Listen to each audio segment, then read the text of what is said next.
And we're on. Hi. Well, Wait a second. Just technically, we should be on, but we're not on the stream. Why are we not on the stream? I think some buffering is needed. Yeah, we're on now.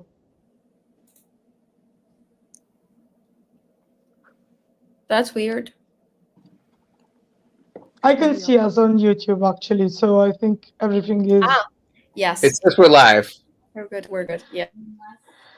Someone already tried to start an hashtag which is "Let the Aces Sleep," and I feel it to my core since it's 5 a.m. here. So thank you, Matthias. Yeah, congrats to you for like being on in your time zone. It's only 8 p.m. here, so things are easier. Yeah, we got 2 p.m. But that is why we're going first. The idea was to kind of ripple effect down. But then we asked you guys to come on, which was really mean. Should we get started? Yeah. Cool. So welcome to the International Asexuality Day live stream. With Kate and I joining from Australia, we'll be opening with an acknowledgement of country. So we acknowledge the traditional owners of the country that we're joining from and recognise their continuing connection to lands, waters and culture. We acknowledge that these lands were stolen and sovereignty was never ceded, and that this always was and always will be Aboriginal land, and pay our respects to elders past and present. I'm joining from the lands of the Wurundjeri people of the Kulin Nation, and if you're joining from colonised land, please share whose land you're joining from in the chat.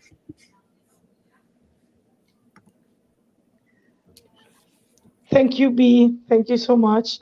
I see there are already some people in the chat, and a lot of them are from my same time zone. So, like, I love you, Noromo. I love you all, folks. Thank you for being here, supporting the crazy people who are awake at ungodly hours. So welcome everyone. And before we start with the technical stuff and what we're doing today, we have so many panels. It's probably gonna take like 20 minutes to list them all, and we are so happy. It was a nightmare to prepare the timetable for today, and I'm so scared something is going wrong at any time. But before we do that, I'd like to also introduce ourselves who are on stream right now. Also because like we got a surprise visit at the start of the stream by David J, who I think most of you already know. But David, if you want to start and say hi to the people in the chat and tell them something about you, it would be great. Hi, such an honor to be here. I have so much love for IAD, and thank you for all of the work of organizing this. I'm joining from unceded Tristan Ualone territory, where it is only 8 p.m. And so things are a little more reasonable. And I have a surprise guest, which is Xavier, who is my second kid. I also have a 6-year-old. I co-parent with 2 romantic partners of mine. And in California, I can legally be a third parent on birth certificate, which is pretty exciting. And I'm doing a bunch of advocacy around like ace/poly/other forms of non-romance centered or 2-partner romance centered related family structures. But yeah, really excited to be here. And I founded Avon a long time ago, have been involved in ACE activism, still serve on the board of Avon, and am just like I'm so honored by everything that happens in this movement and how much we've grown and how much, like how many lives we've touched. So in there. And I just figured out how to do fancy things with my camera, so I might be doing that all the time. Thank you, and oh my God, thank Xavier, to be here. Like, thank you. Like the best person on probably all the 24 hours of stream. Like, I love him so much already. Since I'm talking, as always, I'm S.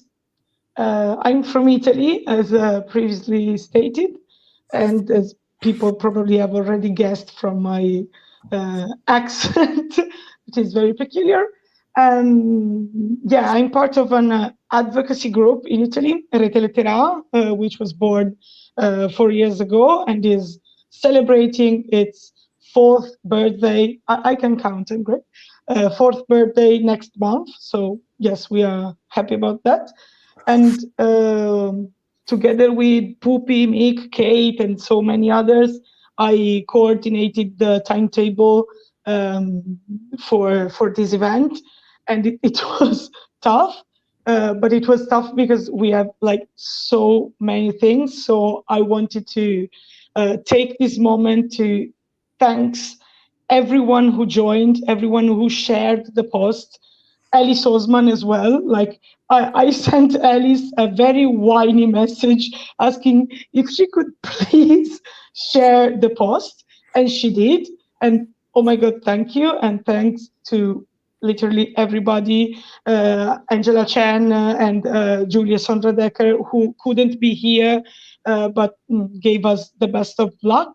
And to all the people who is going to be here and is going to tell us about so many amazing ACE things. So I should have introduced myself, but I think this was my top priority at the moment. Thank you everyone so much for this.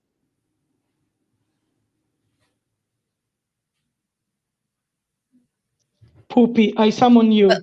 Yes. I was like, am I going next? I'm Poopy. I'm from Argentina, specifically from Buenos Aires. And there are plenty of original people from Buenos Aires, but most notably Tehuelches, Mapuches, and other nations who have migrated from different provinces, such as the Quam original people. So I just also wanted to acknowledge that. I used to be part of an activism organization in Argentina. I haven't been doing like active activism lately, but I've been coordinating the crazy 24-hour live stream.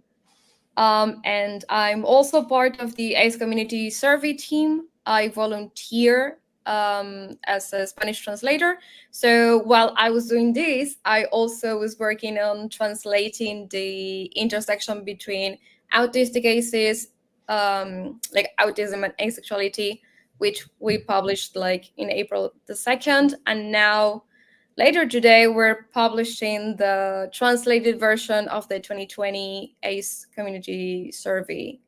So I've been multitasking between planning this and translating and proofreading and posting and everything. So it's been a cute, like, chaotic days. But that's just me. Like, no, I'm not doing activism. And then, like, for International Asexuality Day, I just do like 5 things at the same time because I don't know.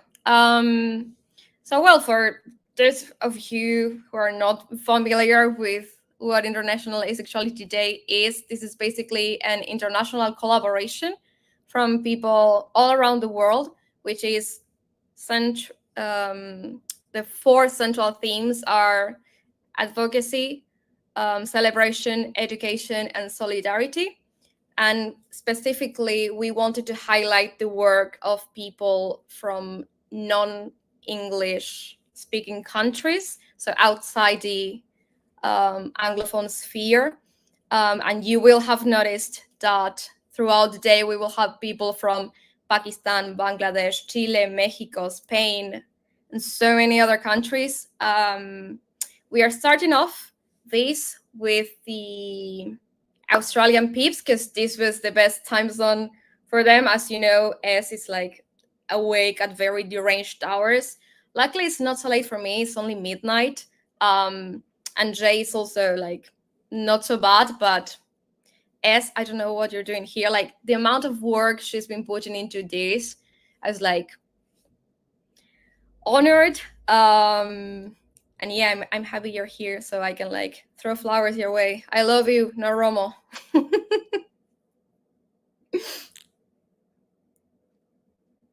Thank you. So I think like B maybe wants to introduce themselves as well. And I see Kate is probably having some issues. So if we can get Kate will introduce, will do an introduction as well. And if she's unable to introduce herself, I can have a go at introducing her. So I'm B. I'm joining from Australia, and I'm part of ACE and ARO Collective AU, and I've done a range of ACE and some ARO and other queer activism, such as government advisory groups or consultation and organising events. And Kate is the so her title recently changed. She's an education person with ACE and ARO Collective AU. I can't remember her exact title. And she's also done a whole bunch of research into asexual experiences and experiences of discrimination and hate crimes against asexual people.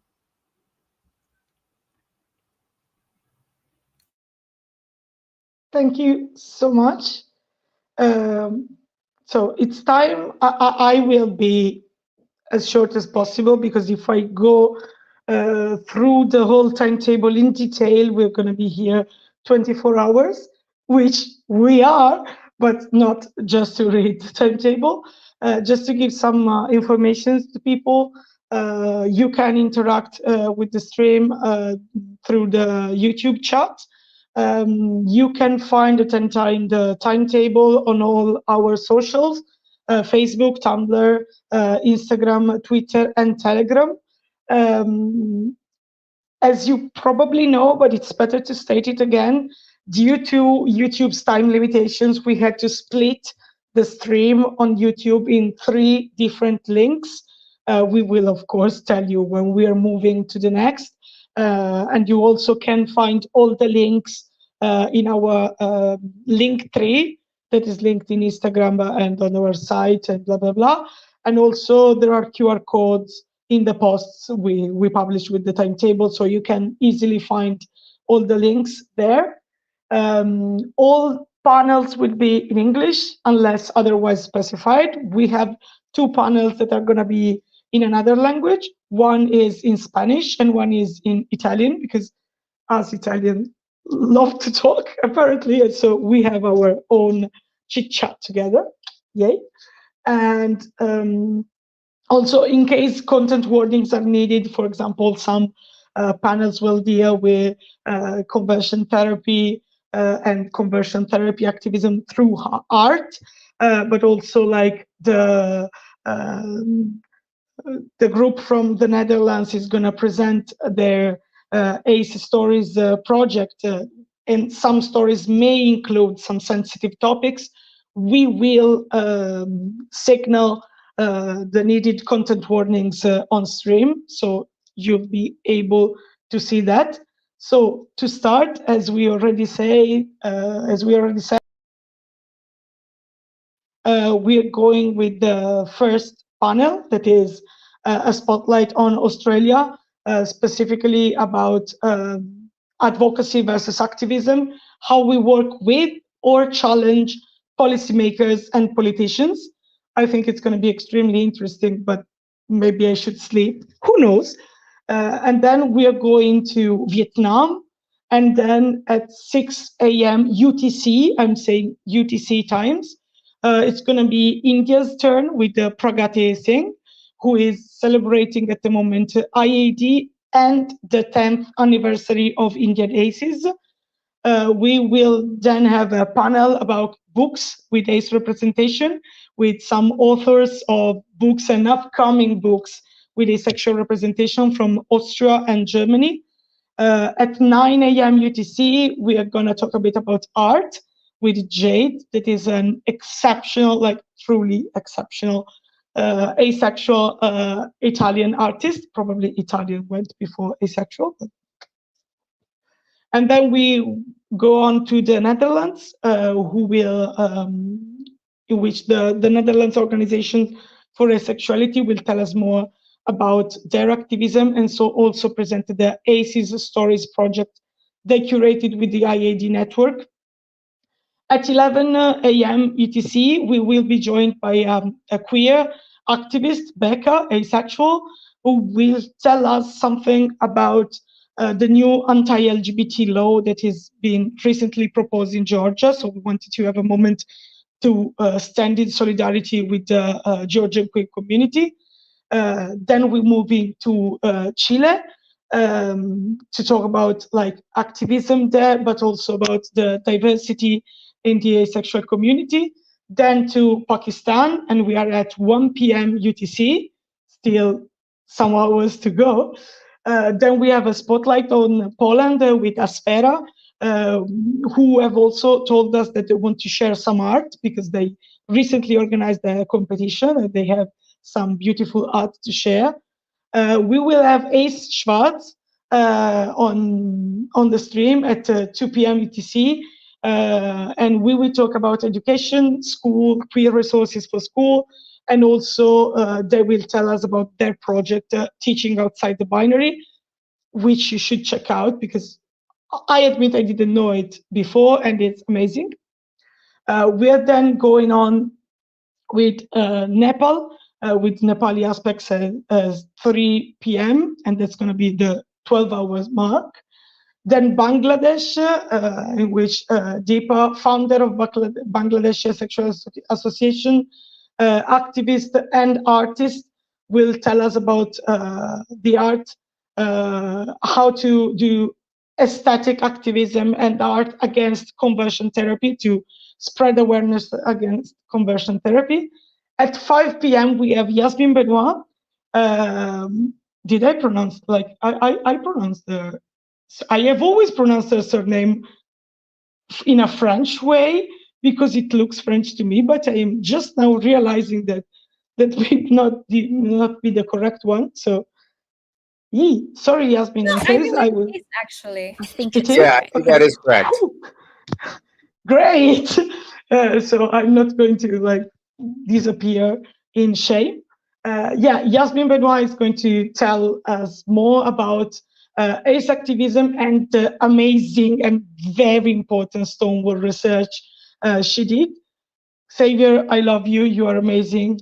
You are such a beautiful child. At 6:30 UTC, we have a small panel in Italian. And then we have a panel about writing about asexuality, this time not to talk about books with ace representations, but like about research, non-fiction books, and blah, blah, blah. And we will be joined by Francesca Anelli, who recently published a book on asexuality in Italy, Lo spettro della sessualità. At 8:30, we will have a panel made by autistic aces. We wanted to promote more, like, since we fall inside Autism Awareness Week, we have two panels to know more, find out more about the experience specifically of autistic aces. At 8:30, the one in English, and then at 9:30, we have a panel in Spanish, specifically about the experience of autistic aces. At 11 p.m. UTC, well, this is going to be fun. We have a panel about ARO, erasure, and ace activism, and about activism from an ASPEC and global perspective. So here we will be joined by the only non-asexual person that is on the stream, because it will be me discussing with Jay, Jai in Italian, who is an Italian Allo activist. And what is fun is that we have a little mistake in the timetable, so we had to move this panel. And this panel is by two Italian people, and it is at 11 p.m. UTC. That means it's at 1 a.m. for me, because yes, I am like that. I have a problem. Then the people from US will take it from there and help us transition to the end of the stream, like at midnight, like transitioning to 7th of April UTC. We will talk about anti-racism in the ACE community. And we will be joined by 3 members from ASPEC's committed to anti-racism. And I hope I'm still alive to see that, because it's going to be so interesting. Then we have translating Chinese poetry and literature as an ACE at 1 a.m. April the 7th. And the last panel is about split attraction and the complexities of being an oriented ACE. We may be joined by some other people who are not in the timetable. At some point, we had to publish it. We couldn't wait anymore. But yeah, that's going to be 24 full hours. Oh my God. Last year, we couldn't believe we could pull this off. While on the contrary, like this year, we received so many requests for participation. It was not easy to fit everything in. So wow, it's amazing. Thank you so much. Of course, the stream will remain on YouTube.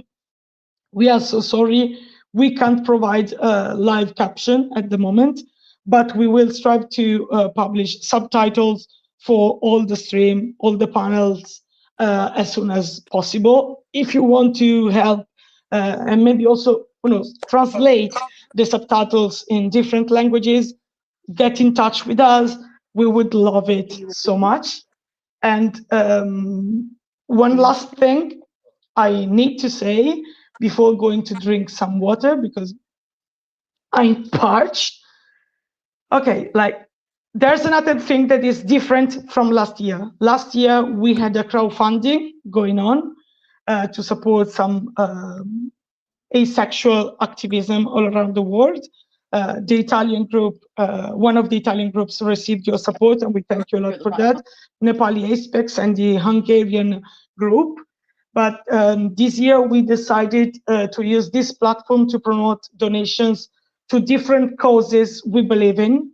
So throughout the next 24 hours, you'll find out about projects, campaign, causes you can support all around the world. For asexuals, for the queer community, for everyone in need. So we'd like to start, we wanted to start this live stream in support and solidarity with Palestinian people who are right now losing their lives and loved ones, who are starving to death, who are dying, being unable to cure their wounded. So we, with a donation to Palestine Red Crescent Society, or by promoting groups, materials, resources to support Palestinian people, you can help. And I hope a lot of people will join in supporting this cause. Yes, I have put the little link as a banner here. I will also copy paste it onto the chat. And as S said, like, we've had so many people wanting to join that it was like, oh my God, we're going to have to shorten this. We're going to have to cancel people. What are we going to do? Are we going to do more than 24 hours? We've also had like lots of suggestions of like what we should do across the stream, like play games, talk about books, do this, do that. So like everything has helped us pull this together. And yeah, free Palestine. Hello. Am I Hi, here? Kate. I've returned from the ether rage space, wherever it was that I was trying to get back in, but I've made it back, and B says they gave a introduction of who I am, so I don't know what you all know about me now. Yeah, hello. Sorry about my technical troubles. I didn't hear all of the rundown of what's happening, but I have seen the schedule and I heard bits of it while my partner was sitting next to me with the stream running. There she is. Hi. So yeah, I'm really excited about all of the different things that are happening because yeah, we've been planning to do something like this for ages, but then I think since the first IAD, actually, I think we thought about it, but then yeah, we were like, you know, people are going to be asleep, but then it's like, oh, this time it's a Saturday, so people will be awake and not working. So yeah, it finally seemed like the right time to do it. So yeah, that's really exciting. Sorry. This is No, going to happen so many times during this 24 hours. We were joined by someone else on David. There's a baby. There's a baby. Oh, and yes, Xavier. Also, like, I at the moment I can't show messages from the chat. I wanted to thank Matthias. I hope this is how your name is pronounced. Who is like my best advocate, like trying to get the hashtag let us sleep and let us drink water trending.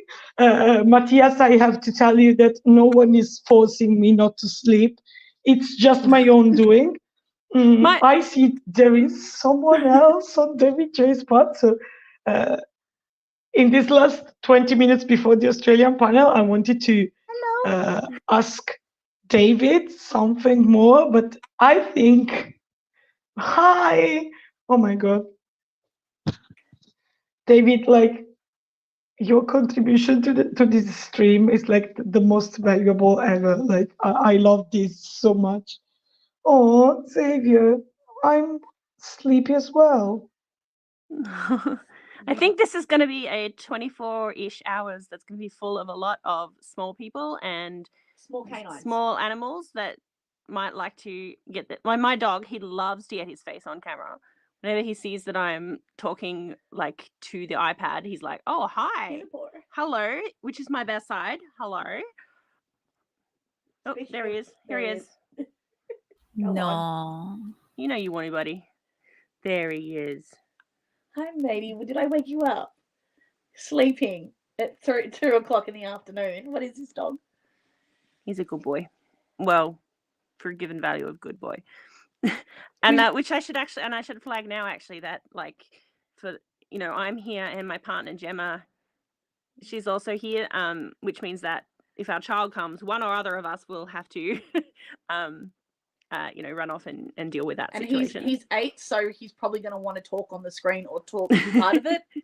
So just heads up. He has strong views. He can participate. But he's got the PlayStation, so he's probably fine. He's good with the PlayStation and the iPad. Yeah. So yeah, like I'm excited to see people's cats and dogs and children making appearances. I'm so happy I'm just happy that there's a baby. I'm like, oh, a baby. Yes. Baby. We started in the best possible way. Like, yeah. We had to motivate people to stay, and we were like, what can we do? Oh, let's bring Dave and the kids. Yes. Yes, we literally have like 24 hours of panels and about so many interesting topics, but we know that it's the cute children, dogs, cats, and other animals that, oh my God, like, yes. Sorry, I get distracted every time that David, that Xavier moves in any way or that David moves in any way. So yeah, it's basically me. I feel very motivated right now.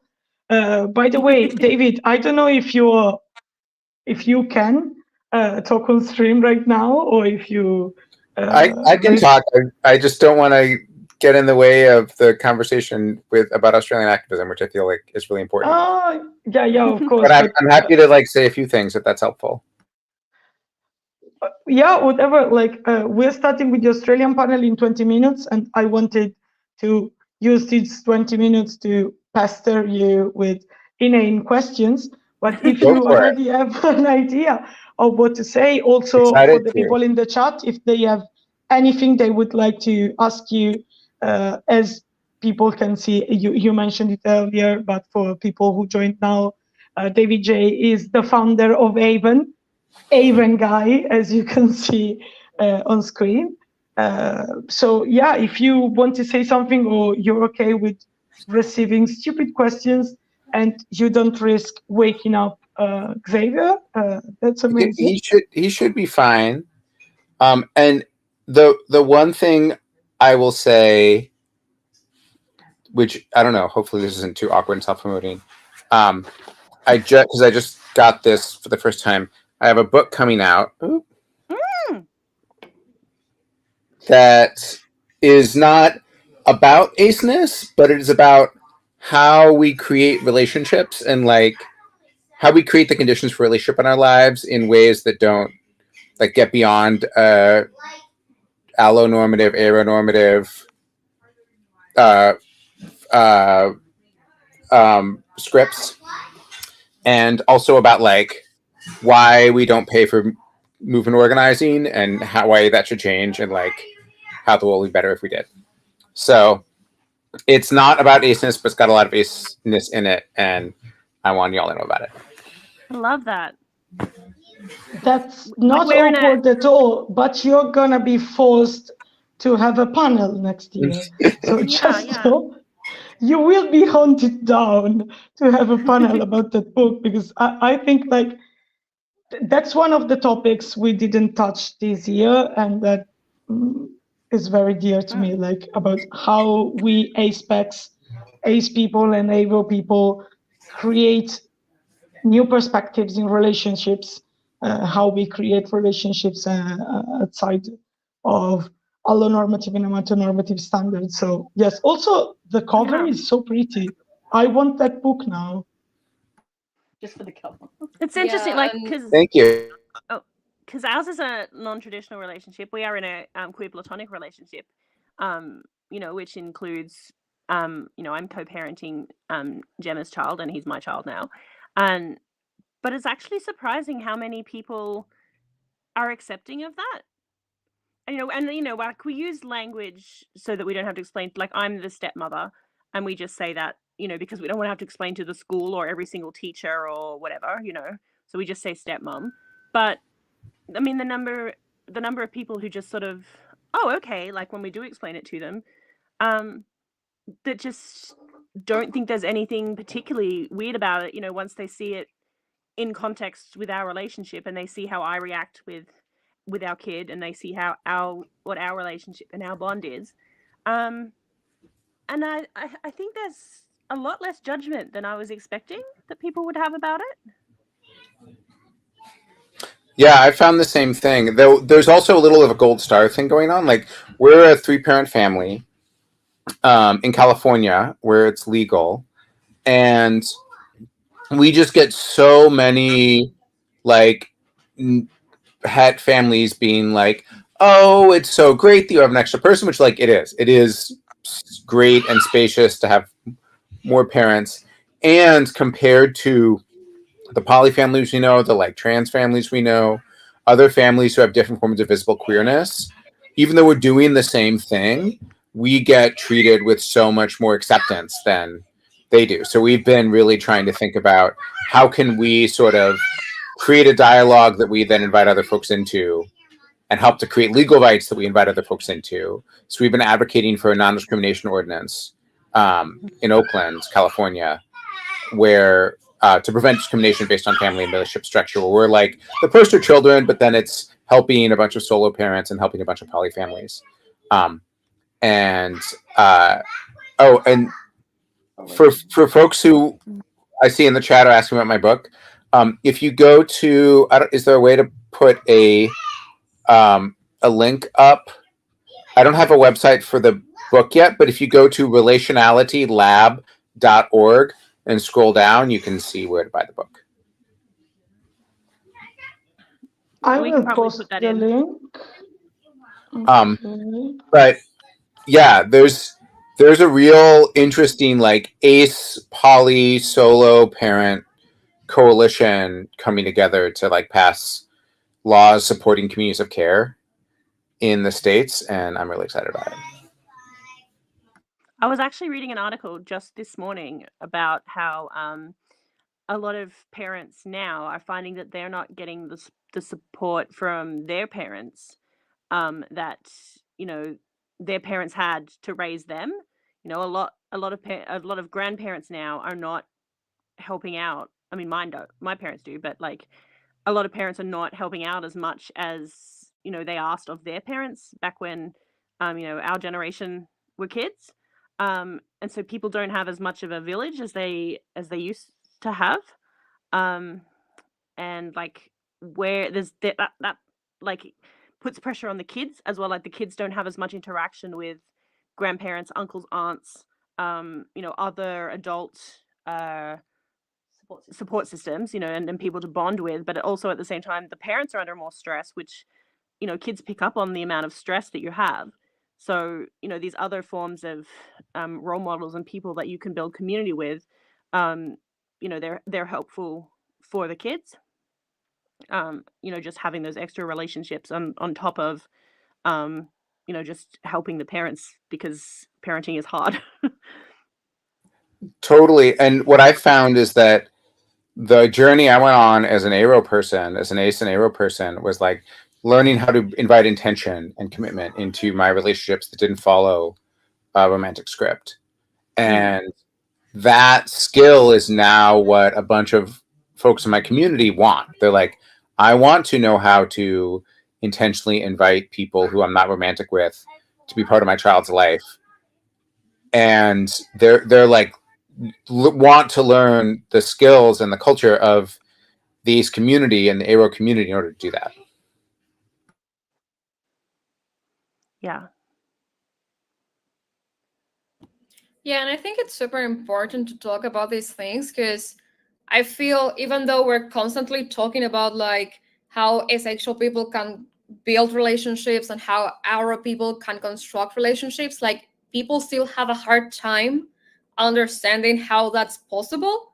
So I think that being open and inviting people into our lives and trying to like get them more involved and try to help them understand, it's like super helpful.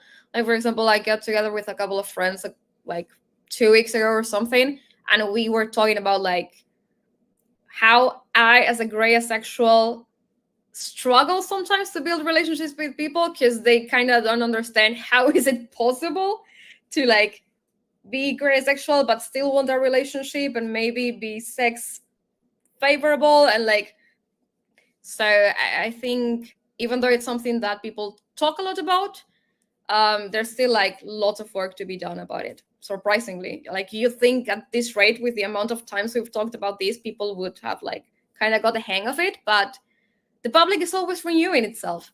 But I think the good thing is that new generations are kind of like having access to more information, so that allows them to recognize themselves inside this diversity and build the type of relationships they want, and understand they don't have to force themselves to do anything, which is probably something that most of us here have struggled with in the past, until we found out like, oh wow, this is a thing, I'm not broken or anything, Yeah, I also think it's very important that we are all around the world, we're starting talking about relationships from an ASPEC perspective, because like when sorry, first time I spoke Italian by mistake. Like when we talk about the fact that ace and ARO people can still have relationships, there's sometimes this tone of they can still fit in the script, they can still be normal. That's like the subtext. And I think it's very important that, like, of course, ace and ARO people can, if they want, have romantic sexual relationships, whatever, of course. But the point is that we also like create new possibilities for what relationship means. Like while people outside our community only see it as like, like we're a charity case, like they can, if they try very hard, they can fit in, they can be normal for 5 minutes if they try really, really hard. no, we actually bring something new to the table. We actually bring something interesting to the table. And as ASPECs, as ACE and ARO people, we need to disrupt that allonormativity, that amatonormativity, to live our lives.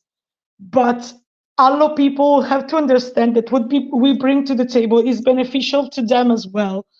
I don't want to center this in my activism, because I don't want to say like, you should listen to ACE and ARO people because it's beneficial to you as well. The main point is that we do this because we want a better life.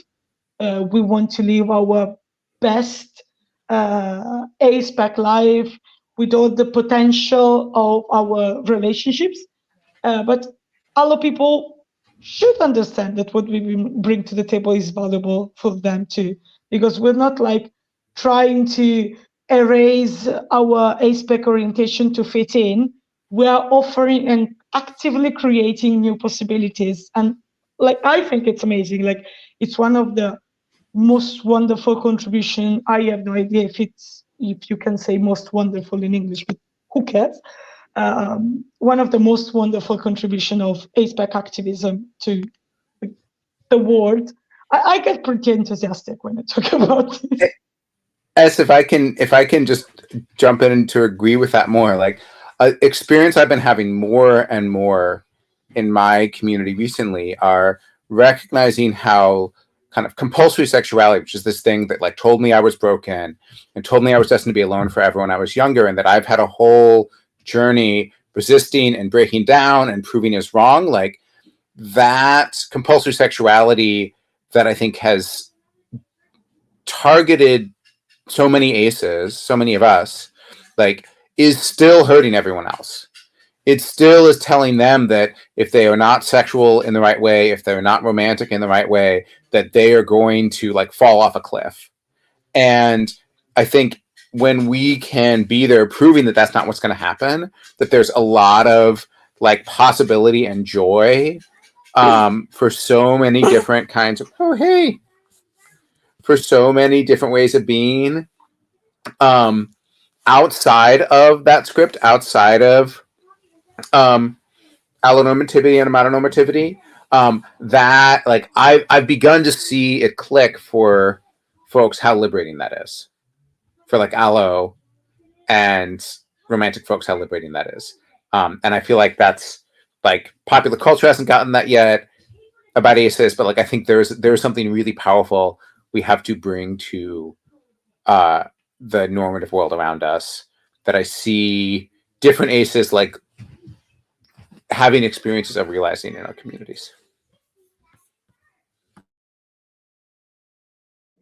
Yeah, and I think it's funny because maybe up until they met like anisexual or aromantic people, like maybe they didn't question why they were doing things they were the way they were doing them or whatever. And then they talk to you and they're like, you know what, you're actually right. Like, I don't know, who says I have to be this way in my relationships and I can only behave this way with my romantic partner but not with my friends? And like lots of constructs. But it's funny because like it also varies from culture to culture, so something that might be considered romantic for me might not be considered romantic somewhere else, and vice versa. So I think that's also super interesting and important.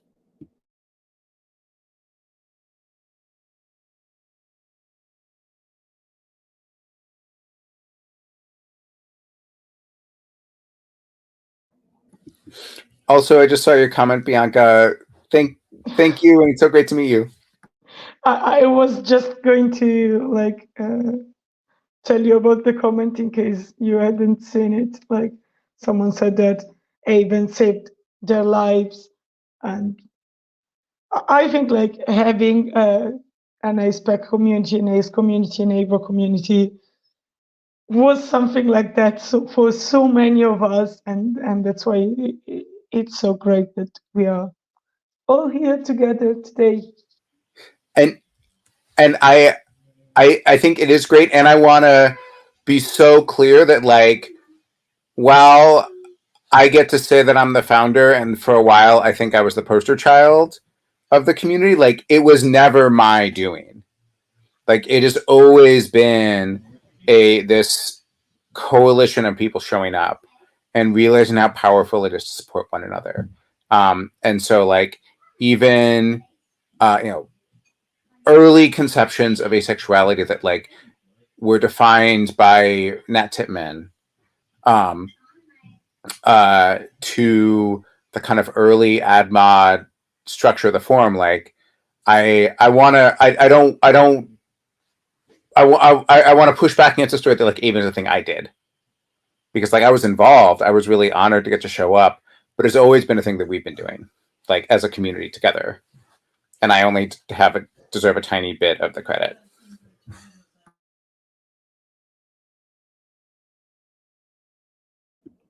Yeah, I think like the community is what the people inside the community make out of it.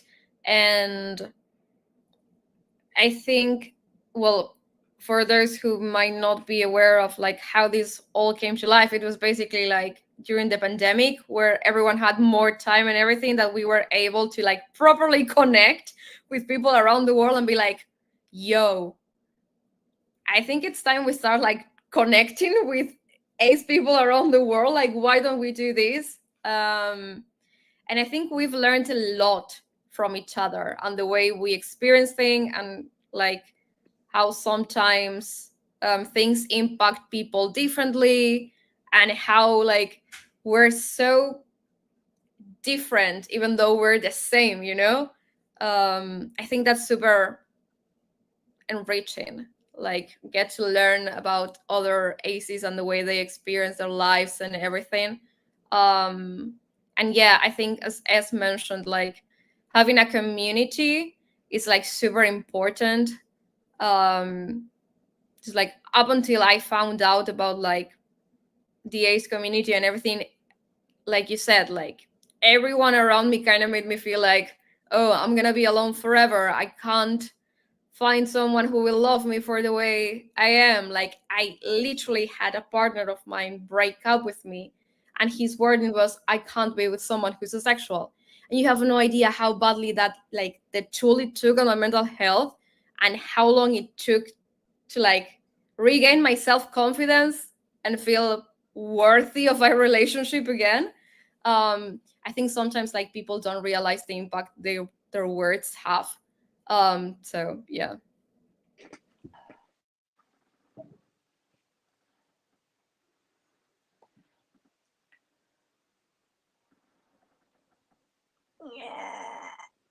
Every time someone, oh, hi. Hi. Hi.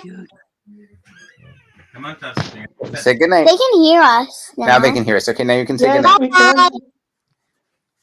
Okay, go to sleep. Go to bed. Oh.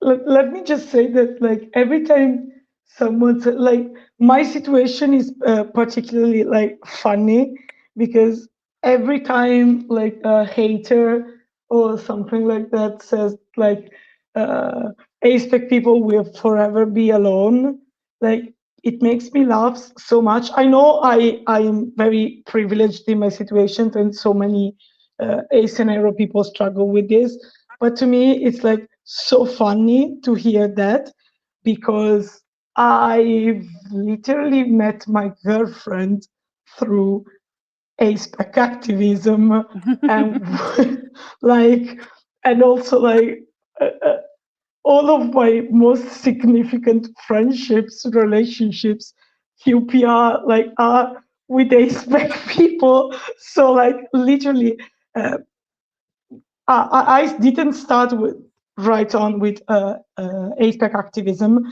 I created a lot of years ago, like 6 years ago, I created ace meme page to make fun of a local Italian LGBT person, unfortunately, who started like hating asexuals one morning. Like he got up and decided to watch the world burn and hate on asexuals.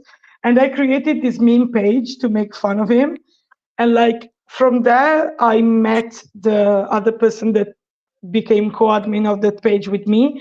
And then we decided to create one of what is now one of the most important advocacy groups for ASPEC people in Italy.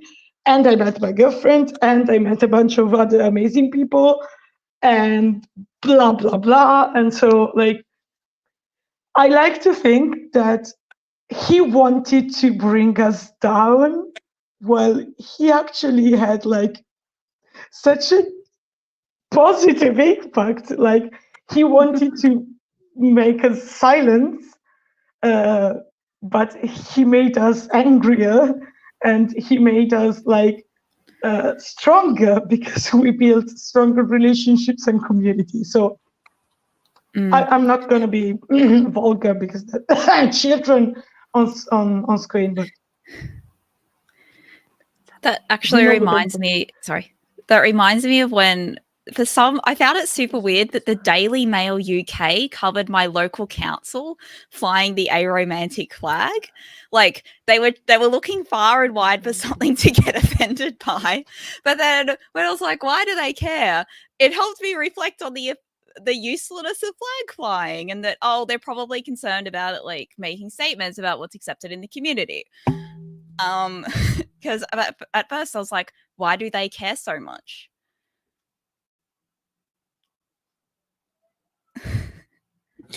It feels like there's like these attempts to try to float acephobia as a thing in some press outlets that I'm tracking and worried about, where they're like trying to see if they can use to rile people up.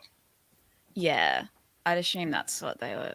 Yeah, so News Corp Australia ran 2 articles on it, and then the Daily Mail UK picked up one of them.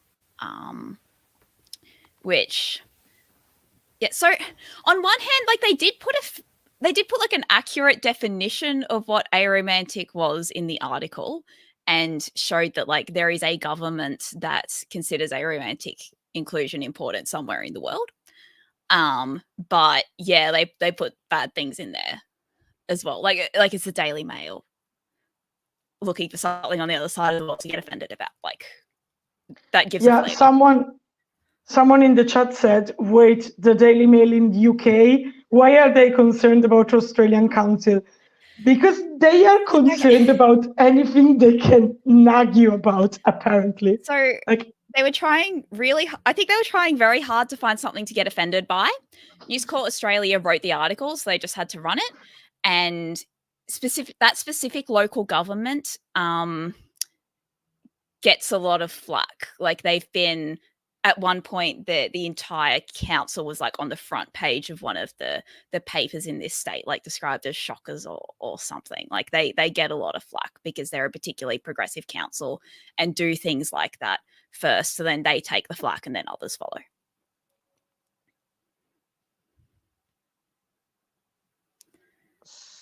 So but Yarrow good. Technically would be time, I think, for the Australian panel, if you're ready to go.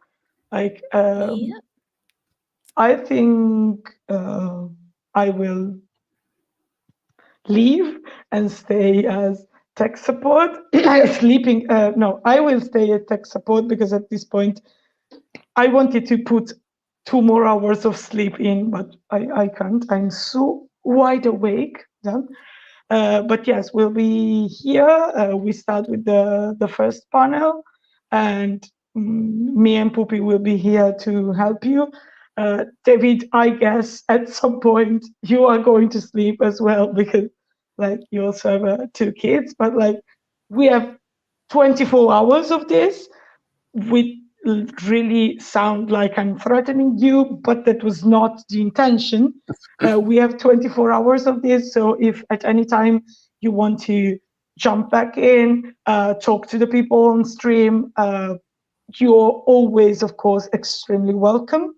I think we can have, if needed, 5 minutes break or less if the Australian people need, and then start with the first panel. I'm extremely excited, and I really need to get some more water because I'm gonna need it for the next 24 hours. So I'll make some coffee and we can start. Thank you so much to everyone. Oh, one last thing. Thank you so much to everyone again. And if you have an advocacy group and you're not part of the IAD network, get involved. You don't need to put a lot of effort in it, but just helping us connect with you and have a connection in your country is extremely valuable. No, I'm not going to sleep. I swear. And also, if you don't have an advocacy group, but you are an artist, an educator, an activist in your country and want to get involved, contact us, write to us. There's always something we can do, from art to social media presence to translating. We try to translate as much of our content as we can in as many languages as we can. Like the first announcement this year was amazing. We had like 13 languages and we want more. So if you want to help us, like, please do. We love you. No Romo, once again. All the languages. We want all the languages for us. We will steal all the languages. So goodbye. I'm for now getting off stream. Thanks, Matthias, for your continuous support and solidarity to me. For people who are not in the chat, Matthias is the person who is still advocating for me getting some sleep. So yeah, see you. David, thank you so much for being here. It was lovely to meet you and to meet Xavier. And I don't think I know your other kid's name. Tabi. Okay, and Tabi as well. It was lovely to meet Tabi. Yay. Before I leave, I'm just gonna like stand up and show you guys that, look at this. I'm just like wearing the Grey Ace flag as a fucking top. It's like, I thought it was gonna be visible on stream, and then it ended up looking like as if I'm not wearing anything. So I just wanted to let you guys know that, like, I'm not weirdo. I'm just like, I just didn't think thoroughly the whole thing. I'm sorry.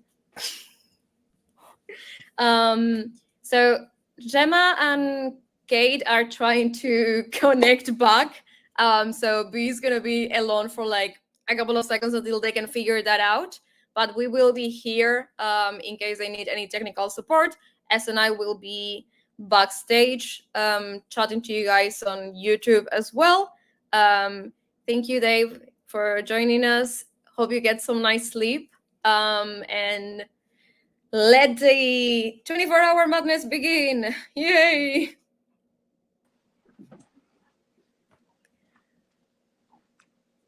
Hello. Oh, half a fake. Hello. Hello. It looks Gemma's like it's run off changed to grab my the- computer. Cool. It might be good to have Gemma backstage. Cool. Okay, that's looking better. It might be good to have Gemma's Gemma run off to grab backstage. my in computer, case of but she'll also like be prepared to swap over because my iPad is clearly having a fit about this. Yeah, just to be on the safe side. So we can. I'm sorry, you're echoing quite a bit. Would you mind muting? Yeah, that's because when Gemma's computer's I'm next to me. talking? Hang on. Oh, okay. That would do it. Yeah. Sorry, I feel like I'm interrupting someone, even though I'm not. So it just Can you mute is that, very. please? Sorry, can you mute that? Yeah. Like right this second, please. Hang on, she's muting it now. Is that better? Great, thanks. I think so. Yay, I'm not technical hearing difficulties. myself now. Cool. They're traditional. Yep. Okay. So, do we want to do our acknowledgement of country again, given it's in Australia? Focus on Australia? Seems like a good idea. So, a cow acknowledged the traditional owners of the country we're joining from. And sorry, can you not hear me? Maybe that's an us thing, not a them thing. It is a me thing. It's a me problem. I can't hear you. So why don't you like go it alone for just a minute while we stop the While I computer. set up my computer. Yeah? Okay, I'll do the opening Okay. statements. I'm so sorry. Okay. So to start that again, ICAO acknowledged the traditional owners of the country that each of us are joining from and recognise their continuing connection to land, waters and culture. We acknowledge these lands were stolen and sovereignty was never ceded, and that this always was and always will be Aboriginal land. We pay our respects to elders past and present. I'm joining from the lands of the Wurundjeri people of the Kulin Nation, and if you're joining from colonised land, please share whose land you're joining from in the chat.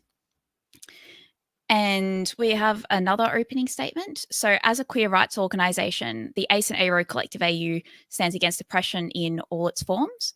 We condemn the brutal attacks on civilians and civilian property throughout historical Palestine and call for an immediate ceasefire, an end to apartheid, ethnic cleansing, genocide and collective punishment in Gaza and the West Bank, and a right of return for all Palestinian refugees.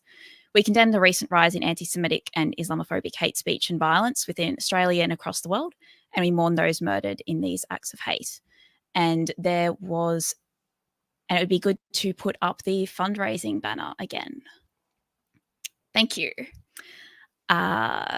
So I think Kate will be joining us again soon, but we're here to talk about advocacy and activism, both engaging with and working with and holding to account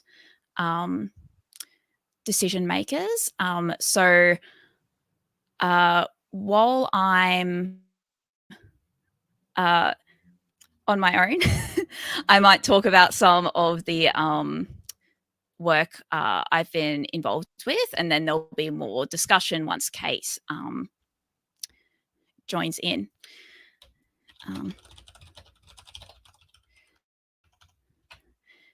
Sorry. Cool. So I think, so in terms of advocacy, it's important for us to engage with people that are decision makers that are more receptive. That's where advocacy will be more appropriate. We've had a fair bit of success with this with local government. I've had quite a bit of success with this with local government in Victoria. Hello, Gemma or Kate. And by engaging with some of them that are more receptive, we can get some wins in that area, and it often goes on to influence others. For example, with what I was just sharing about the city of Yarra, which is where I was living at the time, deciding to fly the aromantic flag. That was something that I suggested in a Pride lobby at Victoria, a consultation run by our friends at the Victorian Pride lobby that had a City of Yarra councillor attending it. And because he was very supportive, it was actually pretty straightforward to get it to happen once we were able to speak to the decision makers. And that was possible with the support of a more general queer rights organisation, the Pride lobby. So building those alliances and relationships is important, and working with them, and at least as individuals, also supporting the rest of the community, ideally as organisations as well. And after Yarra did that, a whole lot of local governments in Victoria like to compete to be the most progressive. So then a bunch of other ones will go and copy each other, and it's much easier to get others to do it. And if you get councillors that are, or elected representatives within political parties on board, they will go and talk to the people within their party in other areas. So they'll go and do your influencing and some of your advocacy for you. They'll take it through their groups, like their local councillor groups for that particular party, particularly if they run endorsed candidates. So have more formal supports available rather than relying on informal networks. And cool. Thanks for the messages everyone's sending in about where you're joining from. And Victorian local governments have been quite receptive. I was able to sit on the City of Yarra's advisory committee and get more inclusion throughout their initiatives, and also work to support the rest of the community and bring more disability awareness into into some of it, and more recently, City of Melbourne, since I moved, but that's a bit of a more challenging setting with a more conservative council. And identifying at a higher level of government where we don't really have the same level of support from any groups that are large enough to form government, like I was talking about particularly progressive areas there, it's important to identify the allies you do have, and they can be effective for getting people that are like medium to do things that are supportive, that they wouldn't necessarily if only approached by us. For example, we ended up with protection for ACEs and AROs in the Victorian Equal Opportunity Act, the anti-discrimination legislation, after during the changes to restrict conversion practices here. They updated the definition of sexual orientation. Wasn't really clear if we were included, but myself and someone else from ACES Plus Melbourne worked with the Pride lobby to get an ally in the upper house, the House of Review, to ask the Attorney General about it. And well, they hadn't responded to our directive. They weren't open to having a discussion to our direct approaches once asked in Parliament. They stated that it was meant to be inclusive. So then the definition, which was wider and is referred to in stuff like workplace discrimination, was updated to include orientations characterized by a lack of attraction, which was a good move, and also covered under the conversion practices legislation, which is what was at hand at the time. So I think Gemma and Kate are having quite a bit of trouble joining. I was hoping for a discussion and did not prepare for a solo talk. Great. I think we have Kate now. Cool. Hello. Sorry, Gemma just has to mute you. Okay, I'm here. I'm so sorry. In order to get in, there's a lot of two-factor authentication involved with people who are on the other side of the world, and they are not able to be awake to send me codes. But I managed to get here, and here I am. Hello. I am so sorry about that. My iPad is not cooperating, so we had to go and get my computer, and it was a whole thing. Here I am, and I was listening to everything that you were saying while Gemma had it on her computer. So yes, that, and it's so great listening to what you're saying, because I think it's a really good example, because what you were talking about was advocacy, which is kind of one half of what we wanted to talk about here. So you were talking about the advocacy, and that's advocacy is working with and I guess kind of working within the system and talking to the people that are able to facilitate change and make change happen. Whereas the other half of what we wanted to talk about is activism, which is kind of a more of a blunt instrument approach. That's activism is more kind of protest and collective action to try and, I would say, more not necessarily force change, but pressure. Yeah, pressure kind of from the outside rather than working from inside the system.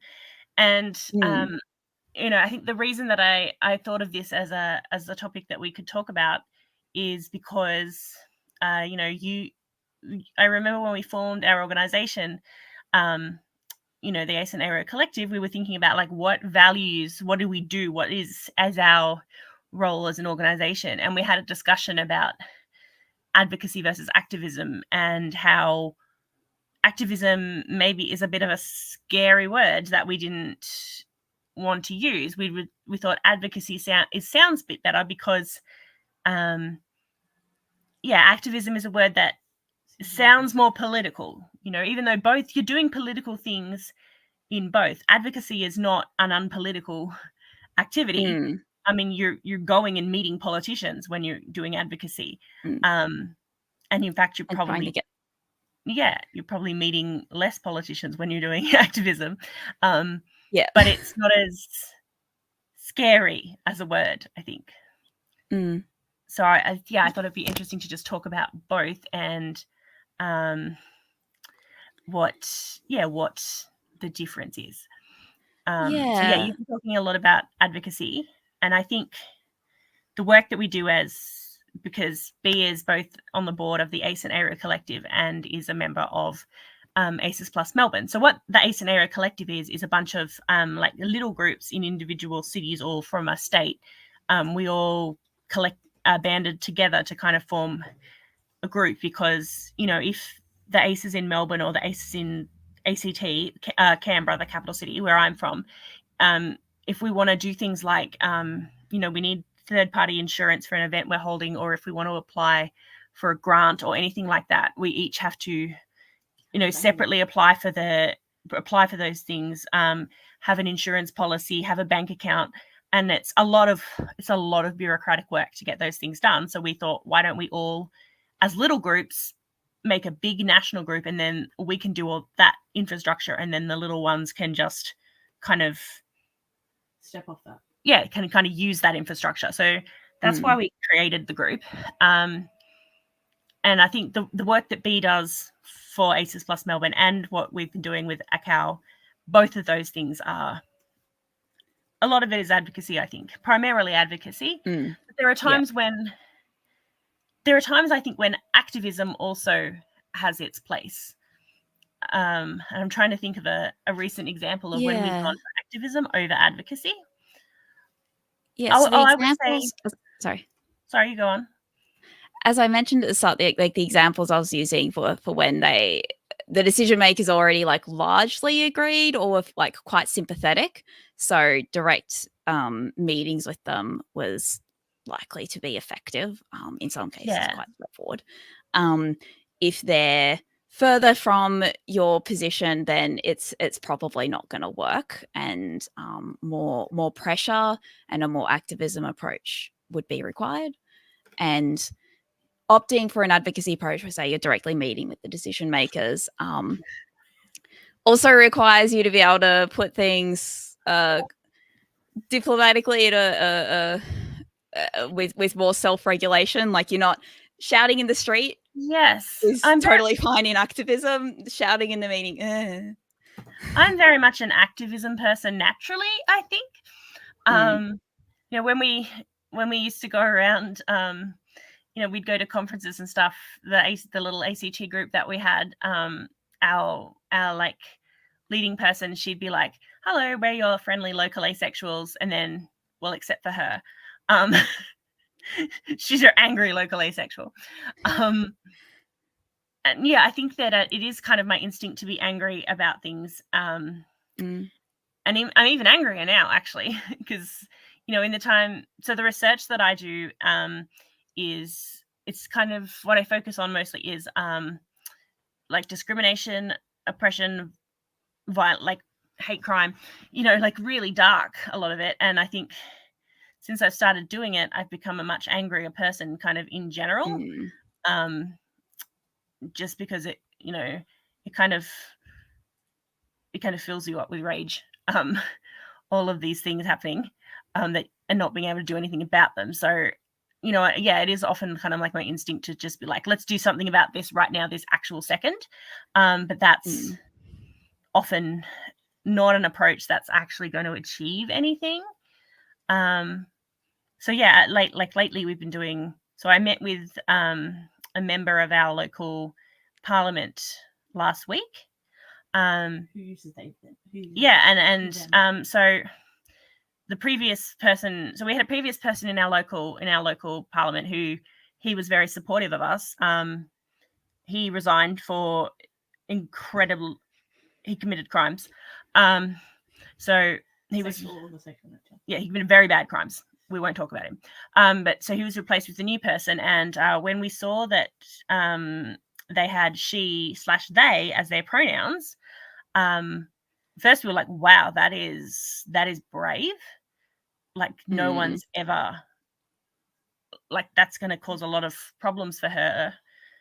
And no one's ever done that before. But we also thought, this is a person who's going to be sympathetic to us as a group. And they're also their party spokesperson on LGBTQIA+ affairs. And the government, so their party is part of the government. It's a coalition government of two parties. But the government's minister is the Minister for QI no A affairs.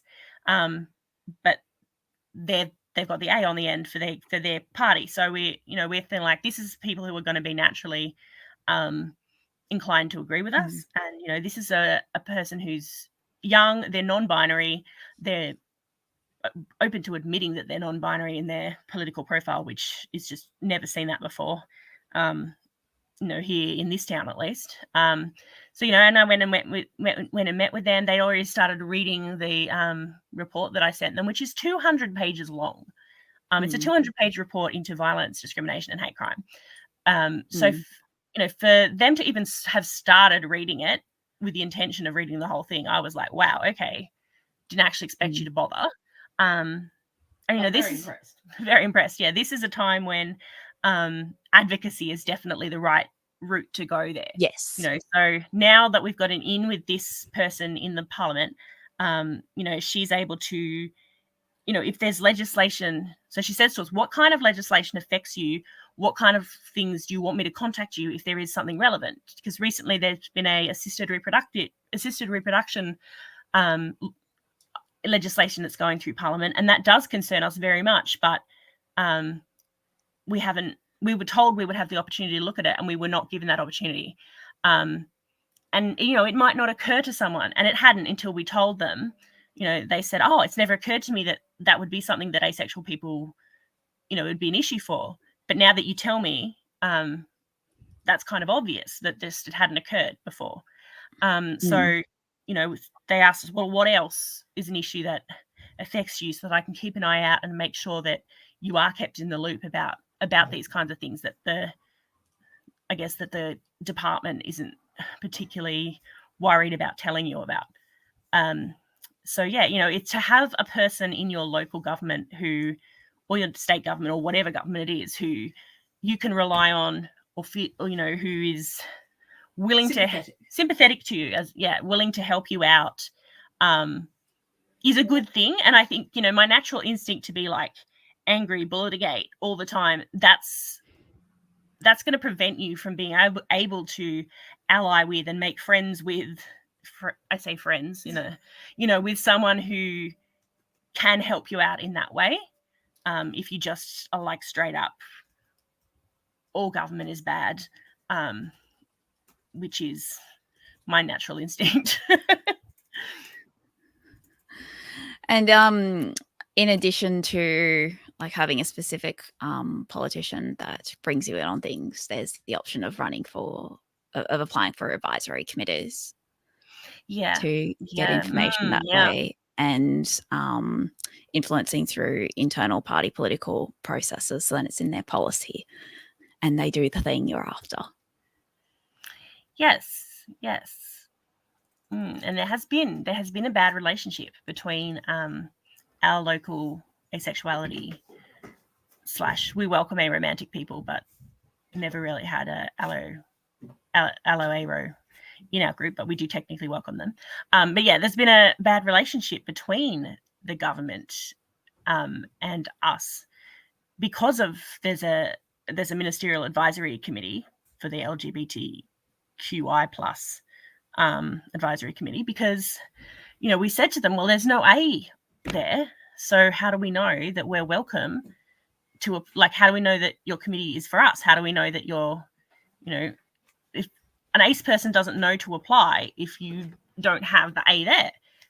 How do we know? And they said, oh, you're absolutely welcome to apply. We do want the voice of ACE people, so you should get your best, most qualified person, and they should put an application in and get the best references they can. And the group agreed that I was the best, most qualified person, and we found the most powerful lesbian in town, and another really, really prominent activist, who were both glowing reviews. They both gave me absolutely glowing reviews. You could not have asked for better references.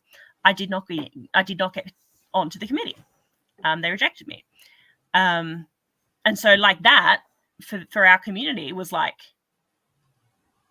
that was a massive like source of distrust, because, you know, they're saying, they were implying basically, if you put forward the best candidate you have, you know, then we'll take them, but they did not. So, you know, that really puts forward, you know, and then they kept saying to us, oh yeah, asexual people are welcome to run for the council. We really want them there. And our community's like, well, the evidence is that you don't. Like, you haven't shown us that you do. But, you know, they have over time started consulting with us more on things, you know, and they have actually asked again if I you know, was interested in applying. So, you know, things have gotten better over time, and I think we've spent time building that relationship. But even then, you know, occasionally I still have to let that activism side out, you know, like I think like an example is when, you know, they were having a consultation on their, you know, they had a 3-year, like they call it I can't remember what they call it, but it's like a 3-year plan for how they're going to make things better for queer people in the city. It's really progressive. They want to be more progressive than the councils in Melbourne, you know. I think using the councils in Melbourne is probably the best way to make them be as forward thinking as possible. So yeah, they have this thing that they do, and sorry, I'm just worried about the beeping of my. No, just me. Oh, okay. Me. Yeah, so, you know, they have this, and they invited various groups to come and talk to them about, you know, the upcoming 3-year plan and what our feedback was and stuff like that.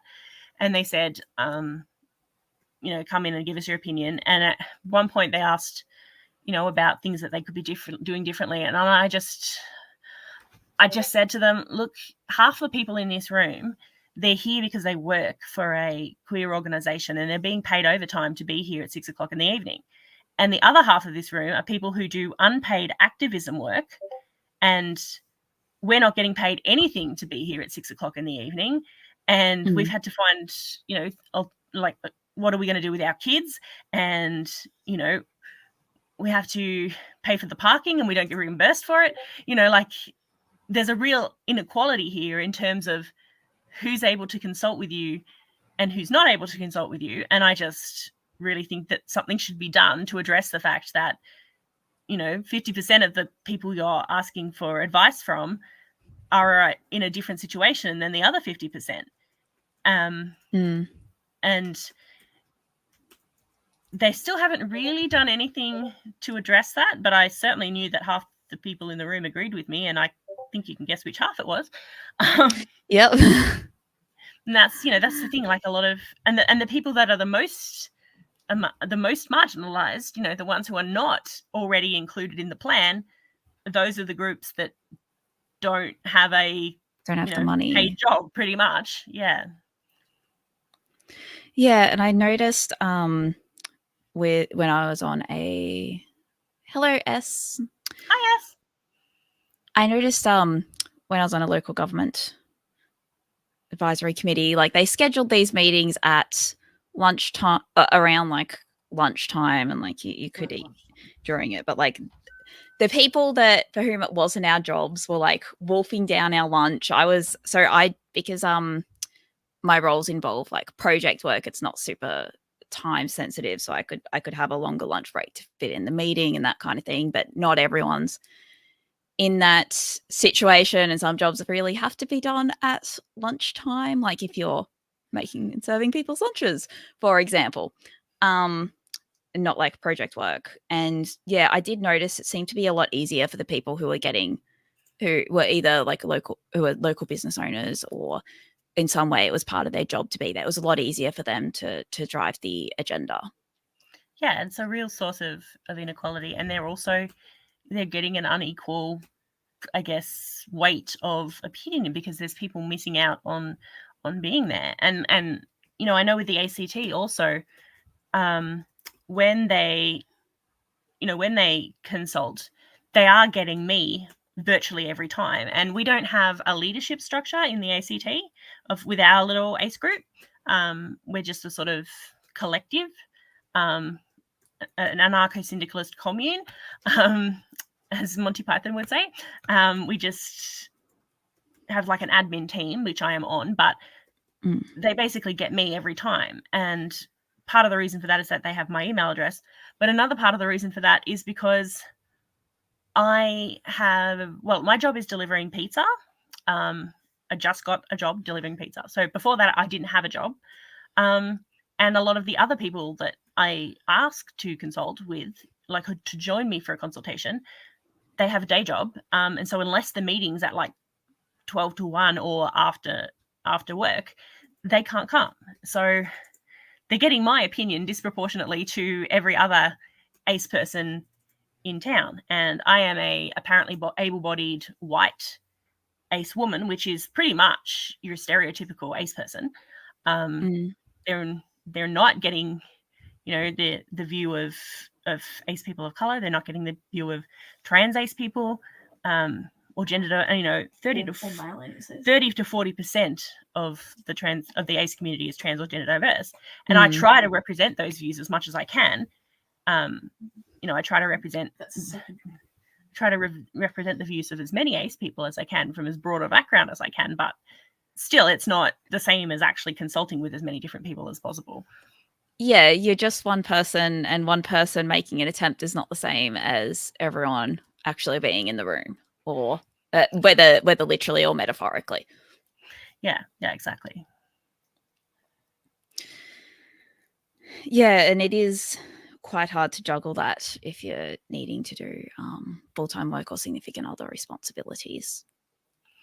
Yeah, exactly. Which influences who can do it. Particularly if there's limited work capacity because of disability or other reasons. Yeah, and disability as well. That also makes it a lot harder to participate.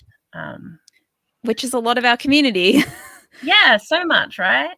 I can't remember the numbers off the top of my head, but lots. Yeah, lots. There's a lot of the ARO community I know, because I was just looking at statistics from the ARO community yesterday, and there is quite a bit of overlap. Yes, 33% of ACE people are ARO, and about 75% of ARO people are ACE. Which, yeah, but I can't remember what the overlap of both with people who are autistic is very high.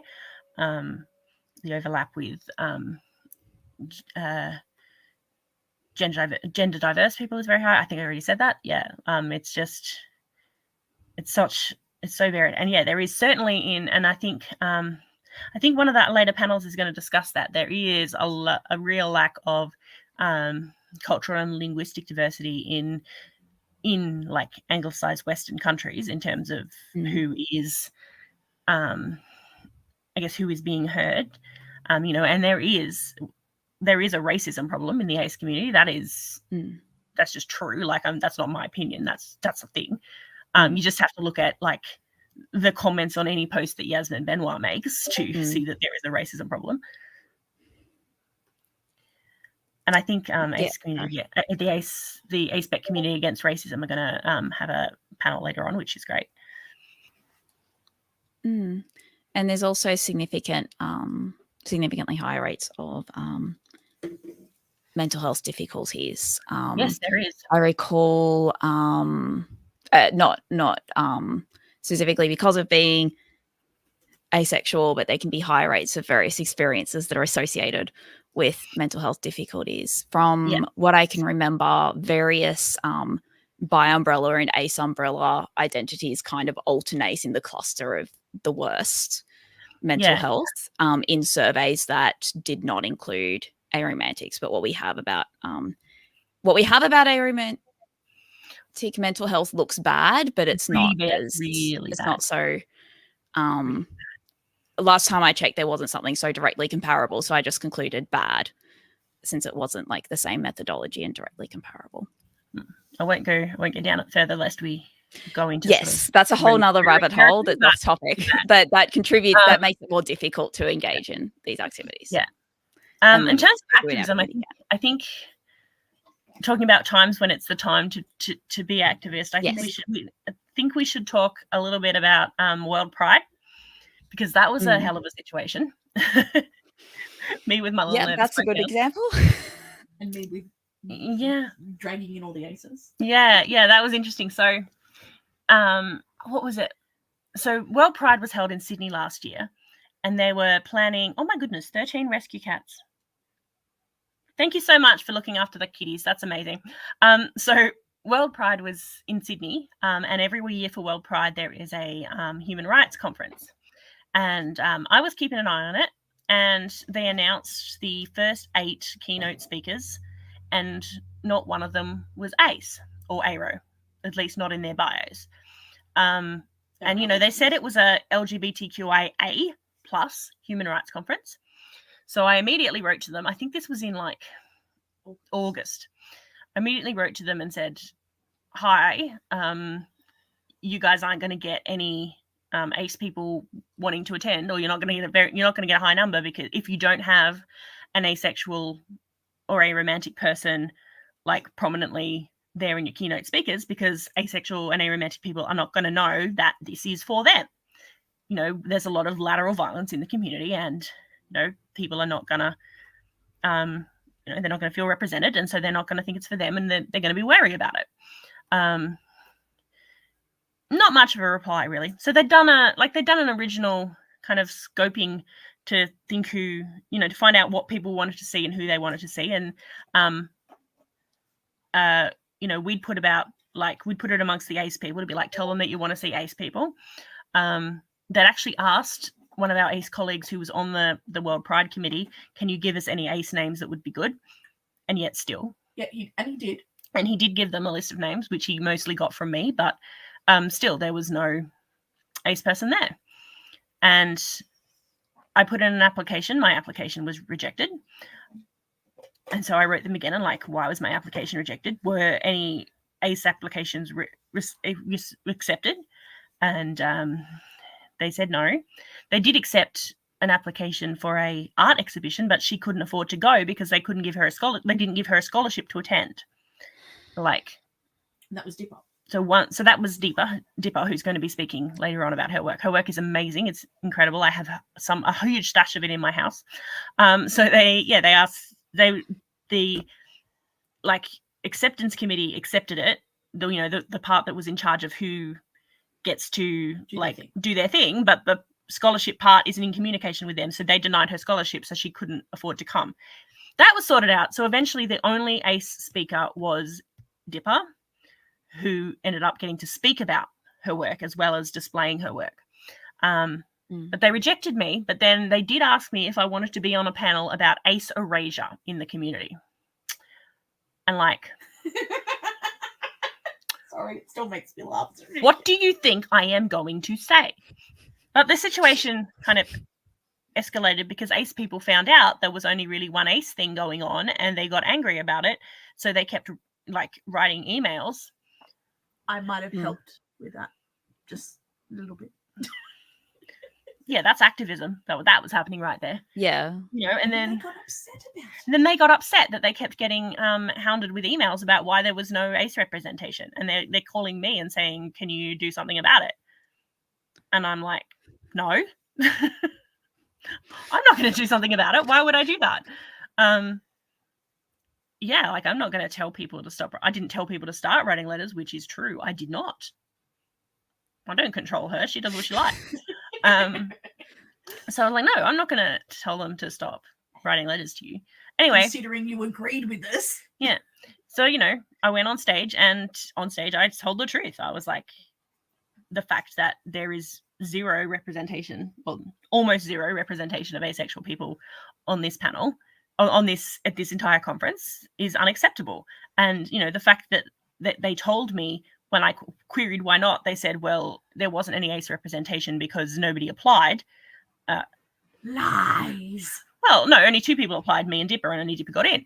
But, to say that when I had warned them in August that no one was going to apply unless they had some ACE keynote speakers invited, and just went out and told the truth about what had happened. That was, in my opinion, first I was like, maybe I've gone a little too far, maybe I've said a little too much, maybe I've gone a little too activism over advocacy on this occasion. But after I got off stage, it was not just the ACE people that we had met there. It was everybody that I sort of spoke to afterwards. They were all like, what you said was really important, and I'm so glad that you said it. Like the way this conference has been organized and who was accepted and who wasn't was really unfair. That it was all these large organizations that were accepted, and there wasn't enough acceptance of like grassroots organizations who were representing the walk. Yeah, who were representing like marginalized communities. I'm so glad that you said what you said. And so apparently it was just the right amount of angry. So I think sometimes you just have to listen to your heart, I guess, and just be like, no, this is something that I want to say and I have to say it. And maybe I'm going to get in trouble a little bit for saying it, but it's got to be done. And I feel like I can't be yourself. I can't be true to myself as a person. Like I can't be happy with myself if I don't tell the truth.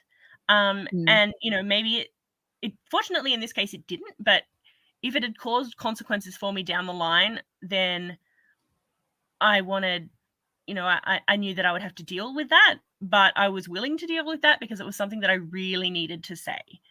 And I ended up glad that I had said it, but yeah, sometimes no matter how diplomatic and no matter how advocacy and working with people that you want to do, sometimes you just have to say what you want to say, and as long as you're prepared and realize that there might be consequences to that, I think that it's that's a decision that you make for yourself, and when you work with other people, I mean, I did sort of give the board of the collective, because I'm not on the board, I did give the board a kind of heads up, like I might say this, and they were all, and you were all like, okay, if you feel you have to say it, go for it. Yeah. So I think when you work with other people, you do have to also be like, okay, mindful of, is this going to screw over all the people I work with as well as myself? That's something you've got to keep in mind, but also, say this is really important to me and I really need to say it. And I just wanted to add that when she did say this, the entire room was silent, and you could hear an audible gasp in the audience and an oh my God when she read out some of her statistics, and you could hear a pin drop when she spoke. And everyone commented on how eloquent she was and as she said, how important everything she said was. And everyone was just like, oh my God, I didn't know half the things, because she was reading statistics from her report about asexual hate crimes, and everyone was just absolutely floored, and it was perfect balance between advocacy and activism. And she read the room, and the room responded. And you'd also tried advocacy and it didn't work. So yeah, true. I had spent months trying to get them to and it hadn't worked. But the aftermath of this story is that they agreed to let me do the organizing group who had organized the speakers agreed to let me do a educational thing with their board, or with their board and staff, to kind of talk to them about why ACE people have human rights concerns. And I didn't think they would actually do it, but they did contact me, and I have now done a thing for them about the human rights concerns of asexual people. And they were really shocked when I did it, and they were like, oh my God, these are things that we didn't know were things that mattered. Asexual people are not covered in refugee legislation. So that, there's been a real case of a asexual person who was returned to the country of origin to a forced marriage because they weren't covered because they're asexual. If they'd been gay, that would have been fine. And the court literally said that. So they were like, oh, we didn't know that. I talked to them about how inheritance law is a problem because of asexual, for asexual people, because, I talked about, just consummation law in marriage. Some places still require a marriage to be consummated to be officially legal, and that's a problem. So yeah, these were things that just hadn't occurred to them. But when they agreed to listen to these things, and so we kind of have come out with an outcome now where they are actually allies to us, and I've asked us, what else can we do? What kind of help do you need? Which is a fantastic outcome. Yeah, so you use activism to get opportunities for advocacy. Yes, you tried advocacy, it didn't work. You swapped to activism, you got, and then got them to the point where advocacy would work. Yeah.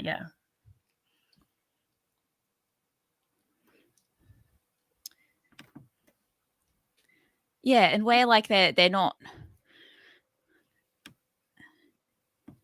where they're not supportive enough to do what you're after, but enough to be persuadable, you can need that I guess blunter approach to get them over the line sometimes, but sometimes a softer approach is more appropriate.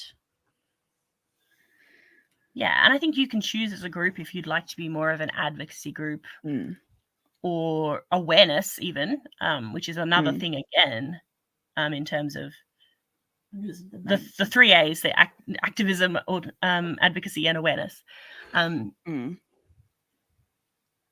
Because awareness is more sort of, hello, we are here. We're going to take up space. We're going to take up space, as Gemma just said. Yeah, we're here. We're going to take up space, but actually staying a little bit away from that sort of political acts of actually trying to get anything changed, and that's important. Like, I'm not saying that it's not important, but it's its own entity. It is its own different kind of thing again. Yeah, and on its own, it can end up painting a target on your back if there isn't work towards acceptance. And different groups can fit at different points on that spectrum, and ideally we'd be collaborating behind the scenes to work towards common goals, because a lot of the time there will be shared goals. We're not going to agree on everything, but enough and pushing in the same direction. And the more radical groups can make the more moderate groups seem like put them in the Overton window and make them be perceived as the moderate and reasonable ones, and give them a bit more space to occupy and room to work with. Yeah. Can you put that up on screen?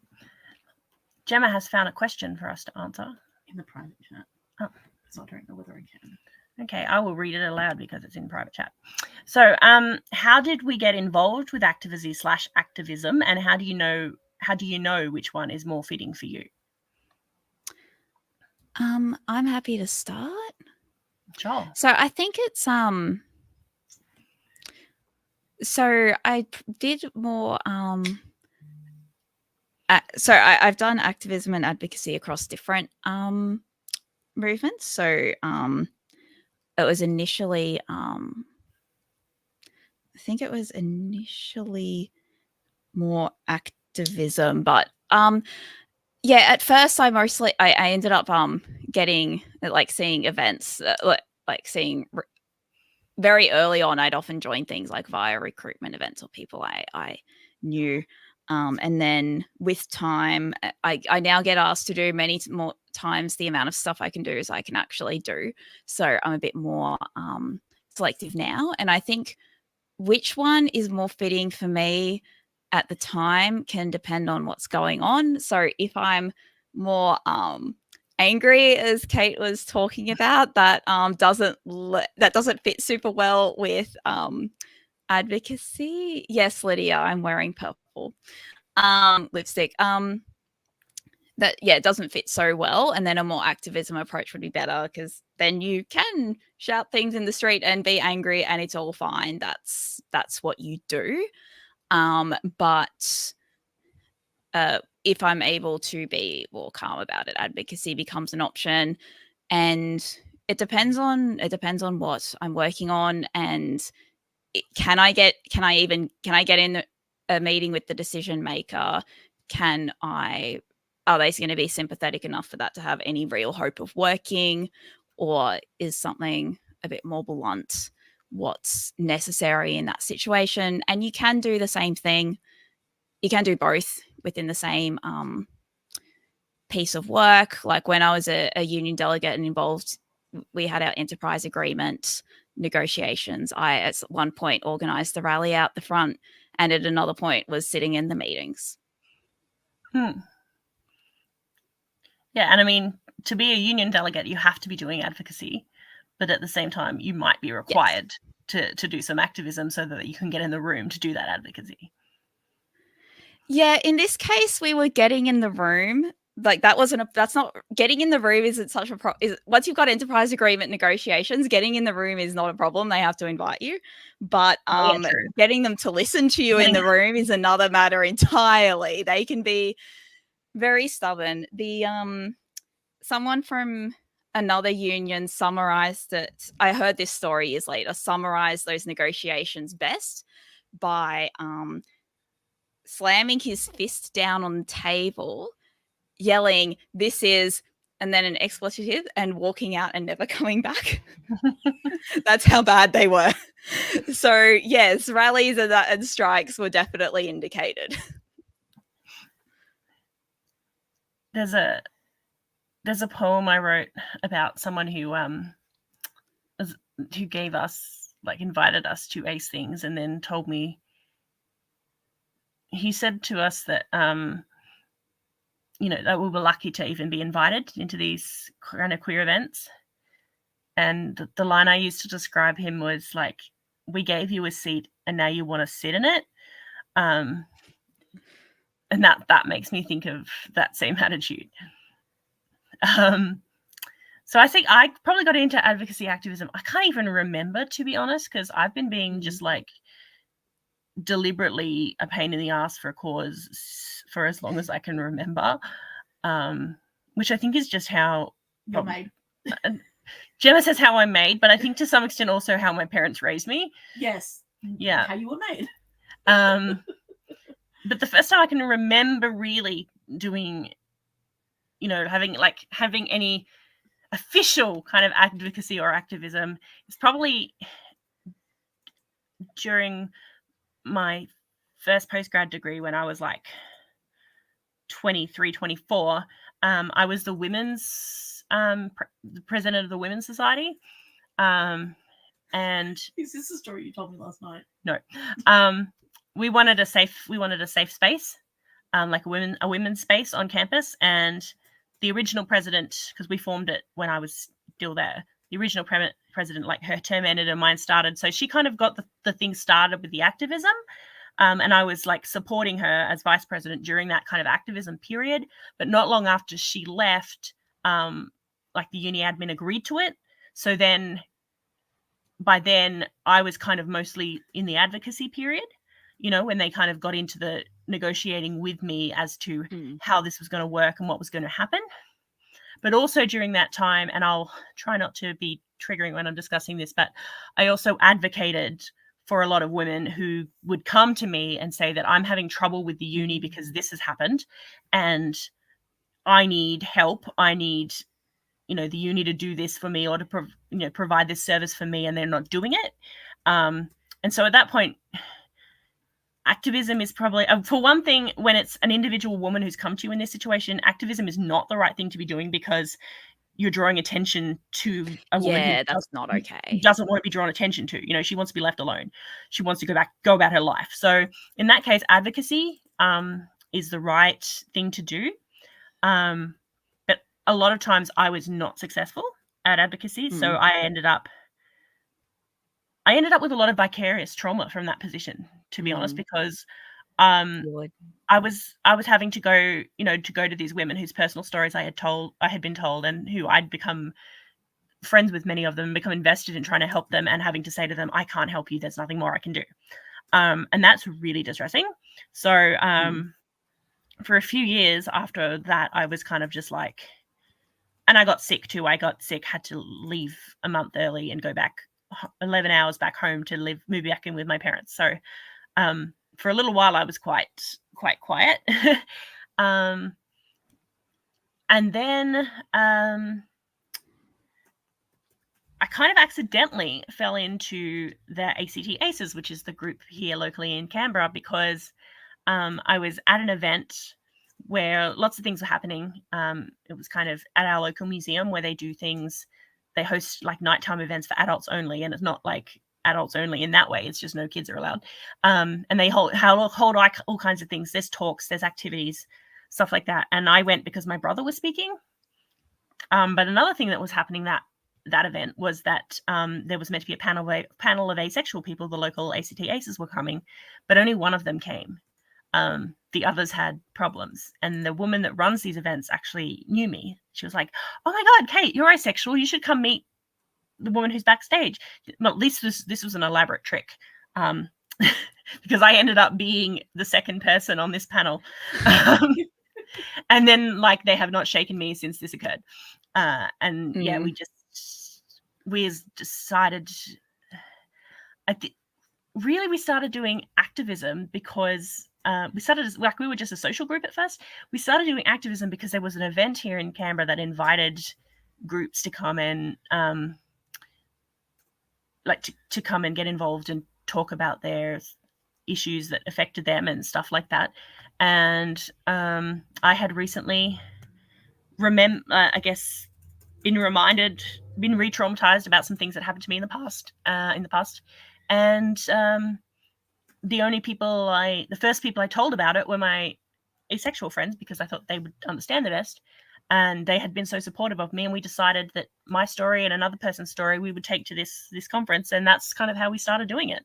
And then we became activists after that. Like we were like, you know what? Yeah, maybe I should have shared how I got started with ACE activism.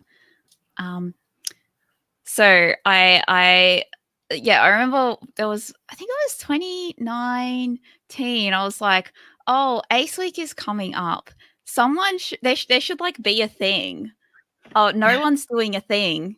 Maybe I'll run a thing.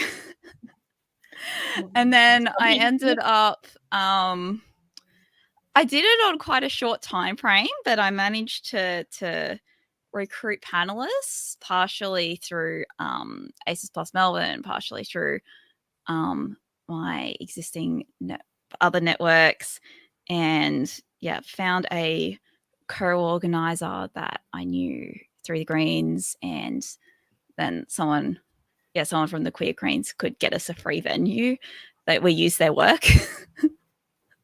And I managed to put together a panel, and then more advocacy stuff when the Pride Lobby was looping us in on stuff, and then I was one of the people that engaged with that along with others. The Pride Lobby kind of snowballed from there. Thank you for the hugs. The Pride Lobby is a good group to talk about, because that's another thing about advocacy or activism, but partially advocacy is hooking up with other NGOs and meeting with people who are more resourced, have more going on. They have already got a link in with or with politics, or with people who can do something, or they have a link to funding that you don't have. Kind of like they're kind of like a big sibling mentor for you that can kind of get you to the table, kind of. So the Victorian Pride Lobby has been somebody who's been able to do that. Meridian. Yeah, here in Canberra we've had an organization called Meridian, which used to be the AIDS Action Council here, but now they do so much more than AIDS, so they changed their name. So when they saw us talk at that conference in Canberra, basically the next thing they did they were like, we didn't know there was an asexual group in Canberra. Tell us more about asexuality. What can we do to help? What do you need?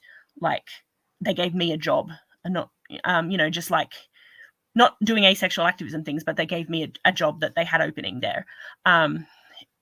So, it's just like, this is an organization that came to us and was like, okay, we didn't know there was a problem. What can we do about the problem? How can we help you?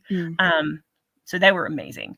We and groups like that care about your cause, that have heard about your cause and want to help you out. That's amazing. I'll also say Out for Australia are a organization here that do they kind of do things like they get mentors for young queer people out in the workforce. They do a lot of talks. They organize talks. Yeah, they organize talks for in workplaces for organizations. And educational stuff, like, if a person in the workplace is transitioning, they will go there and kind of I guess get everyone informed about what this is and what's happening and what's unacceptable and what's acceptable, that kind of thing. They also organize the 30 under 30, which is an awards thing for young queer people who should be recognized for their work, which B has won. Yeah, they were 30 under 30. So they're a great organization. They've been really supportive of asexual people. They just come up and talk to me whenever, like, it doesn't matter who they are. If I've never met them before, they're all like, "Hey, asexual person, love you so much." Yeah. What about the support from the 79ers? Yeah. So yeah, just like any organization that has power. Oh, how can someone get involved in awareness if they aren't an activist or advocate? Join your local ACE group. Yeah, find a group that's going on and become a part of it, or just go places and be like, "Hey, I'm asexual." I don't know, B. So I guess it depends on if there's an existing group. So if you can find other people who are already doing stuff, how does someone get involved in awareness if they aren't an activist or advocate? So the first thing I check is for if there are other people doing stuff that you're keen on that you can collaborate with. That would be my first port of call. And starting with, there are a wide range of activities you can do for awareness. So someone in our intro mentioned making a meme page, which would be a kind of awareness.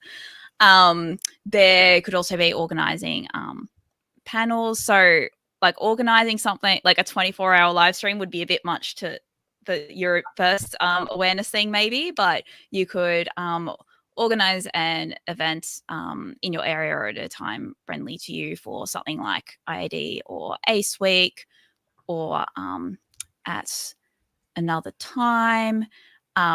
You can also, if there isn't an existing social group, you could consider starting one. Awareness, activism, and advocacy can often fall out of that because you need to bring people together before they can do stuff together. So that, like, both in Melbourne and in the ACT, where Kate is, that's come before the other initiatives because we have to come together to do stuff together. Yeah. Any organization or place that you have any kind of influence with, like, I mean, even just, your workplace being like, "Hey, can we make a Happy International Asexuality Day post?" Where we could link to some resources, anything like that. I mean, even just, doing your own Facebook post that says it's International Asexuality Day and I'm asexual, and here are some, here's some resources. Here's the link to the International Asexuality Day YouTube, things like that. That's raising awareness, even if it's just on your own Facebook, or if you feel confident to, you might want to make it so that it's public so that friends can share it if they want to. That's a very small thing, but it's actually a huge thing. It just doesn't seem like it. You can do that on Facebook, Twitter, and if Instagram. everyone does that, they're all on it. Yeah. And a lot of people do that. It adds up to a lot. Yeah. And it is important, just even individual people. I mean, Australian Asexuals, the big group here, I mean, they just came together basically because they wanted to go in the Sydney Mardi Gras, which is like a huge queer event, and they just like, let's go and be the asexuals in Mardi Gras, and that's awareness raising. So if there's like a queer event in your city or in your country, you could just be like, "Hi, can we have a stall, or can we join in the march," or whatever it is. And that's just having like one asexual flag there, or having, just a small group of asexual people with their banner that says, "We are asexual, or whatever, that's raising awareness as well. That's a huge thing you could be doing. And you can also, for something like Mardi Gras, you can also join as an individual and take your flag, take your sign, and be in another group that's relevant for you. And you can also work within more broader queer orgs. So joining specifically to push your own agenda would not be very nice. Like, you should be working for everyone's benefit, but you can work to expand their activities and what parts of the community they support, as well as supporting the people they already support. Yeah, or if your workplace has a like a queer committee or anything like that, that's another thing you can do. Yeah.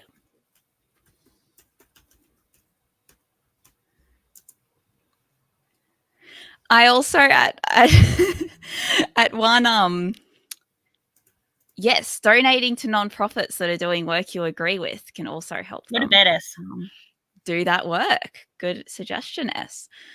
And I've even we had an event for what was it, Ida Hobbit at work at a previous job, and Ida Hobbit actually commemorates removing.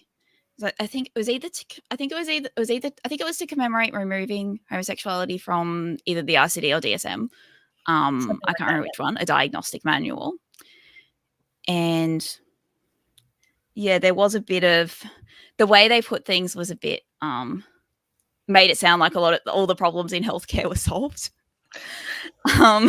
So I did end up there was opportunity for other people to speak, and then I gave a bit of a spiel about some issues in healthcare for trans, ace, aro, and intersex people, and that was well received. Like, I read the room about how that would be received there. In some other places I work, that would not have gone well, but I was working at a social justice charity, so I could do that.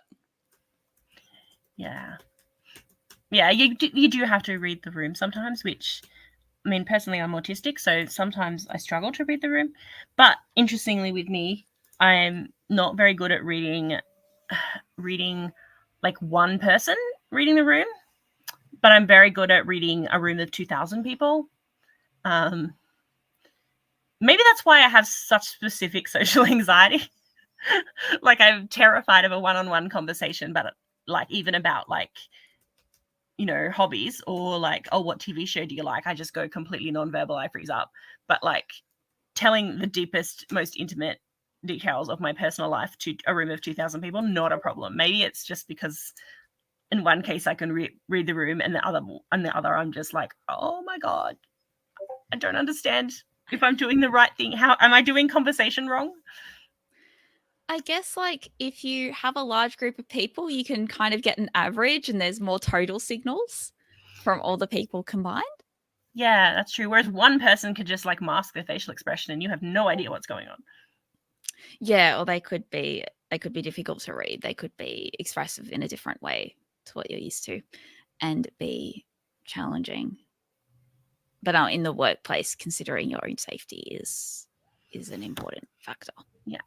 So there's some people who are not knowing what their local ACE group is. I cannot help you if you are overseas, but I can help you if you are Australian, because we have a list of useful links on a card. Here it is. But if someone's aware of an international directory of ACE groups, they are very welcome to share it to help everyone. I just don't know. I also have a form where I'm trying to collate these things, so I will get that link in there as well. Great. Yeah, if someone can help them. Although, if anyone like sent us an email that was like, "Hello, I am in Switzerland," we have an international list on there too. Yeah, we would still help you. We'd have a go. Yeah, I would do my best. Okay, hang on. Let me just put this in the comments. Oh, I cannot because I'll put it in the private chat, and then somebody else can link it from there.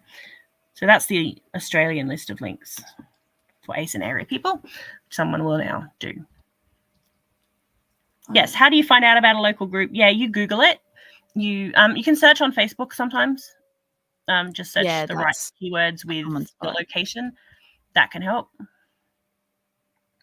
Yes, Deepa from Bangladesh did have an Ida Hobita art installation.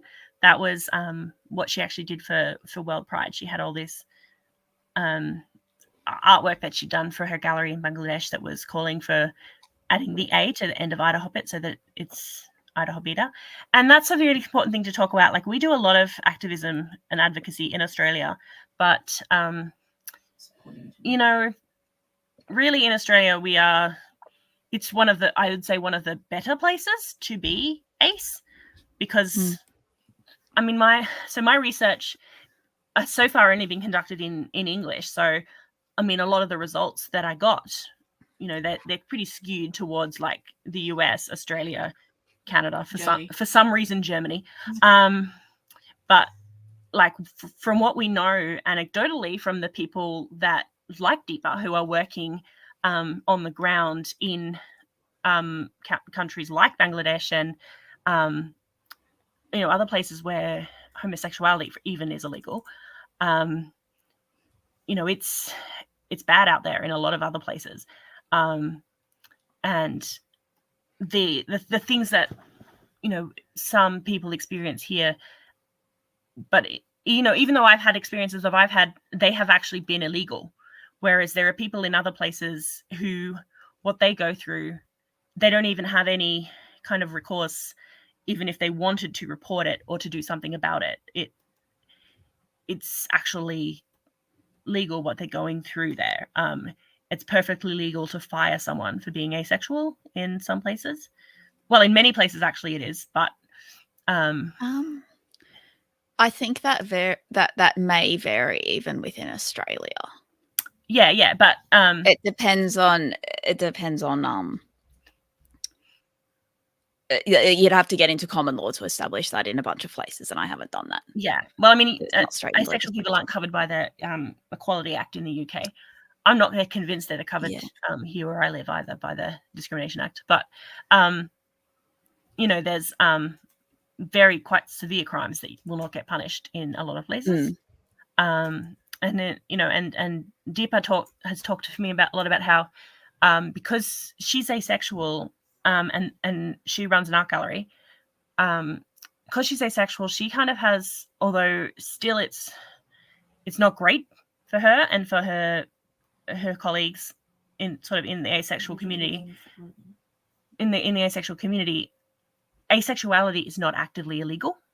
So they have a kind of connection. So her art gallery is the first queer art gallery in Bangladesh because she has a connection into the queer community. She can show their work in her gallery. And she can be more open than some other people can be. Yeah, she's able to have that openness. But at the same time, still, she experiences a lot of the same discrimination, a lot of the same oppression that they do. But we hear a lot of stories from her, from our friends in Nepal, from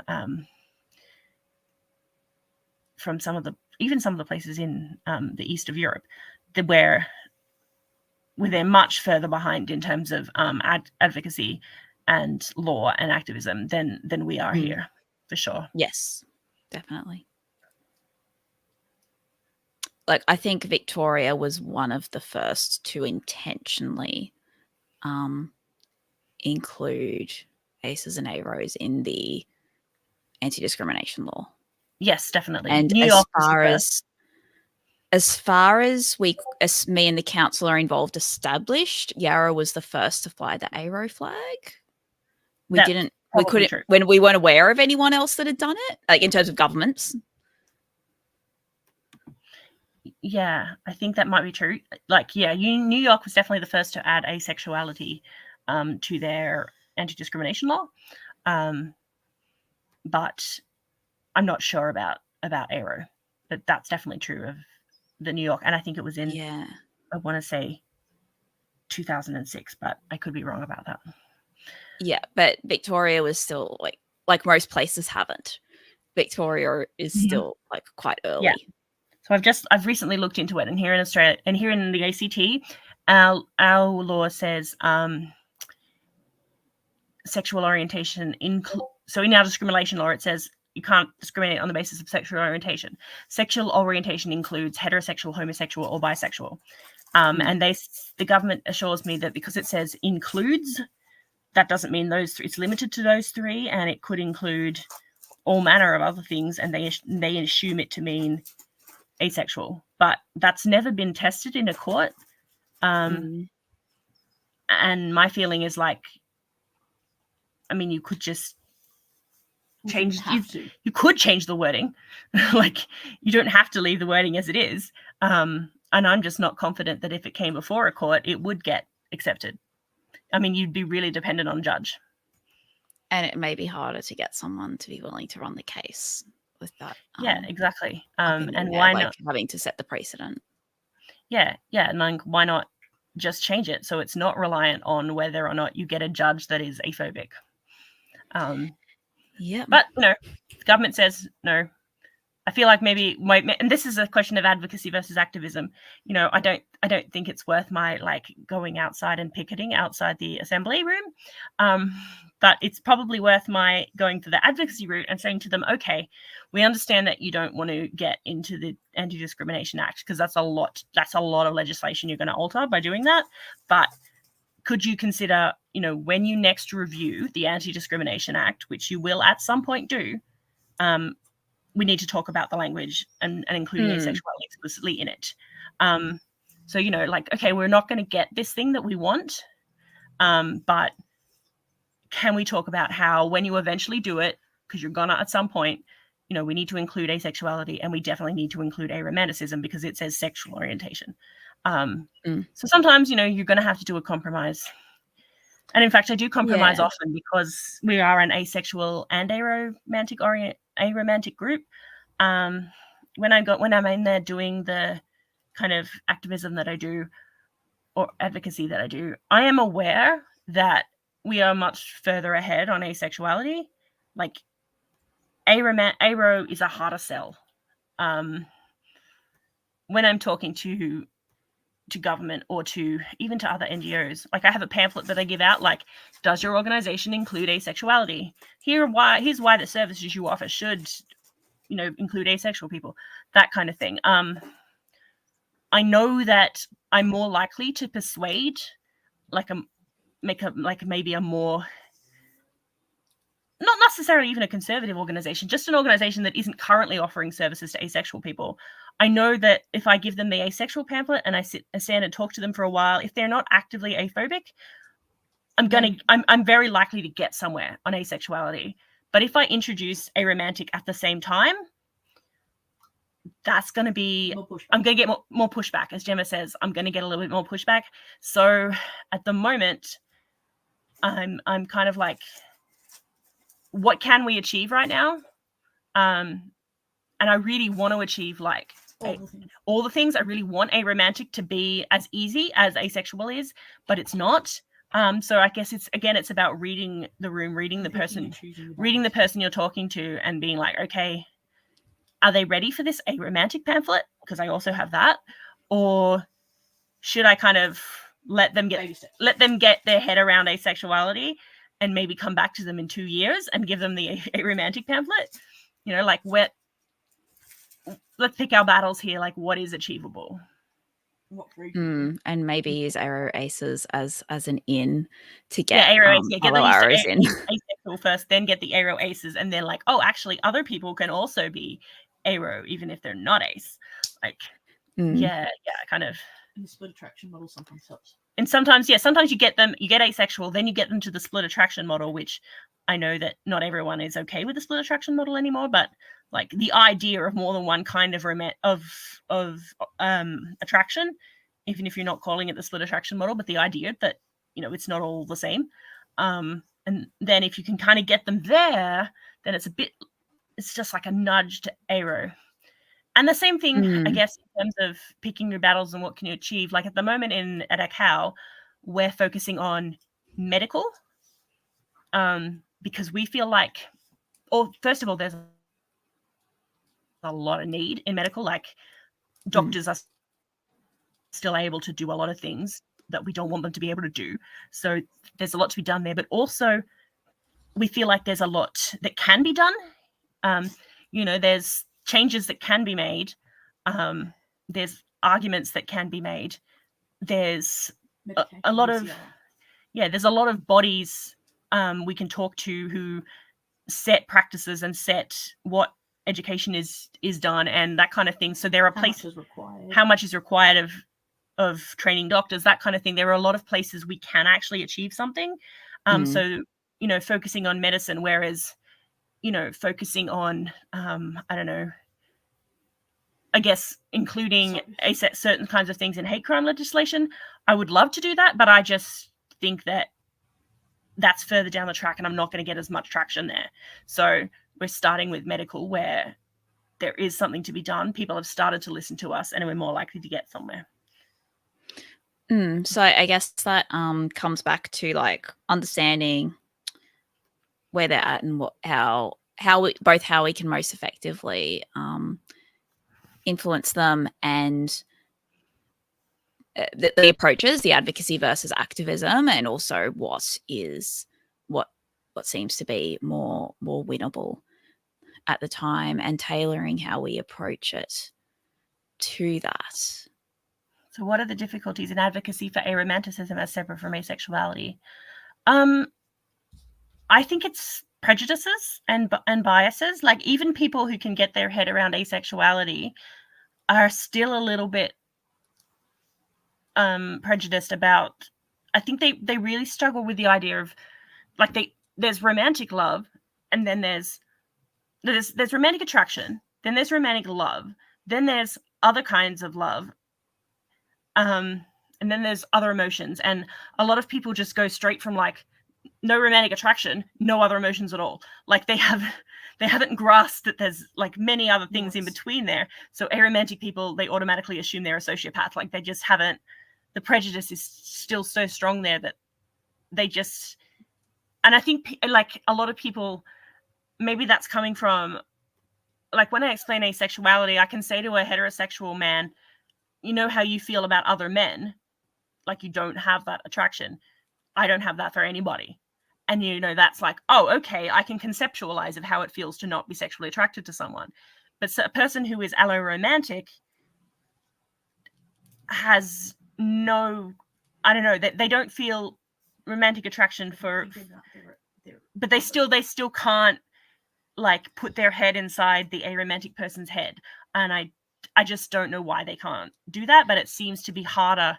And maybe that partly comes from not being able to split up that romantic attraction from that sexual attraction. They just haven't been able to separate it in their mind. So they're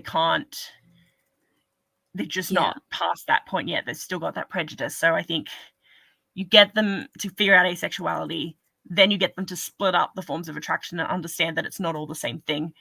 And then you get to aromantic and they start to get the hang of it.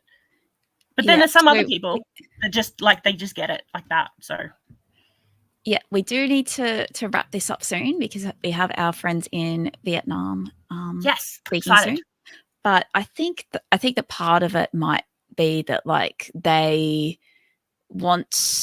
feel a drive to have romantic relationships be a very large part of their life, and to have a relationship hierarchy in that way, and have difficulty understanding, not wanting to. A lot of people have difficulty understanding people having different priorities from them. Like I've had the same thing with not wanting to work myself to the bone. It comes up in a range of ways. Like they just don't. A lot of people have trouble realizing that different people want different things. Yeah. Okay, it's time for us to kind of wrap up now. But yeah. I mean, we are always happy to answer more questions. So I guess, come find us on Discord if you want to talk to us some more, because we have a Discord, an international Discord that we use for ACAL. So Gemma will post the link now, and it's time to welcome our friends from Vietnam. Thanks for joining us. Thank you so much. This has been an amazing chat, which I was a bit worried about but it has been fantastic. Bye, V and Kate. Thank you very much. I'm now adding. Oh. Hi, everyone. Hi. Hi, Tan. Hi, B. Hi, Kate. Hello. We transition from Australia to Vietnam. Thank you, B, and thank you, Kate, a lot. Thank you for all the resources you shared. Also, I just wanted to point out that much later in the 24-hour live stream, we will have a panel about avomanticism and ace activism, erasure, ace-back activism. So if people have questions about that and topics they would like to discuss, please write it down in the chat, because we'll be very happy to discuss that. So thank you. 11 p.m. UTC, that is 1 a.m. for the participants to the panel, but yay. Thank you, B. Thank you, Kate. So let's welcome the asexual in Vietnam representative.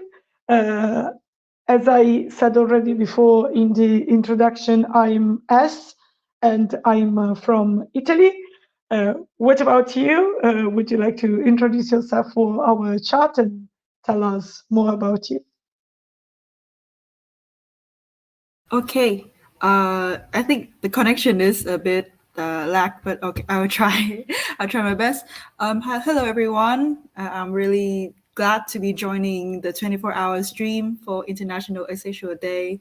My name is Huyen, and right now I am part of the leader team of Asexual in Vietnam. I am myself an activist specifically for LGBTQ issues in Vietnam, and I'm working. I am working mainly as like a campaign organizer for Asexual in Vietnam. Yay! I'm really glad to talk about like the experience and mostly my story of I've been working with Asexual in Vietnam in the leader position for 2 years, so I'm really glad to share my story here. It's great, honestly. I'm a bit excited because I don't know much about ace activism in Vietnam. Also, you mentioned you feel your connection is not working very well. I can hear you loud and clearly, so I hope it's the same for everyone. Would you tell us a bit more about, like, you founded Asexual in Vietnam, or you came into the group later? When was it born? What does it do usually in its ace activism? Yeah. So actually, we just celebrate our like 11th year's anniversaries back in March. So it's been a while, and I'm like I'm kind of the second generation of Asexual in Vietnam. So I'm not part of the founder, but like one of the next generation. In Asexual in Vietnam, we work mostly on like public awareness of asexualities and connecting our community, since like the community in Vietnam is still quite like small, and I guess like a lot of people in Vietnam are still unfamiliar with gender diverse and asexuality terminologies. And it is kind of our mission to spread the word, to raise awareness, and also talk about our difficulties, our struggles for asexuality, and maybe in the future can advocate for more changes in the system, more changes in kind of the bigger scale, like politics and that. But just, yeah. Hello. That's amazing. Like 11 years, like, be able to say I am the second generation of ace activists is so great. Like, I know there are a lot of ace groups that are I don't say old, let's say long-lived, but it's always amazing to hear from about that. I wanted to ask you more, like, about we're going to have a lot of panels today with activists and ace people from different countries all around the world. And I wanted to ask you more about the specific struggles or specificities of doing grassroots or community-based activism in Vietnam, specifically for asexuality, but not only for asexuality. If you want, I'm also I think many people would be quite interested in knowing how is your activism seen in Vietnam by the public eye, by the general society and opinion. You mentioned that not many people know about asexuality, but like, tell us a bit more about the specific struggles you face. Yeah, so I mean, it is kind of the age-old questions of how can asexuality be recognized more in terms of not only the public, but in a lot of scale like healthcare and educations, and even larger is in politics and in law. We are still working mainly on kind of like public awareness, and hopefully can partner up with the other organization in Vietnam to participate in like annual event. We are part of the we are part of the partners of Hanoi Pride. If you know of it, it's like a annual Pride event in Hanoi for LGBTQ youth. Yeah. So aside from our work, we do have networking and partner with other organizations. But I think one of our biggest struggles is that I guess it is still raising awareness within our own communities. I think that the asexual people are kind of used to the status quo and used to a lot of struggle. And I think our communities are not used to the spotlight, I guess. The community in Vietnam is quite, I'm going to describe it as they are quite introverted, and we are quite kept the struggle to ourselves. And some of the time, I think how to raise awareness within our community to help people recognize their right and recognize their right to be kind of like to realize their rights to be recognized is still a really large part of our work, because we have to kind of raise awareness within ourselves and the public also. Yeah, I think it's kind of the conversation that a lot of people do not talk about, that being able to recognize our rights and recognize that the capacity that we can reach is also a privilege. That's why we have to work within our communities to help other people to kind of recognize that they have a space to speak up, to live for themselves, kind of things like that. And another struggle is that I think it's kind of the same for any like minor group within the LGBTQ community, like intersex or non-binary or asexual. We are considered sometimes like a new trend or something that is not be taken seriously. Therefore, I find it difficult to be involved in kind of the bigger movement within the country sometimes to like insert our asexual perspective. Right now in Vietnam, if you guys notice that we are having a draft bill on like transgender law, and I'm really glad that the trans community within our Vietnam is working really, really hard for it. And also, I think the community focus a lot on like kind of the basic law, like a transgender law or like marriage equality. As like an asexual, or we consider like a minor group within the community, we mostly have the field to work on like public awareness, community awareness, and kind of find it hard to reach out to like a larger partners in terms of that.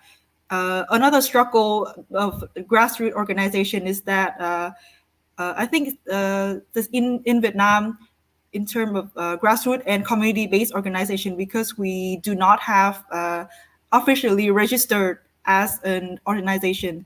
Therefore, our work is being limited a lot in terms of funding, or where do we get the fund, or what kind of community or what kind of work we are allowed to do, because we do not have any official organization.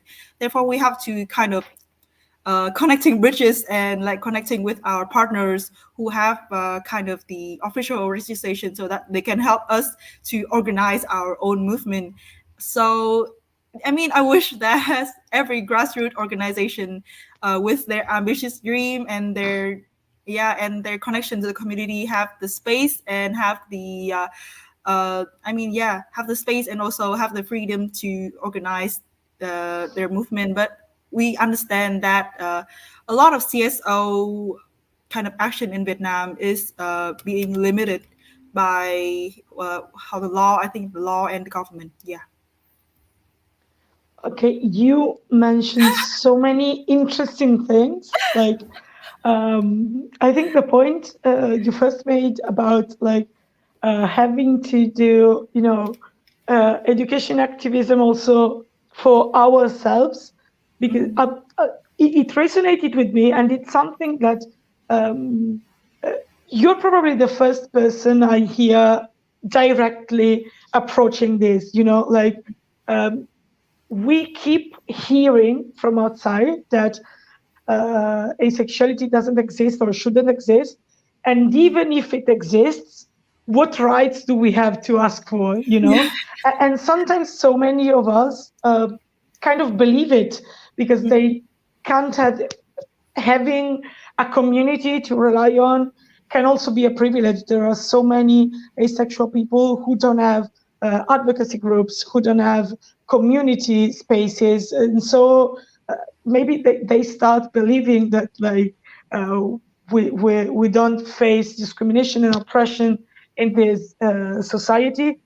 Oppression and discrimination we can fight against to shape our life and our future.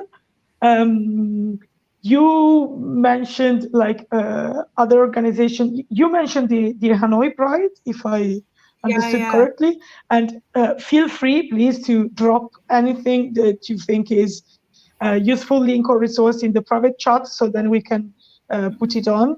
Also, because you mentioned that like one of the struggles is you can't be an official association or group, and so it's more difficult to receive funds and etc.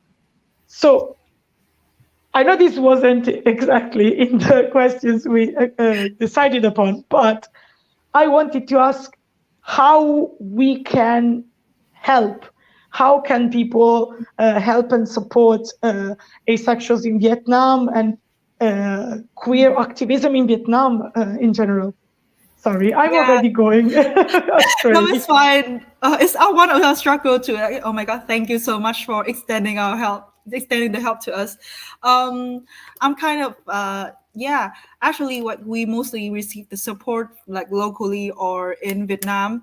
For the recent year, I have been engaging more with kind of like international activists. I think not international, it was mostly like regional from ASEAN, right? And I can kind of see how like international networking can help us.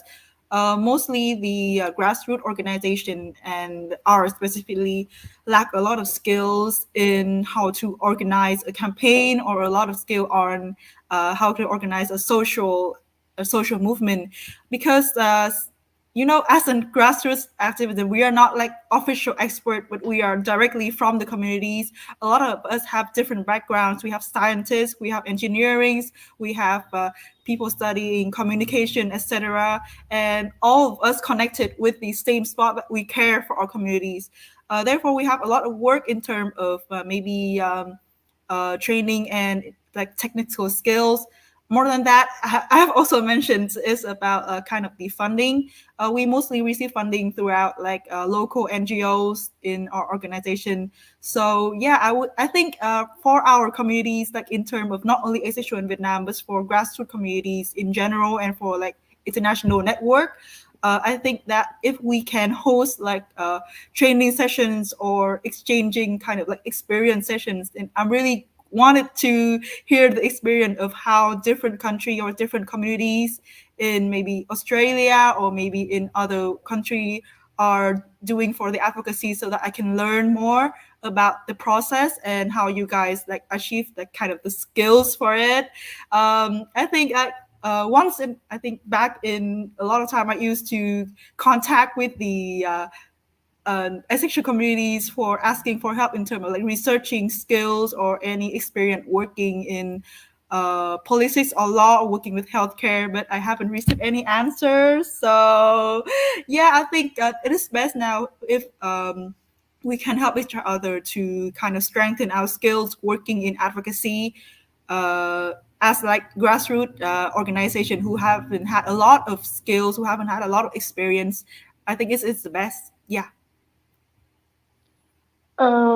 You kept saying like, I want to learn from other organization. I want to learn how they do things. Your group is 11 years old. Like, most of us are babies in the face of asexuals in Vietnam. Like, my group is barely 4 years old. So I would like to know how you do what you do. But anyway, yeah, I completely understand. Like the yeah, Poopy in the chat agrees. We should be learning from you.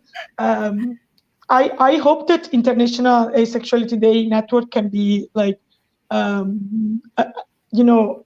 platform to communicate. Like, I think this live stream is amazing, but it shouldn't be like a one-time thing.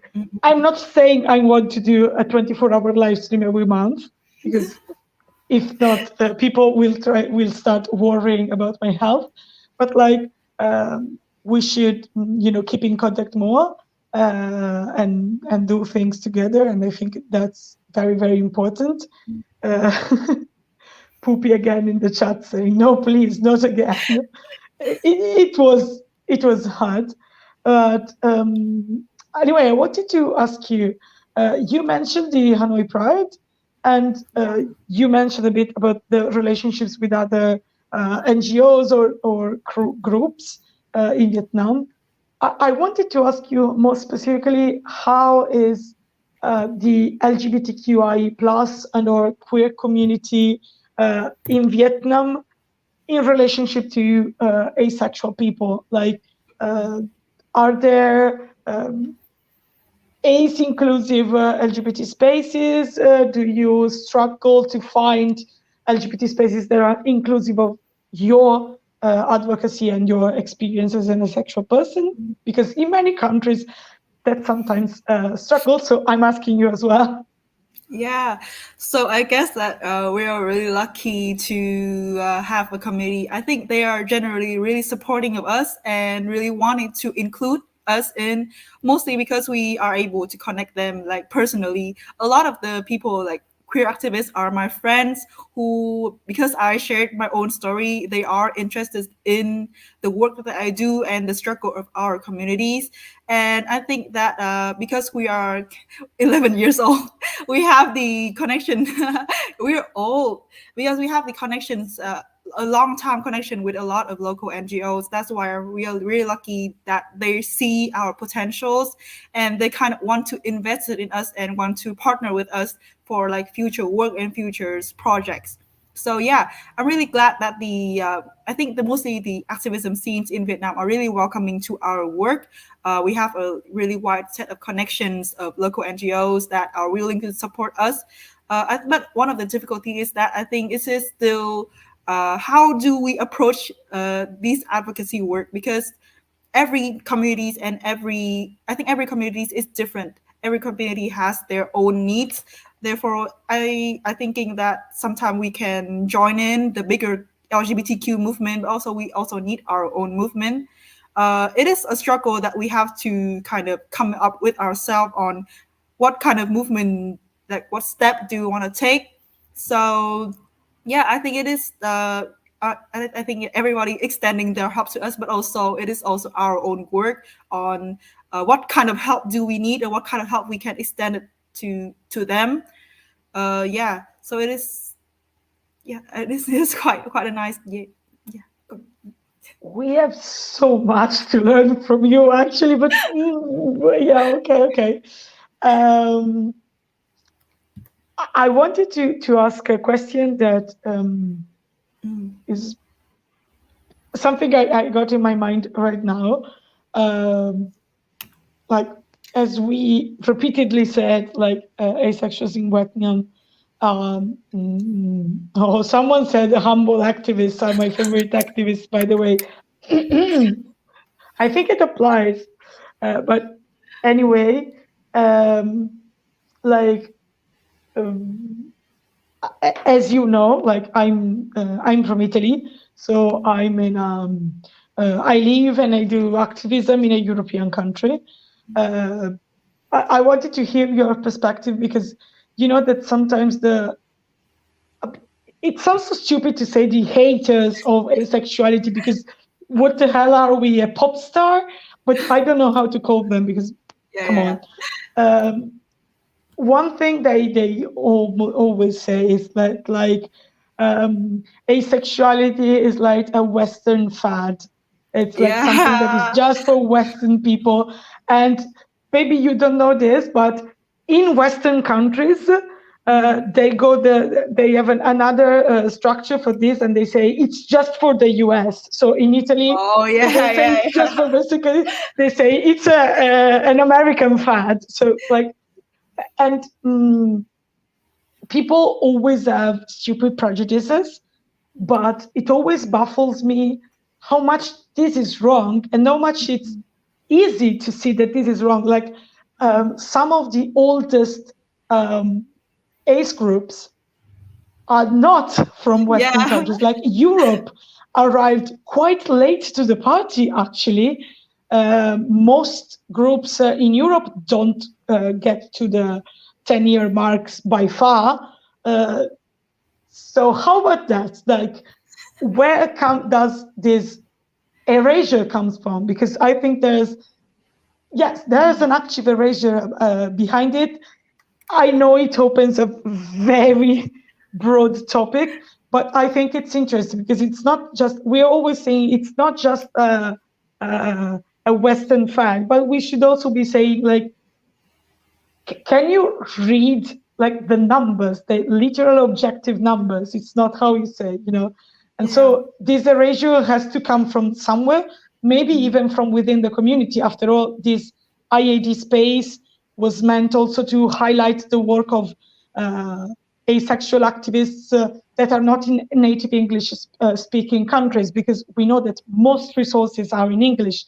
Even this live stream has to be in English and doesn't have translation. So what do you think of that? An easy question. Yeah. Oh my God. A lot of things. Yeah. No, it's fine. It's fine. You make great questions. In terms of you talk about histories and erasures and of culture. I think I need to make a point about culture, because when we talk about asexuality, even though we say that we have little to no sexual attraction, but when we talk about asexuality, we have to talk about sex. We have to talk about our relationship with sex, with how the kind of how society views sex and love and things like that. And in terms of culture, I think especially in Vietnam, it is still a really sensitive kind of topics. And a lot of people do not want to talk about anything related to sex or related to love, and how kind of the society society's kind of roles in sex and love. Therefore, the erasures of asexuality in terms of the topics is because people do not want to talk about it because it involves sex and love. Yeah, but it is also that when you talk about asexualities, like as a people often blame it as a trend, an US trend or a European trend. I think that the kind of asexual people, like without like the label, the people who have little to no attraction, maybe they exist a long time ago, but the way of we labeling it, we kind of like making a community for it. It's kind of a bit a Western way. Yeah, because the act of labeling something or a group of people is, I don't think has to do a lot with the Westernizations and how we are affected by kind of Western activism, even though it helped us a lot in kind of making a community for ourselves and help people to come and connect with other.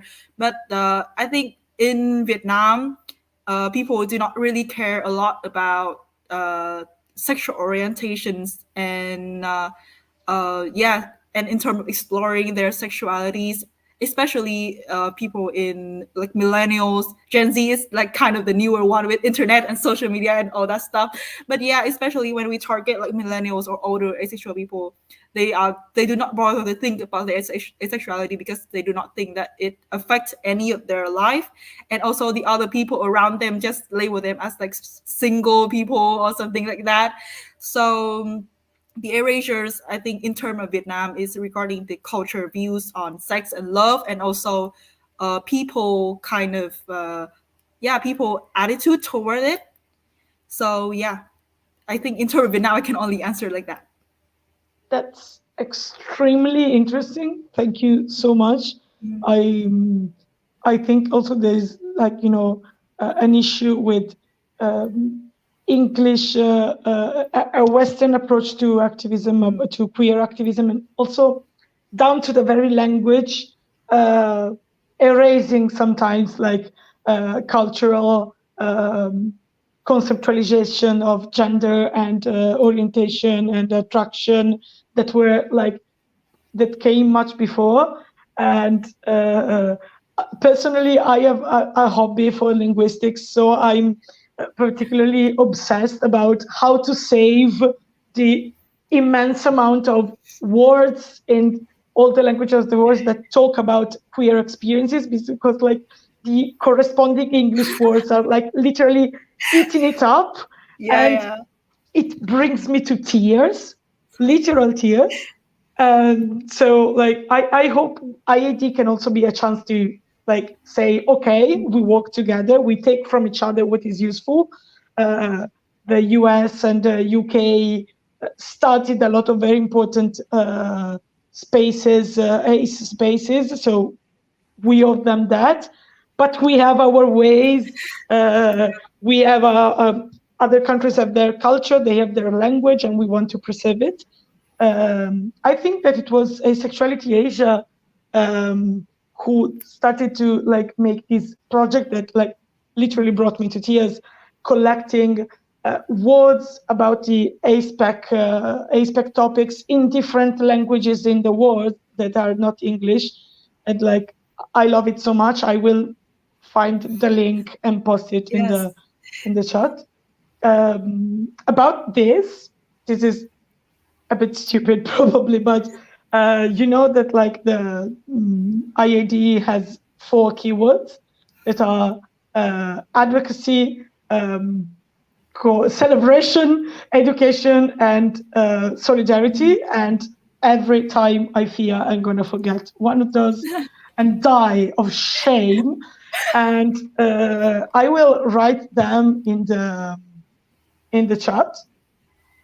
And I'd like you to translate them in your language, if possible. We would like to do that today as a game with all the people we're going to have on screen. I will ask you later when you're free if you can also write it down in the chat, because I can't. I don't know how to write. First question also. What's your language name? Language name as in. Like it's literally Vietnamese, yeah. Oh yeah, it's just it's just tiếng Việt, tiếng Việt. I mean Vietnamese in Vietnamese it's tiếng Việt. Yeah. So maybe I can we have like 2 minutes, so I would like to do a greetings to any Vietnamese who is watching it right now. Xin chào mọi người. Mình rất là vui hôm nay vì nếu mà có người Việt nào có thể tham gia chat của bọn mình, và 4 từ khóa cho ngày lễ vô tính quốc tế: advocacy, celebration, education and solidarity, right? It's là sự vận động này, nói chung là mình dịch celebration là sự tự hào, education is sự giáo dục hoặc nâng cao nhận thức, solidarity là sự đoàn kết. Và hôm nay rất là cảm ơn mọi người vì đã tham gia. Thank you very much for all joining us today. Yeah, so that is my last greetings. Thank you. It was amazing. It was really like I wish we could take. I wish we had like hours or the whole day to talk about all this. First, like I don't know if people have to ask questions. Because like the next panel is actually from India, because Indian ACES is celebrating their 10th anniversary, but they're going to stream an in-person event. But at the moment, they are not replying in the private chat. So if there was something, it's no problem, because they have a bigger slot. So we will figure it out. But if there is something people wanted to ask in the chat, or if you want to say something else, two people from Vietnam listening to you in not in English. Yay, finally. But if you want the subtitles, then you'll have to tell us what to write. Also, if you have other links, resources, blah, blah, blah, to drop in the chat, this is the moment. This time is yours. I will tell you when time is really up. So you have a free time to do whatever. Yeah, I guess. Yeah. I don't know what to share. I guess I will share with you if I guess any Vietnamese people here. I want to share with you like the fan page. Oh, there's a question. I'm going to share with you like the group, the public group of our communities. It looks like a lot of people, yeah, but it's like yeah, but it's also mostly in Vietnamese. If any like foreigner or Vietnamese people who do not, any people who do not speak Vietnamese but residing in Vietnam right now, you guys can contact me in terms of like adding to the communities. And regarding Poopy questions about in-person event and such, we tried our best to host a lot of in-person event. Actually, we do a lot of like offline work, or we call like coffee sharing communities events where just a bunch of asexual people coming to a coffee and talk about like what are they doing right now, what are their struggles. It is also like our kind of occasional event to connect with the communities and kind of assess their needs, or if they need any kind of help or support. And also we have a lot of advocacy and kind of public awareness events. We do host like back in 2022, we have an exhibition in with asexual art from people from all over Vietnam. And recently I think we have like a like kind of filming, not film festival, but like kind of filming event for like short film of asexual people, and then discuss how the asexual people are being represented in the media. And yeah, we are trying our KPI every year is to have at least one offline event, because it is kind of where the asexual people flock in and meet each other online, from online to offline. So yeah.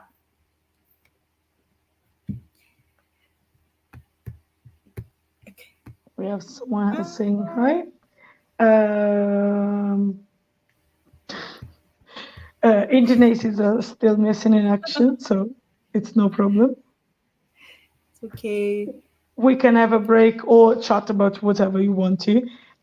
Also, I asked all the questions, but if there's something you would like to ask to the chat or to IAD or to anyone from the IAD network, you said you tried to get in contact with the asexual community, international asexual community in the past, and you received no answer. So you can reiterate the question if you want now. So because I think because I'm quite jealous of some network of other communities, because I have friends who maybe of the trans community or intersex community within Asia, they have a really great connections and support of each other a lot. So I keep thinking that what if the asexual community can do that to each other, when we have kind of like the network where we can support each other in terms of, I see it about training or sharing experience and like that. I think it would help a lot in terms of advocacy in every countries, because every activist know their own context more than other people. So if we can have like this kind of bigger communities or have more like activities, it'd be great. But also because I do not keep track with a lot of the activities, so I'm a bit guilty about that. Maybe I'm not really well updated about what the community do, so maybe I have missed out. But yeah, I just kept thinking like, what if we have a really like kind of strong platform where maybe all of the activists, asexual activists, can chat and can ask questions, maybe like a Facebook group or like a, I don't know, like a network, I guess. Yeah, it would be great. Yes, but a stupid question. Are you in the IAD network? Is asexuals in Vietnam? Yeah, that's what I'm guilty about, because I'm not really keeping track of I didn't want to, but like it would be amazing. Like this time, I literally, there are a lot of people on this panel that are not actually already in the Wait, you are technically written in the list of IAD partners asexual in Vietnam. So technically you are in the mailing list. And yeah, like if you want to do something, even we don't need to wait for April the 6th. Like, yes, I won't do any more 24-hour live stream until next year for sure, because I need to sleep.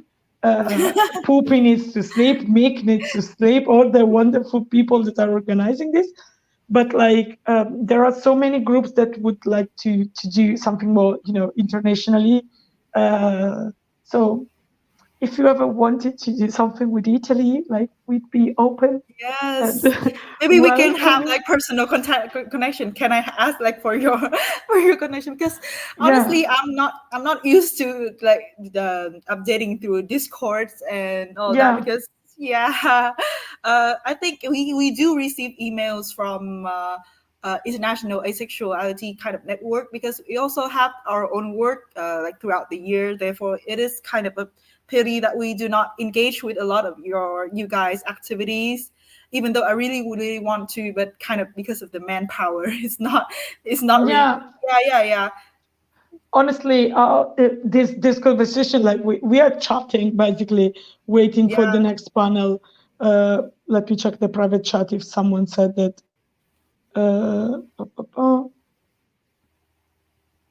Okay, things are delayed 20 minutes. So if you prefer to go, it's okay. If you want to talk more, it's okay either way. But since you were booked for 30 minutes, I want to double check with you that I'm not holding you hostage.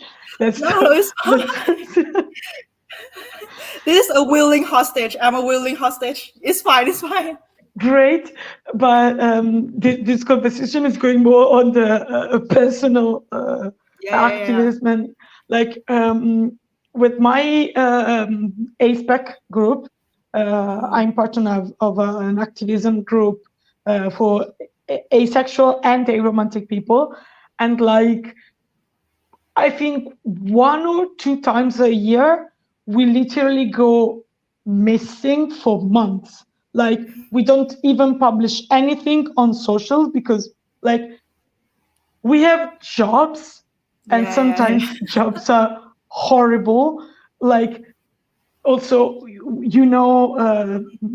there is a strong also overlap between the ASPEC community and the neurodivergent community. That means that like 95% of my advocacy group is made of neurodivergent people, me included, and sometimes it gets overwhelming to do all the stuff. So I think we have to be charitable with ourselves. It's impossible to follow. Like, I know Discord can be overwhelming sometimes. Like, I will share this with you. Like, my activism group has a Discord. We try to structure it to avoid excessive notifications, but we know that it can be overwhelming anyway.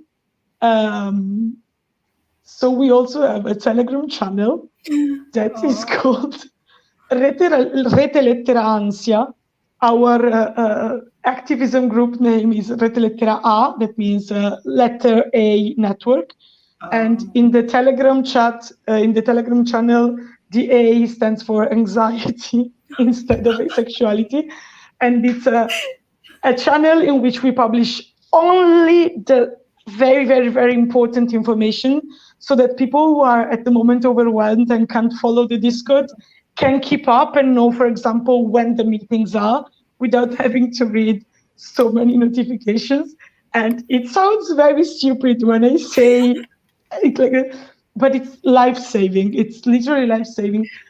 I think we have to be charitable with ourselves. And if you want to talk to any other groups, like contact, as I did, like I contacted a lot of people on Instagram and said, there is going to be this 24-hour live stream. Do you want to join? Yes, it was me again. Hi. Yes, I know. Yeah, I literally reached out to Antarctica, practically anywhere in the world. So yeah. Yeah, I think it is also. You shouldn't feel guilty. That's what I'm saying. Sorry, I talk a lot, as you probably noticed. No, we are both like yapping away the minutes that we have, but really I think it's come down to a little bit because we are dependent on technologies, and I think different countries have their own different technology. We mostly work on Facebook, and I think in Europe Facebook is for like old people, but like we are working on Facebook a lot, and a lot of our advocacy work are on Facebook, and we are not used to like kind of Discord or Telegram or things like that. Therefore, I think I mean, we have emails, but and you're talking about like the kind of the time like advocacy work, because we are doing advocacy work out of the goodness of our heart without any pay. So it is understandable, and also like we have you said that correctly. We have to be charitable to ourselves, that we are doing this work because we want the best for our community. And I am still a full-time student. And sometimes it is hard to kind of balance all of my work and also schoolwork. So yeah, I think thank you for mentioning and also appreciating all of our work, because considering that, I'm like, oh my god, we have done a lot of things even though we're like still having a full-time job to pay for our life. But yeah, wow. I'm just having like I think we should try, like, we should try to find ways to communicate that are less overwhelming and allow us to like jump in, because I think that one of the problems is that people tend to feel like, okay, I have missed out so much, I can't get back in now. And we should communicate that, like, no, jump in whenever we want. It's not a problem. Like, there's people who will have time and a chance to put more effort in it temporarily. The point is also to take turns, and we'll try to, hold it together. Also, oh, thank you for doing that. Thank you. Aww. We are very burnt this is out, for but you. we're glad to help. We're all very burnt out, but we're glad to help. Yeah.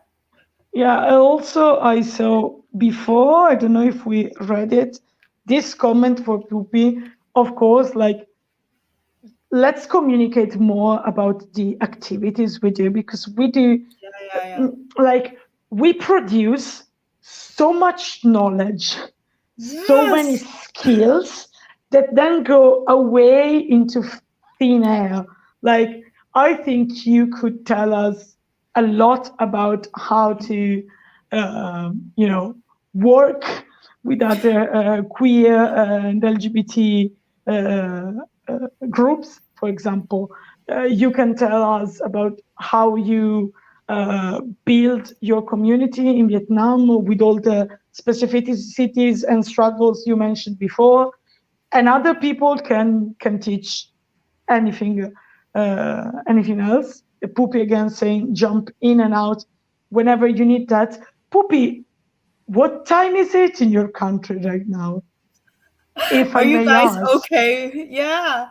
Are you guys okay with the time zone over there? I'm like, I set an alarm clock at 4 a.m. to be here for the greetings, and then I wanted to go back to sleep, but in the end I couldn't, and so I think I'm going to stay up until the end of the 24 hours.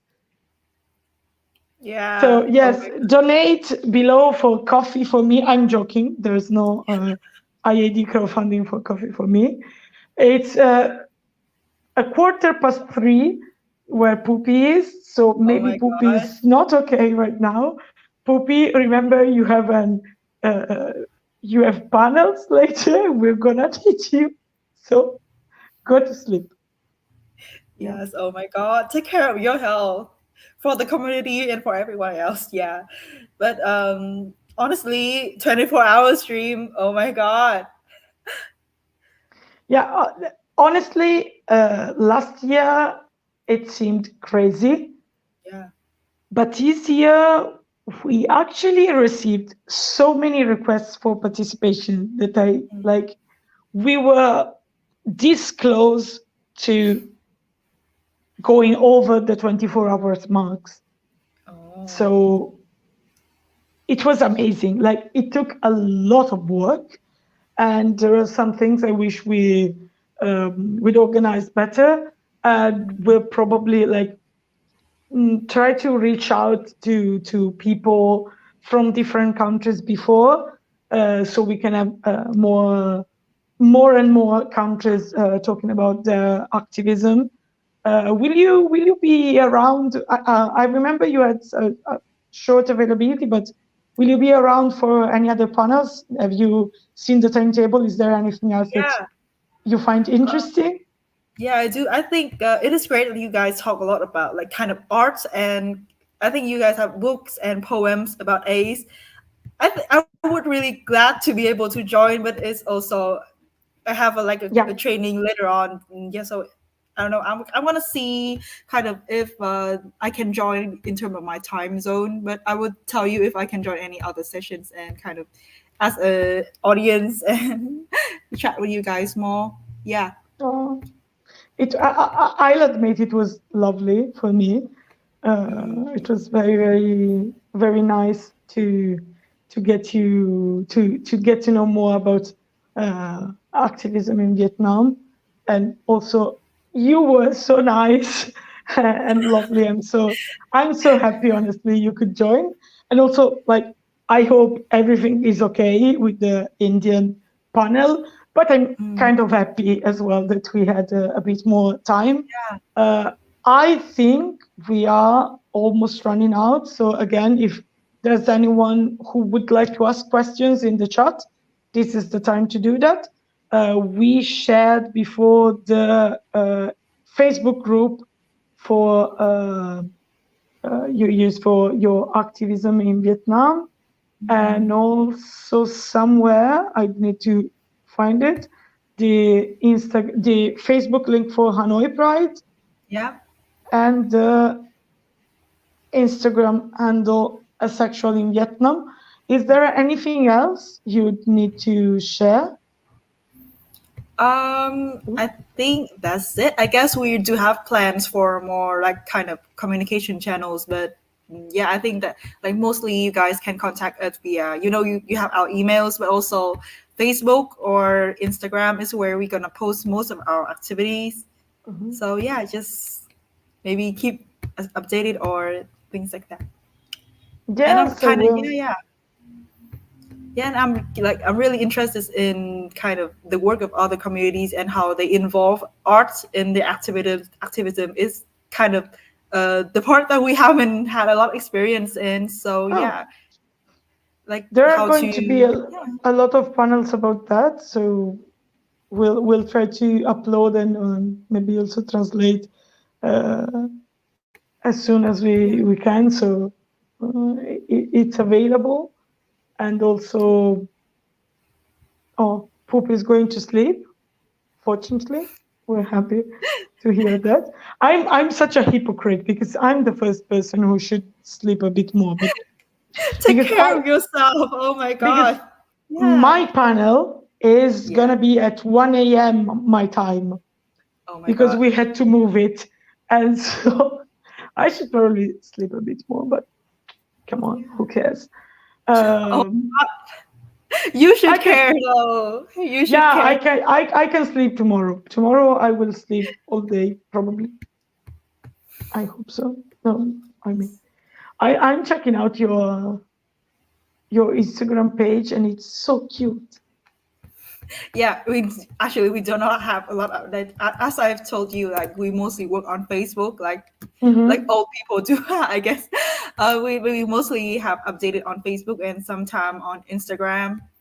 In terms of any campaign or any kind of like, you can see like the first picture is our post celebrating the 11th anniversaries, and yeah, some of the kind of event that we do can I ask, like, what kind of work do you guys do in Italy? Okay, so it's switched to Italy. I wanted to ask what are you right now working on for the immediate future, but we can switch to Italy if you want. Yeah. Let's talk about Italy more. I mean, yeah. Well, I think I guess it's fine since we have a panel with Italian aces later, but it's in Italian, so there's not going to be a lot of space to talk about what we do to the international community. So thanks for asking. I'm part of one of the main activism groups in Italy, like one of the two national groups, because there are also some others from specific countries, specific regions in Italy. We're in Italy, we are like that. We have like one queer association for every, like last year we had, I think, 50 pride parades. Yeah, in Italy we are like that. We are very focused on like the specific region and also sometimes the specific city. So we have bigger queer associations, but grassroots activism usually is in one city or one region and etc. The main feminist movement in Italy has like is like national, but it also has 70 smaller local groups. Yeah, in Italy we're like that. We are very focused on the local. I sometimes when I mention we had 50 pride parades to people, they're like, you did what? I'm sorry? It's impressive, though. It is very impressive. Yeah. But also, so yeah, there are two national level, let's say, ASPEC groups. Mine is ASPEC, ACE and AERO, and is the younger one. The other one is Caro Di Buoi. Mine is Rete Lettera. I founded this in the heat of the pandemic, actually. As it was born like as something online. That's why it was national, because we have activists for different parts of Italy, and it survived the end of the pandemic because so many online projects were born during that time and then died. And I'm so happy we're still here. We will celebrate our 4th birthday. We have babies' 4th birthdays next month. And like, what do we work on? We bite more than we can chew, that's for sure. And sometimes we go overboard and then we disappear for some months. But we try to like organize, like something we're working on right now is local in-person meetings focused on relationships and non-monogamy from an ASPEC perspective, and what we can bring to the table. Because like we're fed up with the fact that we feel like asexuality and aromanticism are, when they are included in the non-monogamy spaces, as if they are, you know, giving us something that can help us even if we are not whole. And we wanted to change the perspective, so we're working a lot on that. We work on having a presence in different pride parades, which is like literally a job, because since we have so many, it's difficult, but it helps us meet new ACE and AERO people in person. We're walking, like we're going a bit around for presentation of other people's books, because last year 2 books about asexuality were published in Italy, not fiction books, but like literally, you know, research about it. And we will have a panel with one of the authors later, talking about writing about asexuality. So yeah, we go around a lot. We're doing this, and we also try to work on building, this has been difficult because we needed a site and we didn't have money to develop the site. Then thanks to IAD, we received some money and now the site is almost ready. We're working on a map to collect experiences and stories from ASPEC people about services, especially healthcare services they've interacted with, to have a map of ASPEC inclusive services. So yeah, these are some of the things we are working on. Yeah, spreading awareness, trying to ignore the latent aphobia that some groups still have. I think that's it. I mean, it sounds like really promising and sounds really great. Yeah. Yes. I hope that it went very well and you guys have like. I really hope we can like. I would like days to be made of 48 hours because then we could do. Oh God, then we should make a 48-hour live stream. Maybe that's not a good idea. No, it's not. It's not a good. It may be, but yeah.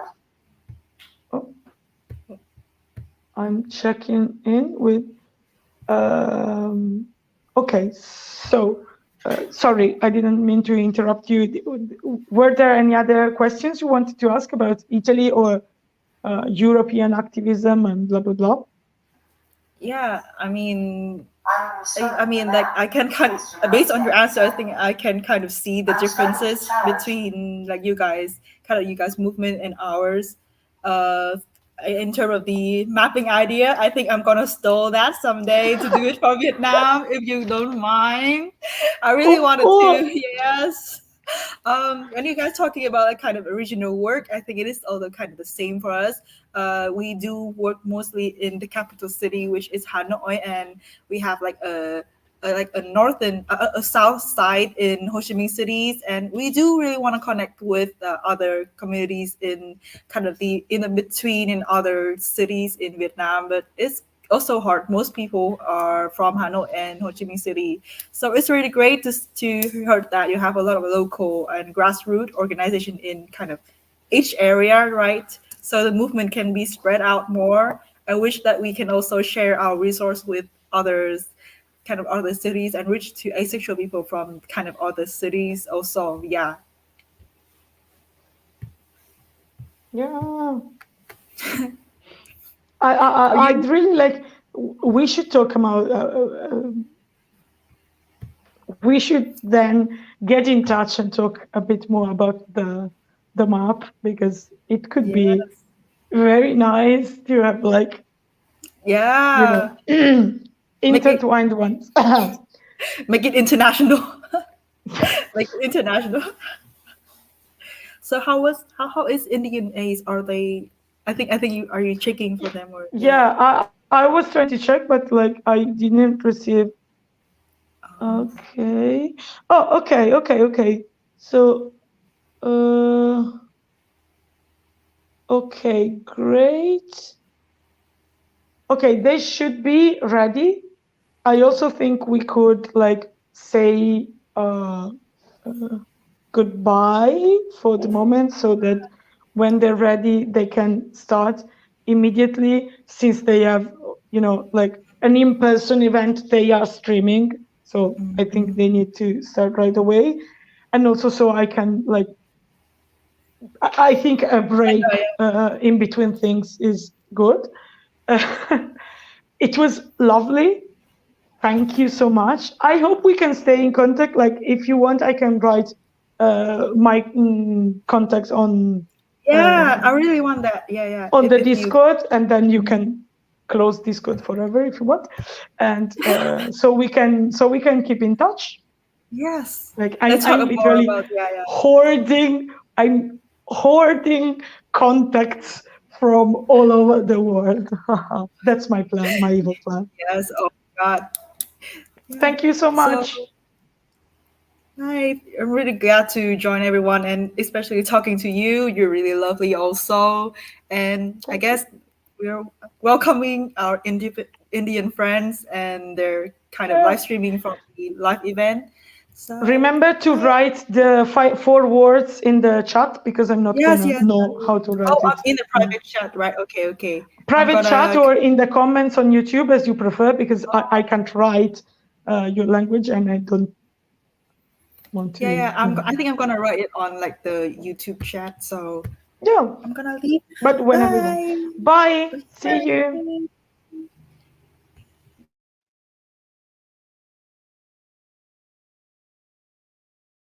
Okay.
Ready? Let's go.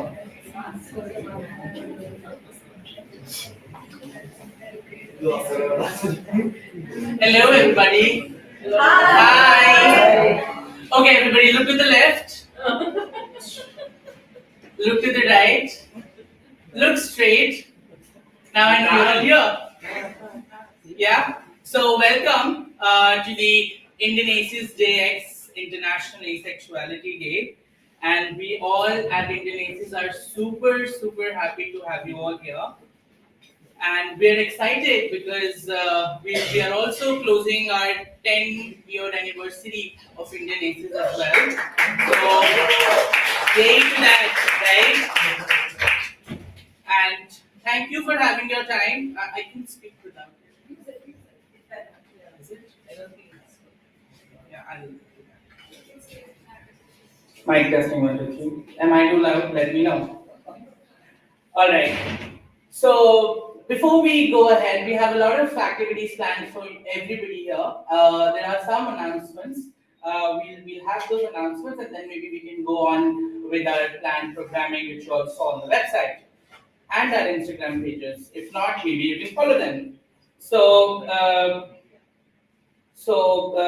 you may let me just read through.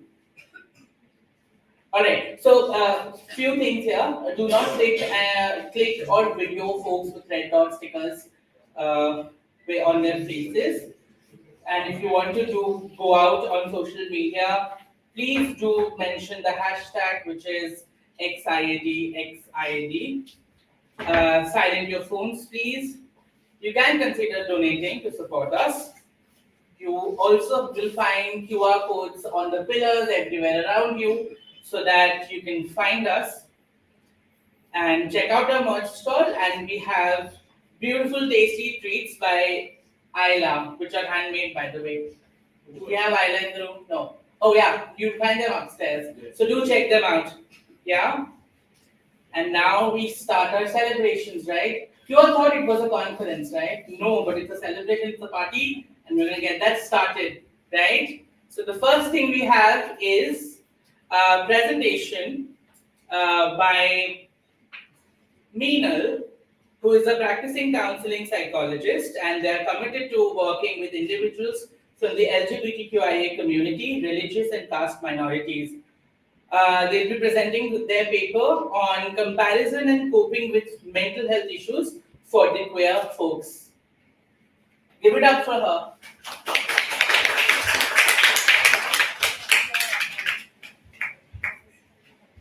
Are you able to hear me? Yes. Yeah, so thank you, thanks Satyavan. And he mentioned that this is a celebration and not a conference, but starting event is going to be boring. So please bear with me for the next 10 minutes and I will put my timer here so that I can go with that. Alright, so I'm going to be presenting about LGBTQI plus mental health in India. So this is based on my own research. I wanted to check out what are the statistics, what is happening, what is not happening. And of course, this greatly helped me in my practice as a counselor, apart from my own experiences, of course. And I won't introduce myself or anything like that because Satyavan has already done that. And anyway, we are short on time. So I'll get into it right away. And to get into the mental health of us queer Indians, I'm going to start by making you all a little uncomfortable. As the society does enough of it, but still I'm going to do a little bit of it. So it's going to be an activity, and I request, so whoever is here, who is seated, I'm going to call out to you, and whoever I call out to, just stand up for a few minutes at your place. If you're comfortable, if you're unwilling or incapable of standing, please remain seated. It's absolutely chill. So I'm going to start from here, and I'm going to request, yes, sorry to shock you like that. I'm going to request you to stand up for a few seconds. So number 1, please stand up. 2, please stand up. 3, 4, if at all you're comfortable. 5, 6, 7. Thank you. Oh, there are some people already standing. The people who are already standing, could you sit somewhere so that we have a clearer picture of what is happening here? Alright, so 8 is sitting and somebody is leaving also. Yes, you made the right choice. Okay, so 8, 9 and 10, you guys keep sitting. 1, 2, 3, you're 3, yeah? If you wish to stand. No? Alright, 3, 4, 5, no. 6 and 7. 8, 9, 10 remain seated. 1, 2, 3, 4, 5, 6, 7. Okay, we have 7 people standing here. So why not 4 of you just stand up? 1, 2, 3. 1, 2, 3. Just 3 of you stand up. That will be sufficient. Yeah. 1, 2, 3. Yeah. Are you giving permission? Alright. Okay, that's good to know. Alright, so now we can see in this room. This is just want you to have a mental picture of how many of us are standing in this room, excluding me, and assuming that everyone in this room belongs to the queer community and are young queer adults. Some of us may not be within that age interval of 18 to 35, but we assume that this is what is happening here. So I want you to have a mental picture of how many of us are standing. Will somebody want to share, like, how many of us are standing? What does it make you see? Are a lot of us standing? Are some of us standing? What is happening? Anyone? A lot of us are standing. Most of us are standing. All right, thank you. All of you may sit down. So 70% of us were standing in this room, and this is actually the statistic that I was getting at. 70% of Indian queers that I surveyed, and I surveyed 101 queer individuals. 70% of them had anxiety, which was moderate, severe, or extremely severe. Only 30% reported anxiety, which is either in normal levels or in mild levels. Yeah, so this is what is happening. In this room, if all of us are queer adults, these many of us are presently anxious at a moderate, severe, or extremely severe level. 60% of us are going through some symptoms of depression that may turn into clinical depression, and at least half of us are under stress. As compared to Indian cis-heads, I also surveyed them, and the numbers were like a 20% lower. However, as a mental health practitioner, as an Indian, it still kind of alarms me that 50% of young adults in India are anxious, which is a moderate, severe, at an extremely severe level, not a normal or a mild range. And then to kind of make it all okay, I put some colorful pictures from Pride, because we have to console ourselves. And I also, some of us said marriage equality kya hota hai, and I understand both the points and why do we need marriage equality. But when marriage equality was rejected in the garb of that one law, a lot of other things were also rejected. And I just wanted to put that out there. Because look at what is happening. And this is just many more human rights which have been rejected. And then I also wanted to tell you that actually, a lot of people say you're the minority hai, we'll get to it, we don't need to go through their issues and all. But look at this. In 2021, there were 27 crore of us in India. 27 crore. And what comes to your mind when you see this number? Like the first thing that comes to your mind? The first thing that came to my mind is I'm still single. 27 crore and I'm still single. Anyway, yeah, that was just to make it lighter. Now coming back to the resilience. So हमने देखा that what is happening is we're very like mental health is really screwed. So what do? How do we improve the resilience? For those who might wonder, what is this word resilience? Resilience is basically our ability to bounce back from an adverse kind of event or a negative event in our life, right? So the projector is not there. Okay, all right. So, resilience being our ability to cope or bounce back from adverse events. What happens? Again, this is part of the data of my survey. So, queer people reported that two things are highly correlated to them being resilient. First is their economic level, and this is a no-brainer since all of us say that once we have financial independence, we'll be able to come out and live as ourselves. And the other thing was being out at workplace. I checked what does this being out means to them. So I checked being out to at least one family member, at least one parent, at least one sibling, at least a friend. All of these things are also checked along with being out to at least one colleague. And everyone said that we are like maybe out to at least one family member, friend, etc. But what really made a difference was when I was able to be out at my workplace. That is when I was really being able to live as my authentic self. And these two really highly correlated with resilience. Please ignore these depressing statistics that even though being out really helps us being resilient, a lot of us were outed without consent or accidentally. But here again is a picture from Pride to make everything easy. This is actually my sister at the Pride event. And okay, I have 3 minutes. All right. So I'll take a breath now. So a little more on resilience. This is not based on my research data or my survey data as such. However, this is something that I've read through the years, and I've also understood in my practice. So these are the things that also improve resilience, not just among queer individuals, but among any of us. One of the most important things is social support. In fact, many studies have found that social support is the number one thing that correlates to resilience or even predicts resilience. The other thing is, of course, setting boundaries. The third is self compassion or quitting self criticism. And the fourth one is self care, which we talk about a lot these days. And some of the things or some of the composites of these concepts are as follows.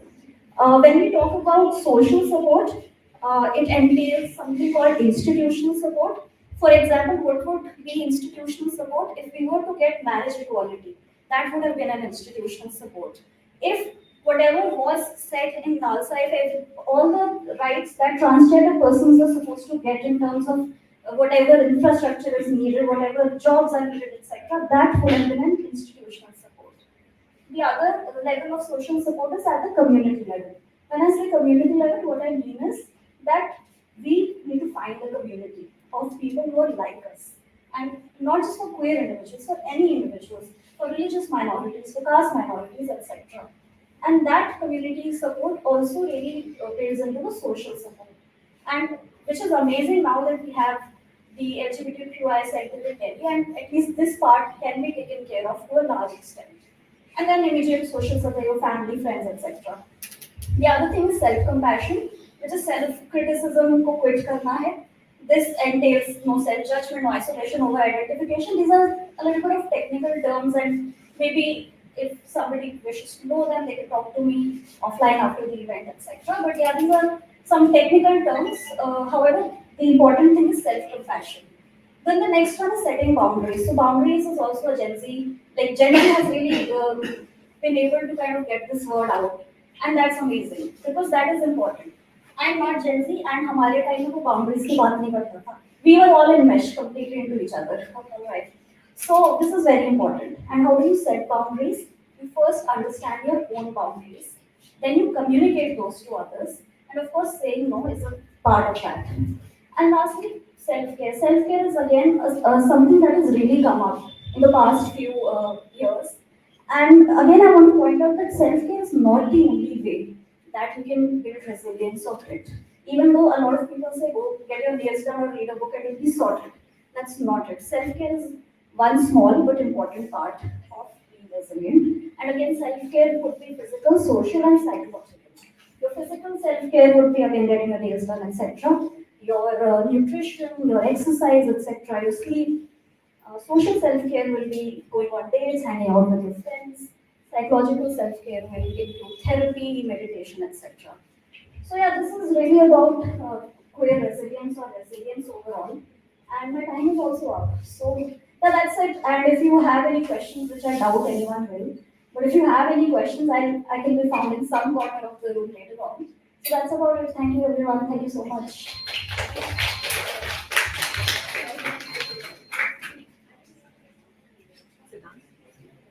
I don't know about you all, but my party starts with learning, and I learned a lot of things here, right? Yeah. So next up, while we are setting up this, next up we have Charvi. They'll be performing their slam poetry. Yeah, we have Charvi here. They'll be performing their slam poetry piece that talks about feeling through colors and seeing the world beyond conventional norms of desire. They dream that one day they'd have consumed enough art and created enough pieces to be called poetry. Charvi, everybody. Hello, am I audible without a mic? Okay, perfect. So my piece today is titled Secrets. I won't give an introduction because they already helped me out with that, and also you'll find out a little more about me through my piece. This piece is titled Secrets. In the last 22 years of my existence, I've learned that everybody in my family has secrets. My mother has a secret stash of cash for days that get too tough on my dad. My sister has had boyfriends even though my mother strictly frowns upon them. And I've had a secret place in the closet to hide in. A place that I only discovered at the age of 19. To think of it, I've spent so much time living in there, no wonder I like planning my outfits down to the T. Despite the rainbow being shoved in the back corner of my closet, its bright colors have found their way to canvases that now adorn the walls of places I call home. And today, I've picked you 4 colors from the same palette to paint you a flag I now wear with pride. Black. I've always been scared of the dark, scared of the void, scared of not knowing what lies beyond what I cannot perceive. Black is the color of the void I hide my K thoughts in before I get on the 11 p.m. train back into my hometown. Those 8 hours on the train journey feel like a ride into the void where I sit in complete silence, forgetting that the rainbow doesn't just adorn the sky, but also adorns my soul. Black is the color of the box I hide my thoughts of impurity in before I walk into my parents' home, because I've learned that they're always watching. Watching me, my ways, my words, my thoughts, my actions, everything. It's a threat to all the relationships I have built in this family and carefully knitted into a blanket to keep myself safe and warm that I'm too scared to lose if the lid falls off. It's a threat to the dream wedding on the terrace of my home because I may not be able to call it so. And I say wedding, not marriage, because we still have to fight for that in court and now the parliament. And I think I'll stick to a different battle for this piece because God knows we've got enough of those. White. White have always been your ideas of purity, of right, of perfection and bliss. They are mine too. Only my purity comes from joy, happiness, and living life on your own terms, unlike yours that sits like the jewels on the English Queen's crown, like rubies, sapphire, and emeralds, like patriarchy, binary, and heteronormativity. White is pure for me too. Like the pure joy I felt when for the first time my best friend asked me, "What kind of women do you like?" White, pure, valid. Like I felt in a clinical psych lecture on gender dysphoria, where we discussed everything from stereotypes and discrimination to gender identity, gender expression, assigned gender, sexuality, attraction, sexual and romantic distinct. I think every classroom needs to hear that lecture at least once. And when we do, maybe then we'll begin to raise our kids a little right. Maybe then our world would be a little more pure, a little more white. Purple. Purple belongs to us. We've claimed our rights over it, sewn it into our gloves, painted our hands with it. The color that sits where pink and blue meet, the pink that rushes up to my cheeks when she smiles at me from across the room, the pink that I adorn myself with oh so often, it's become a part of me. The same pink you weigh down with your ideas of femininity. The blue I was when I first realized the person I want to be seeing might not be a him. The same blue my tears were colored when in this flimsy handbook you gave me of love, I couldn't understand what attraction was. Because in this flimsy handbook about finding the right husband, being a good wife and daughter-in-law, having and raising the perfect children, letting patriarchy run in my veins so thick I can't tell it apart from my own blood, forgot to add the section on not feeling attraction at all. Or maybe sometimes feeling it in such rare forms, you can't find it with Velma's torch. If you ran out of ink, take my blood, use my body as a canvas, make a flip book, if you will. Because our love deserves to be broadcasted on billboards too, just like yours, maybe prettier. Purple is where these boundaries of heterosexuality and homosexuality cease to exist, where there is space for couples chance like you and I to exist, where I can kiss who I want to kiss or not kiss at all without conforming to your ideas of desire that don't even belong to us.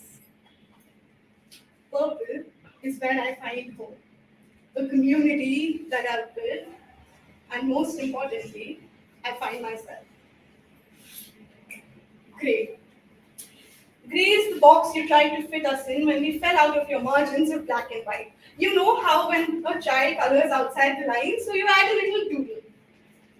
Let me remind you, these are the pieces that make it to your fridge. The doodles add beauty, you tell me. We will too, if you give us a chance. You fit us in this bag of grey because you find it easy to put people into boxes with pointers to check off, like baggy jeans, like colored hair, like piercings that run down my eyes, ears, nose, belly button, and more, like flannel shirts that I roll up my elbows, like rainbow emojis that must belong to my name on Instagram. But let me tell you, I'm queer in my skinny jeans, I'm queer in my femme dresses, I'm queer with my hair left down, still brown. I'm queer even if I don't meet these pointers on your gay or nail list. Thank you for the box, but maybe leave the gaydar to us. In this box, you will find 1,000 shades of grey, deeper than your black and purer than your white, that you can't begin to perceive. Maybe because you lack bones in your retina, that's not on you, that's science. Or maybe you just don't wish to see this beautiful world that you've crafted. But it's amazing, trust me. So I take these 4 colors in abundance from my palette, paint a flag that I wear with pride as I march around the streets of Delhi, that I use in anchor threads to weave bracelets and keychains as subtle reminders of my identity when I walk into spaces where I still find my throne in the back corner of my closet. I take all these feelings with them, write you new pieces of poetry, and call myself art.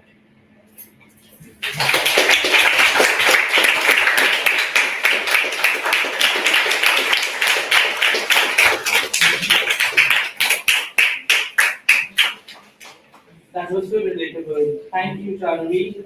Although I don't think so about me in skinny jeans. That's a sight nobody would want to see, I think. Next up, we have Nashra. Nashra Tanveer writes poems about mental health, feminism, and Islam. Her poems have previously appeared in the likes of the Hindustan Times, Magic Pot, The Teenagers Today, and more.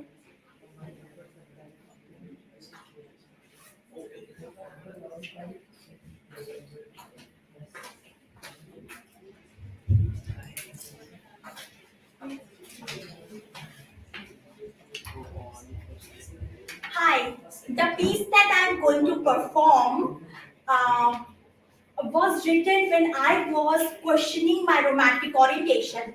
I was in misunderstanding that I'm straight A's when I'm actually arrow A's.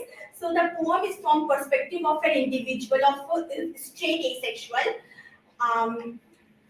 Its own voices in the sense that it was my journey. I am asexual, I said.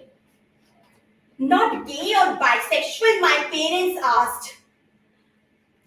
I am straight but asexual too. They were baffled but relieved that their daughter isn't going to marry a girl. I have sabotaged my possibility of being on the same page as anyone. So what's the problem? I cringe in disdain. Being asexual isn't the problem. Being asexual is an identity. Now I am a second-class citizen in my family, but I don't blame them because we live in a society that's obsessed with sex but don't even teach you S of sex, yet expect you to perform your best on marriage night and bring home a grandchild. Even if they did teach about sex, not having sex is an option too. I shared it with my friends who meant well and said, I haven't found the right one yet. But the right one thing is demisexuality. How do I explain? For me, sex isn't about romance. Sex isn't about love. I don't care about sex. There, I said it. I don't care about sex. But what do I mean by the statement? Am I celibate or a great new saint? Oh no, nothing of that sort. I would love to marry, I would love to kiss, but anything hinted at sex is not my cup of tea. Anything hinted at sex would find me disgusted like our elders. Anything hinted at sex would seem more meme than reality. After all, there is nothing magical about sex. Maybe because there is nothing magical about us. We are not stardust. Our eyes do not have constellations. Our hearts do not contain oceans. Our bodies are just decaying bags of skin, bones, and flesh. Since there is nothing magical about sex, so let's give back the world its magic in form of love that is insexual. Let us love so fiercely that the stars would someday wish upon us.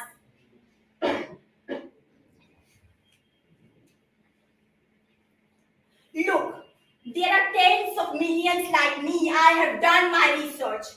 But people like me are forced to be a stereotype, constant pressure to be what people will like. But what's liked by them doesn't exist, and I want to be alive, I want to resist.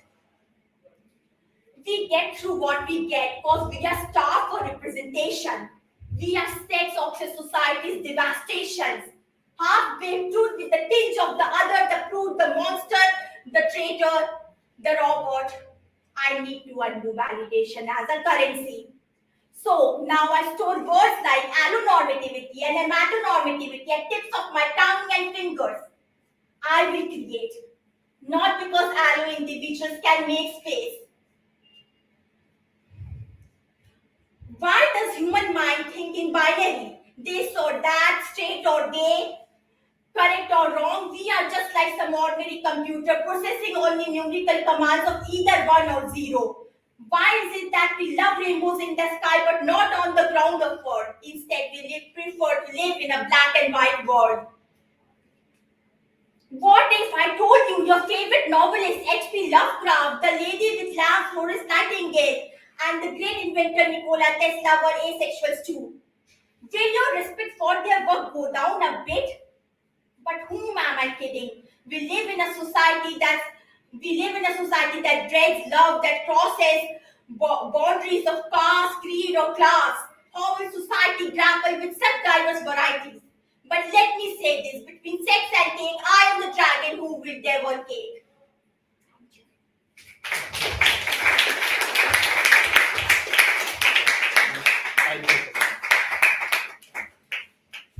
There's some scooties parked outside that need to be moved. So please let me know if 2868 is your vehicle. It's a scooty. Anybody here? फिर electric है 2447 वो हटानी है आप एक बार बाहर थोड़ा जाके कर दीजिएगा और 3304 हाँ वो भी सॉरी आप एक बार बाहर पूछ लीजिए सिद्धांत can you assist them जेन सर से बात करा के इनको पार्क करा दो ठीक है nobody with 2868 एक बार ऊपर पूछ लेना maybe the girl who bakes also just to cause some minor inconvenience, we'll take out some chairs before the next performance from the store. And just quickly wanted to let you know that the artwork here is up for sale. Whatever you're seeing, if you want to buy it, it's from a queer artist. The artist profile is kept there. Please feel to ask for more. Yeah. And enjoy.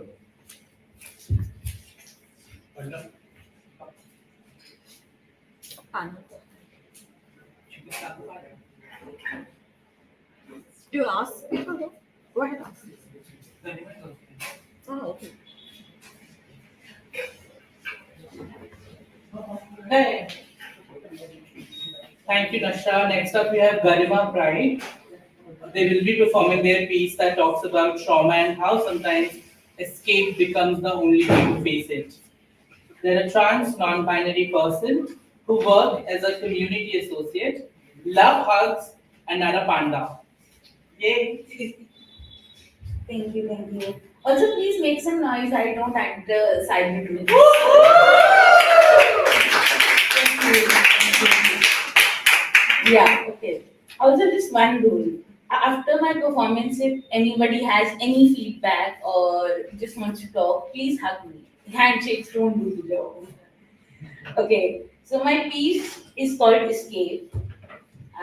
Goes like, what becomes of a body that is repeatedly ignored? In childhood, mistakenly maybe, but now willfully. The body repeatedly crying for help, only to be shut down by shoving meds as the cure, but no acknowledgement of the cause.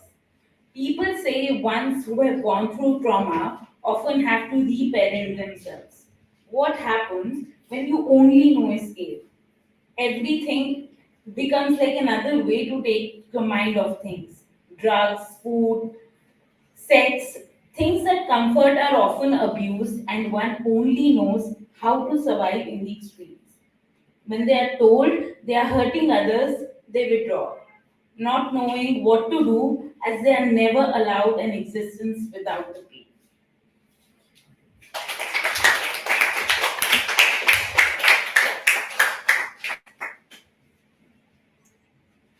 Thank you, Garima.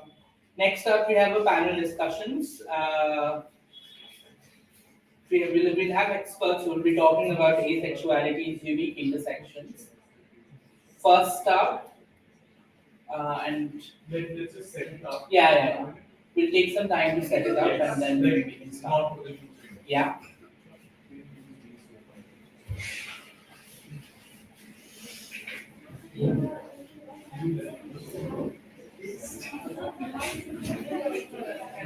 The chairs, please. We're putting more chairs.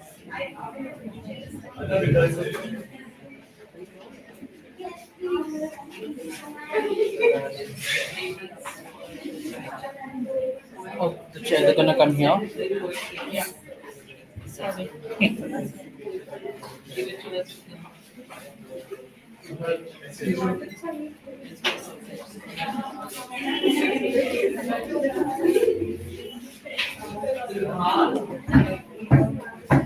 एक और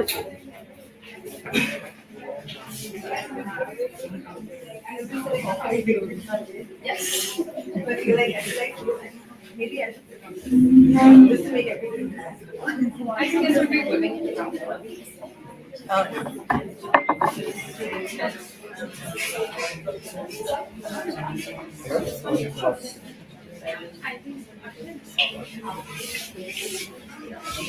cramp हो जाएगी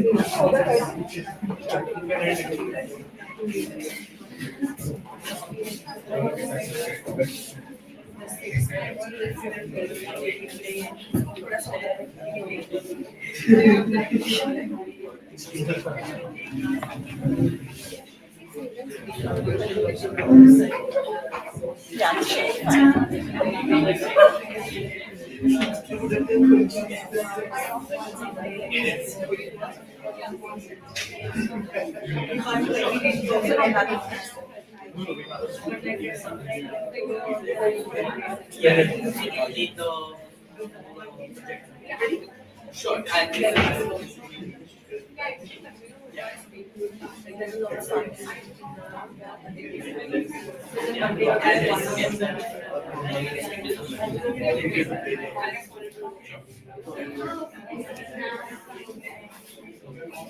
And we are back.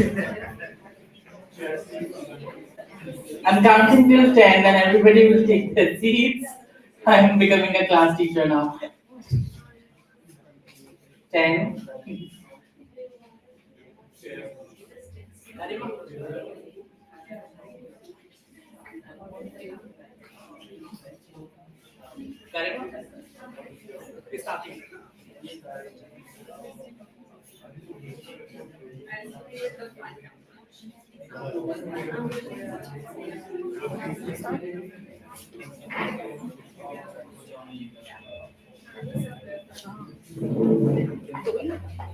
All right, we're ready for our panel discussion. We have Dwight Cook, who is an experienced leadership professional with the founder of Leading with Pride, a leadership development program for minority identities, individuals, and activists. And we have a huge round of applause for him.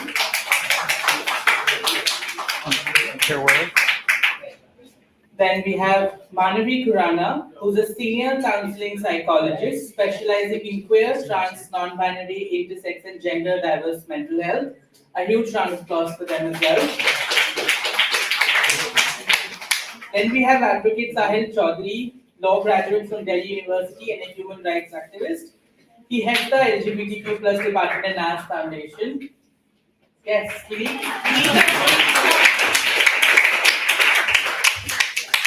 And lastly, we have Pragati, founder of Indian Aces. Dr. Pragati is a founder of Indian Aces, India's first initiative launched for asexuality in 2014. Yes. Thank you so much for coming. I will do a little thank you speech later, but for now, we'll get right into the panel discussion. Quick request from the panelists, we'll be passing you 2 mics at a time. One is for here, one is for the recording. So we hold both the mics together. Okay, so everybody who does not know me yet, I'm Pragati, founder of Indian Aces, and with me I have a bunch of people today who all have at least some introduction to asexuality. This conversation is meant to be an explorative one. It is meant to see where we're at and what we can do from where we find ourselves today. Nobody here is or needs to be an expert on anything to do with sexuality, LGBT, or anything. People are experts in their own domain. So, for example, Dwight is somebody who's done a lot of work around leadership with marginalized identities, and I have personally attended his program. We have Manvi, somebody that I've associated with for a few years now, who does a lot of incredible work around mental health and well-being. And of course, Sahil, who's a new person for me. I've just gotten associated with NAS Foundation and this center. The first question that I want to ask everybody today in the panel is, when did they first hear the word asexuality? And in what context? What was the story? We'll start with Dwight. Okay.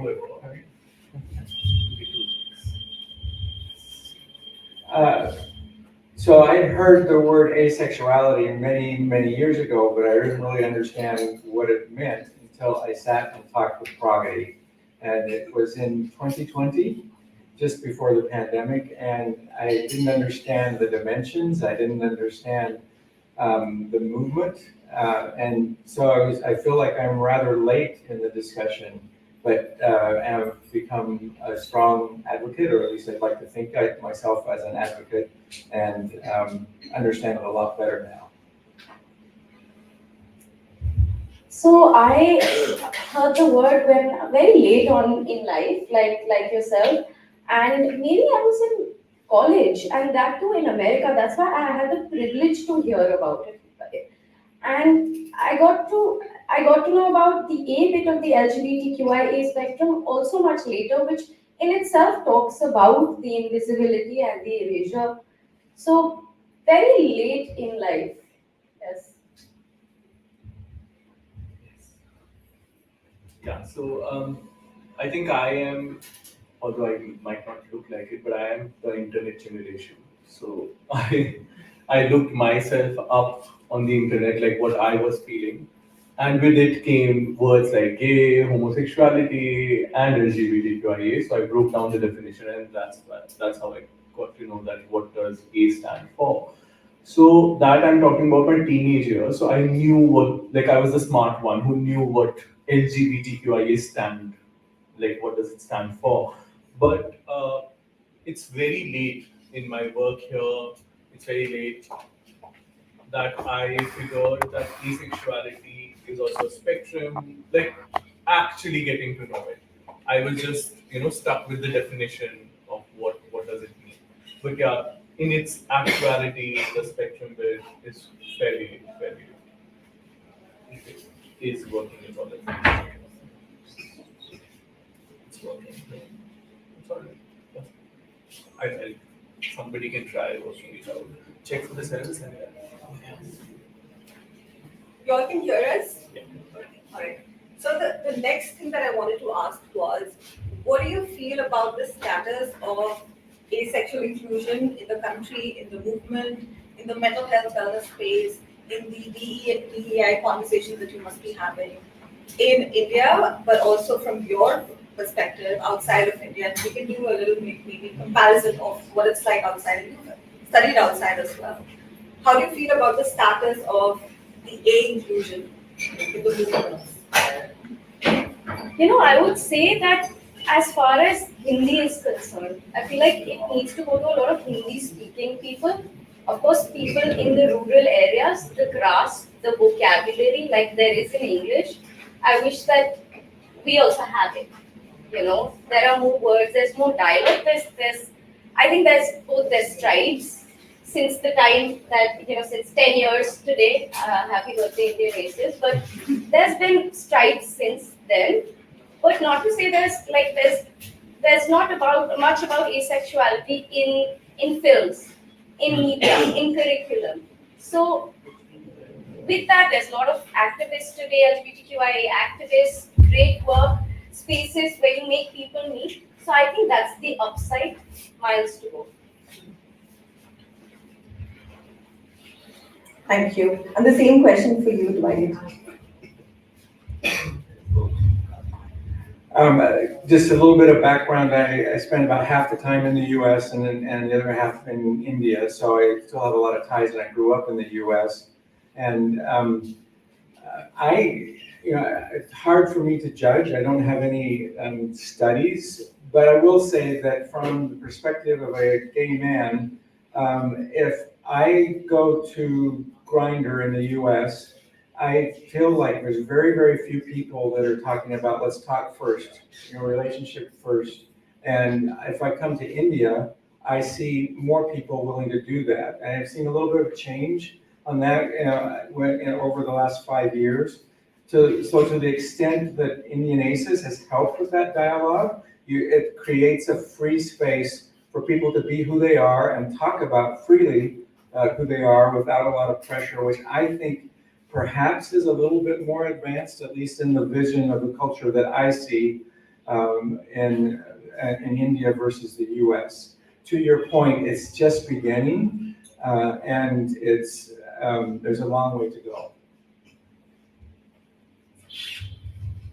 Yeah, again, I would reiterate what has been said. And as Manvi rightly said, that I think I just saw this one short film where this ace girl was talking to maybe her grandmother or somebody. And then the grandmother says that I never liked it. The sex part of it, the marriage, that it included sex. I was never feeling, I always detested it or whatever. I don't know where she lied on the spectrum, but basically it's finding, but she never had the language. She was always told that you're not trying enough, you're not, whatever other aces here throughout their lifetimes, that you have not found the right partner, you're not being a nice wife to your husband if you're not, complying with the sexual needs.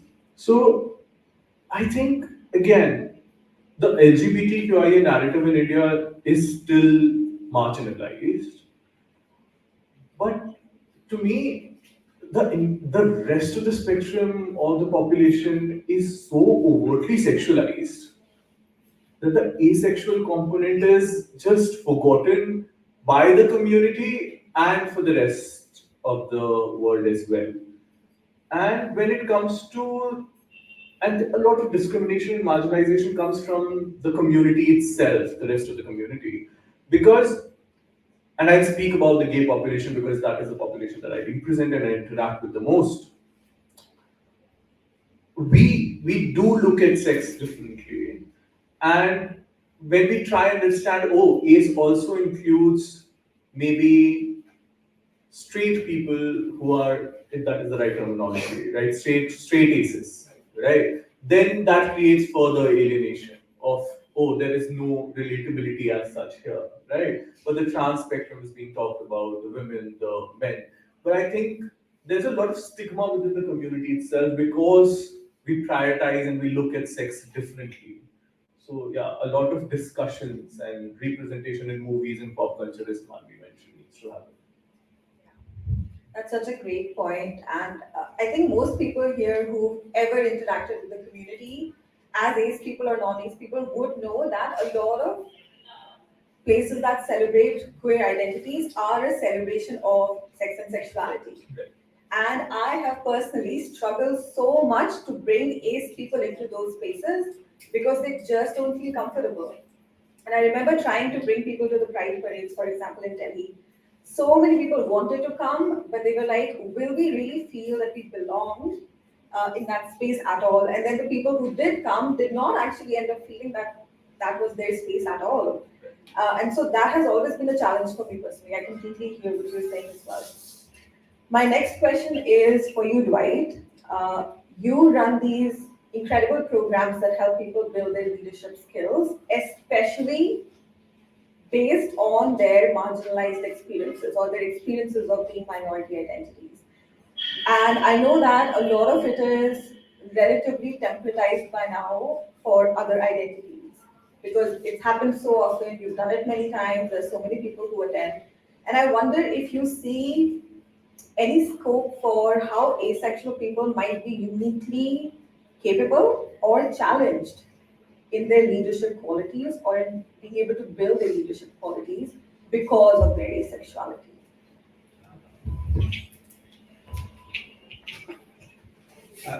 Very good. Is it working? Okay. It's a very good question, and I've been thinking about it and jotting down notes. I think that there's some distinctions as well as some similarities across all minorities. So being a leader is, you have to be a little bit angry, you know, and in the sense of driven. You've got to feel like there needs to be change if you're going to lead change. And then it's also, as a minority, part of that is turning around the narrative you've heard about yourself from society. Like we've all heard that our differences are something that we should hide. Our differences are a burden, and that they mean we are less capable. When in reality, when you look at how innovation happens, our differences are our biggest asset. Our experiences that make us different are a unique contribution that nobody else can give.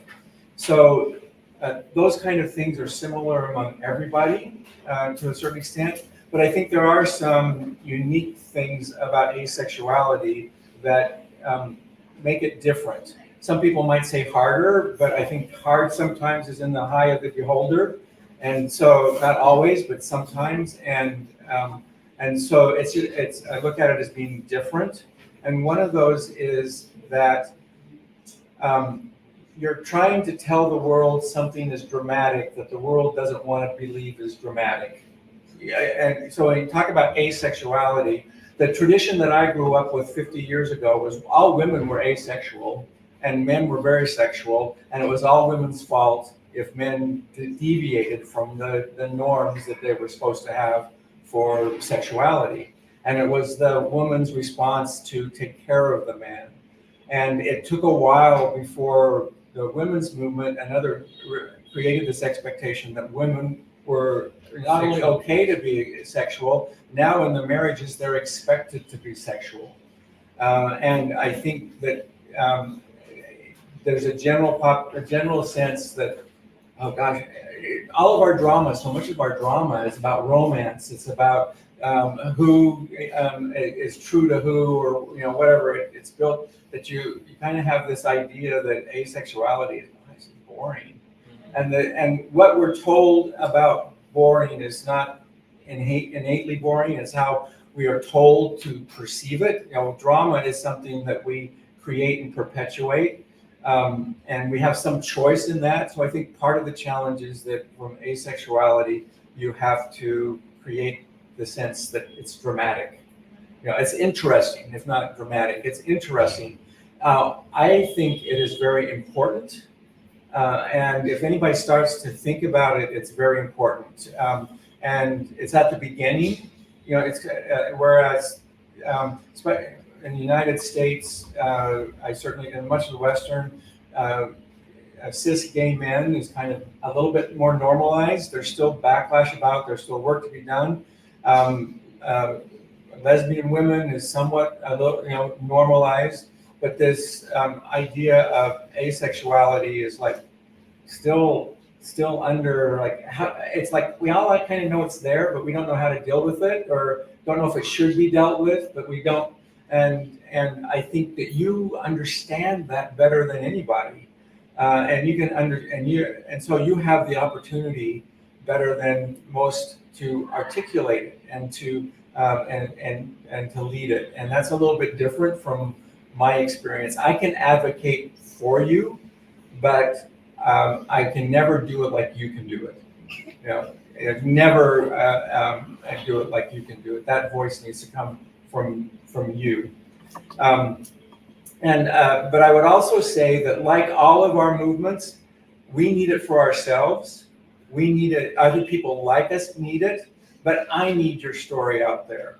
And I say that because 60% of the gay relationships, and this is the number, it's off the top of my head, I don't have any data here, but a majority of relationships, whether they are same-sex men, same-sex women, opposite sex, will end up at a period in our life when one or the other is not interested in sex. And quite often, especially if you look at the predominant narrative among gay men, that's the end of the relationship. And we need your help in figuring out how to articulate and negotiate a relationship that is not sexual. And so there's a different set of things that are important, but fundamentally, it's all about no one can lead the change you see needed in society like you can. And leadership is about finding that will within yourselves and that confidence within yourself to take the risk of leading. That is such a beautiful answer. Is the mic working? I don't think so. Hello. Maybe they can hear you. Yeah.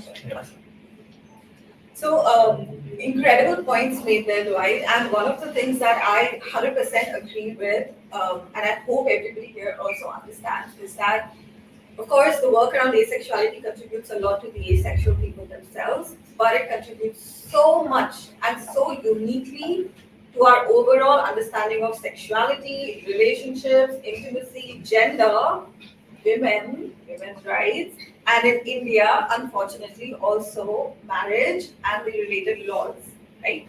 So incredible value to be found in conversations around asexuality. I also want to quickly mention here that asexuality is different from non-sexuality. However, there's a considerable overlap, especially when we talk about the concepts of it. There's a lot to be said about people who are asexual but sexually active. That's a thing.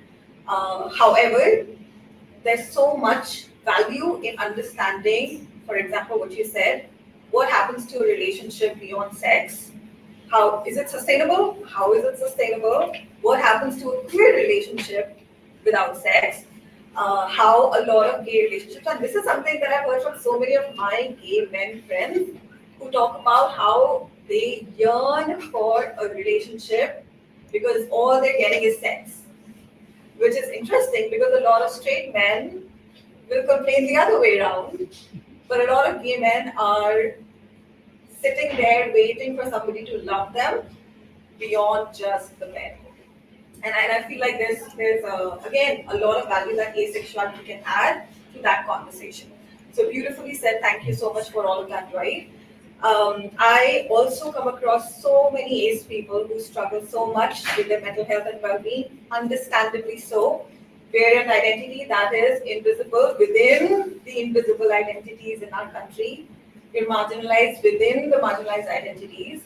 And so somebody who has worked a lot with mental health, Manvi, I would want to know from you, what are a few things that an ace person, just like other queer people, but perhaps especially as an ace person, can do on a regular day-to-day basis to improve or maintain their mental health?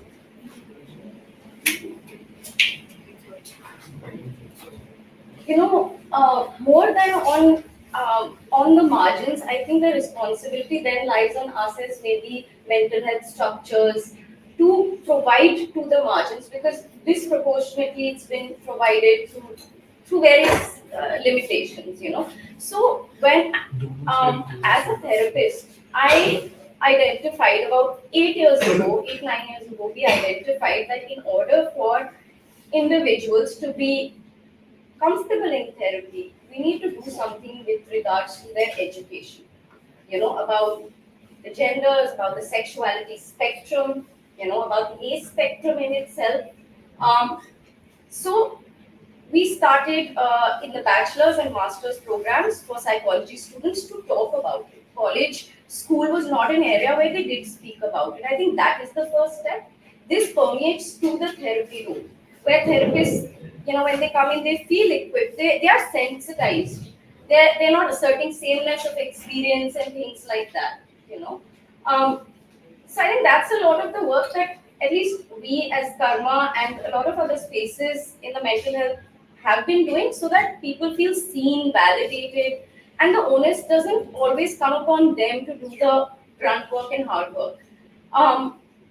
Yeah, I think that's the one thing that comes to mind. You know, having been a client as well, not only a therapist but on the client side, I've seen that what the power of a bad therapist or an insensitive therapist. So that's really come out, and I think starting Karma, the whole mental health organization, 8 years ago when we started, you know, we advertised we are a queer friendly center. Now our language has developed and become more inclusive, but we've come like a long way to also equip ourselves as therapists in India. There's so much more to do, so much, you know, even in the rural areas, rural therapists that should do. But I think that these are few ways where we can support through advocacy, through, you know, through social media. Supporting funding is a big thing that, you know, others, if you want to do, you can support in big and small ways, to smaller collectives more than the bigger ones like college collectives and all of that. So I think that is that these are just a few ways. I'm sure I missed so many more in which the community could be supported. Yeah. Thank you so much for that, Andy. I've noticed the mic starts working when it's my turn to speak. It's rigged it. It's rigged it. But I don't mind. So, such incredible points that you made. One of the things that I want everybody here to know is that today is also Karma's birthday. Happy birthday, Karma! I just found out just now. If I'd known earlier, we would have had like a joint celebration, a joint cake, and maybe another set of. This is enough. Yes. Thank you. And that point that you made, you know, about, for example, funding. You know, that is something that I've been challenged with for so long. The asexual identities or asexual community or the asexual cause is nowhere to be seen when it comes to grants, to philanthropic investors, to corporate sponsors. Typically, there is nobody who is ready to support an asexual initiative, an asexual project, research, whatever it is. And it is in those moments that the community has come through, you know, over the last 10 years. And I will mention that again in the thank you note, wait for it. But that is definitely one of the simplest ways that people can contribute, and one of the simplest ways. Another thing that I tell people very often, and that has worked wonders in at least India, might touch a little bit upon what you were saying, Dwight, which is that people in India probably don't realize it as much, but I do, that the asexual movement in our country is way, way further ahead compared to many other countries. This sounds surprising because it is still so marginalized, but it is way ahead than many other countries. And it has taken 10 years of work and a lot of people in this room support to make that happen. Wouldn't have happened It doesn't happen. People make it happen. Somebody has to do that, right? Something as simple as a call to action at the end of my workshops to say LGBTQIA+ instead of LGBT has worked wonders. People in India now, for example, I will see LGBTQIA+ mentioned more often than not. And when I was in the US for the last 1 year, nowhere did I see it mentioned. It was always LGBTI because that's UN's language. And unless somebody is asking them to change it, nobody's going to change it. Nobody even knows that they're supposed to change it, right? So simple, easy steps that you can bring in your work, in your everyday conversations can do wonders. It's going to take 10 years though, right? Thank you again for that point, Manvi. And the question that I want to ask you, Sahil, is that you've been leading work around the LGBTQI movement overall for a really long time now, right? And in that, you must have seen how minority identities can become prominent and not become prominent. And my question to you is as simple as, what is somebody like me supposed to do to make space in a better, more sustainable way for the asexual community in that movement in our country?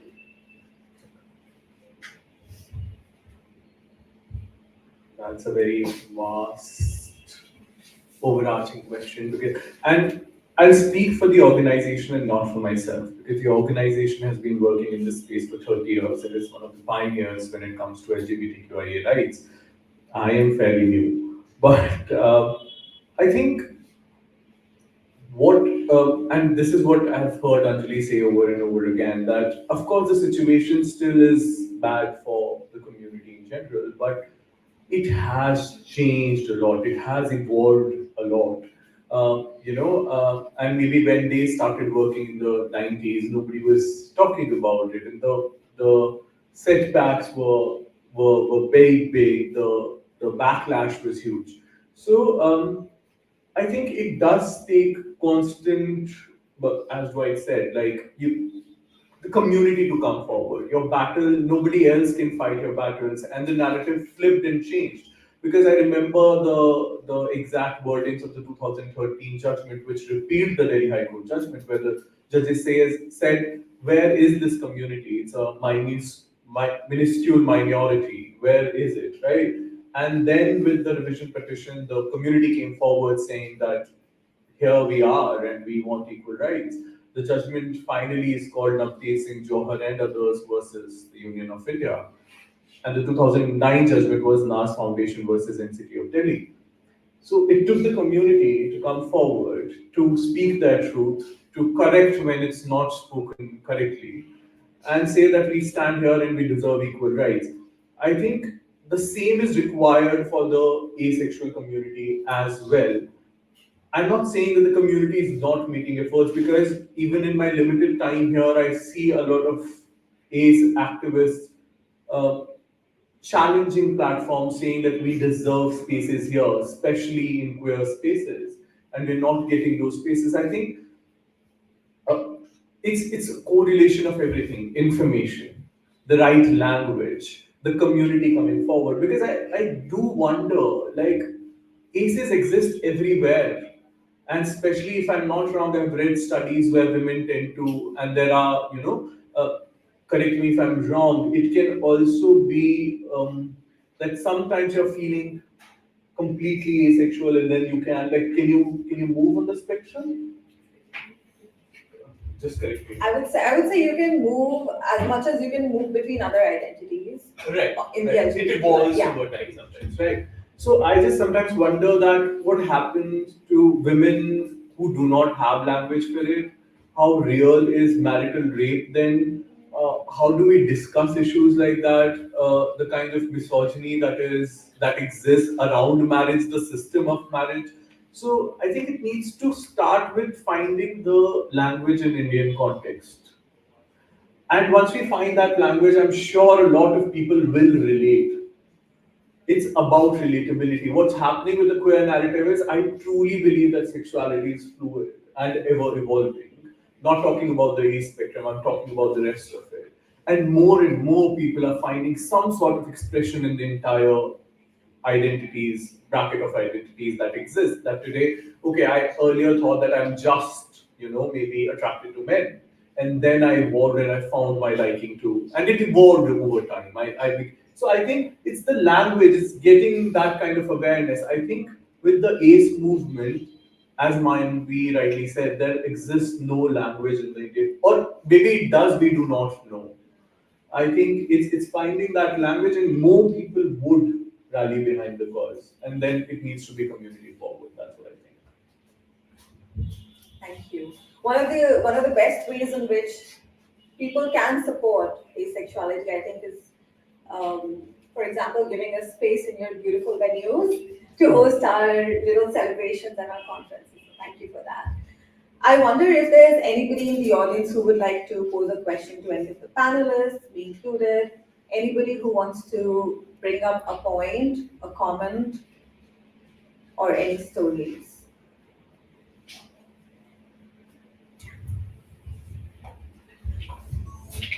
Hi, I'm Dr. Sangeeta, gynecologist by training, and a pioneer in sexuality education, personal safety education in India. We talk about this from grade 1 onwards, including children with disabilities.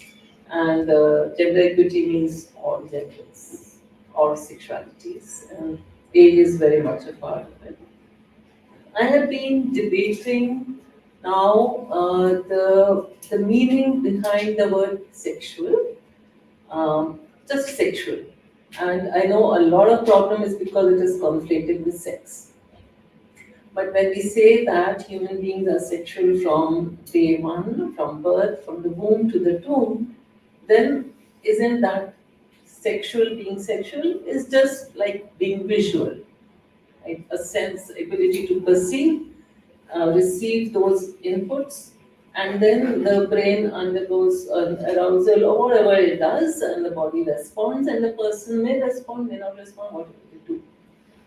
So I would like you to elaborate more on what you mean. You mentioned asexual and also non-sexual, and various spectrums. Just something of that. So, and whether this kind of interpretation of sexual, what I just said, an ability to perceive, and then something happens in the brain and the body responds, whether that is, whether you would agree with that or not, just your thoughts. The biology of being sexual? Yeah, I'm just saying that for me the word sexual is like the word visual. Yeah. It's a natural response to that the body is wired. Yeah, and some people may not. Because I recently read an article where it said that born assigned male at birth individuals do tend to get erections from from infancy. Yeah, and they can have an orgasm too. And the baby can have an orgasm. Yeah, and I just feel like that probably does not have to do so much having an erection with somebody's aceness or not. But I do feel like there's a difference between like sensual touch and sexual touch, and a lot of ace people, maybe not all, but do experience sensual touch. Like if somebody tickles your back or something, that's sensual touch, and sexual touch is very different, and how people feel about that can differ. For my 2 cents, I don't know if I understood it rightly. Thank you. I want to start by saying that's an incredibly good question. But it's a question that requires such an in-depth study that I have a workshop typically that I do on pretty much understanding these distinctions, but that's an 8-hour-long workshop. We're going to have it one-on-one for you. No, not one-on-one. I mean, another time. Yeah. Whoever's interested. Full facilitator. Sure. Absolutely. But in short, what I'll say is that sexual attraction is distinct from sexual arousal, right? And sexual arousal we understand as a physiological process. Somebody touches your body, something happens in your body, you probably have no control or even no liking towards it, but it happens in your body, right? Versus sexual attraction, which is more here, which is something that you recognize in yourself, is something that you're feeling towards another person. Another distinction, very interesting distinction to make between arousal and attraction is that arousal is person agnostic. It is not towards a person. You're just sitting there feeling it. For example, even a child can feel it, but a child cannot feel attraction, right? Attraction is person specific. You feel attraction towards somebody.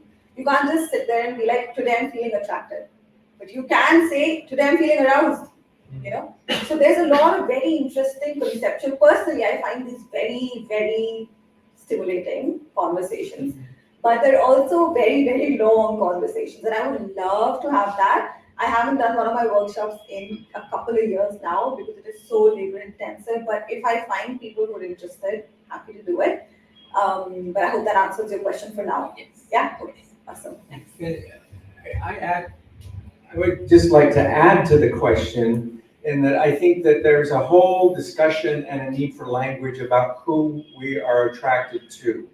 We're taught by our culture what the ideal physical look of somebody, and you know, there's this expectation that men are supposed to be attracted to muscular, you know, we call them gym bunnies, or somebody like that, and people will say, oh, I'm attracted to this, but then they get in a circumstance where they're with somebody that is totally different from that, and they're like, oh, wow, wait, you know, and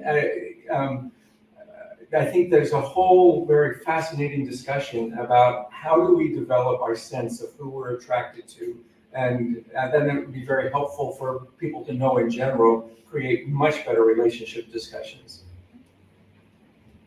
100%, I agree.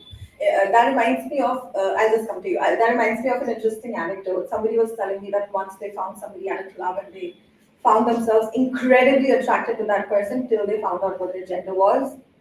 And suddenly they were like, wait, what? That can't be. So what am I? Was I really attracted? Maybe not. You know? Yeah. So it's a difficult conversation, convoluted conversation, but a beautiful conversation, I believe. Yeah, Julie. I think it brings back the conversation that sex and attraction is here. I just wanted to ask you something.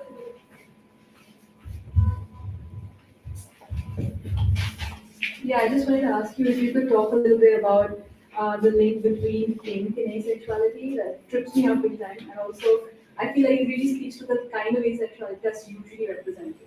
Yeah.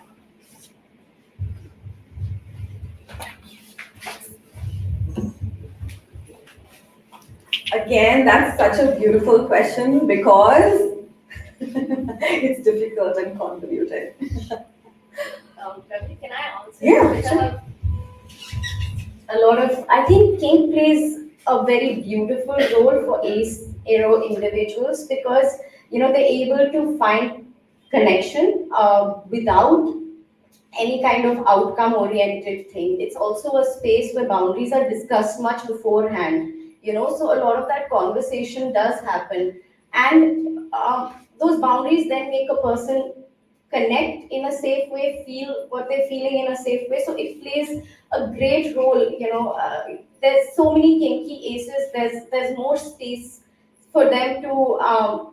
There needs to be more spaces for them to sort of talk to each other, know that there is community around them. But kink is an area which really is empowering.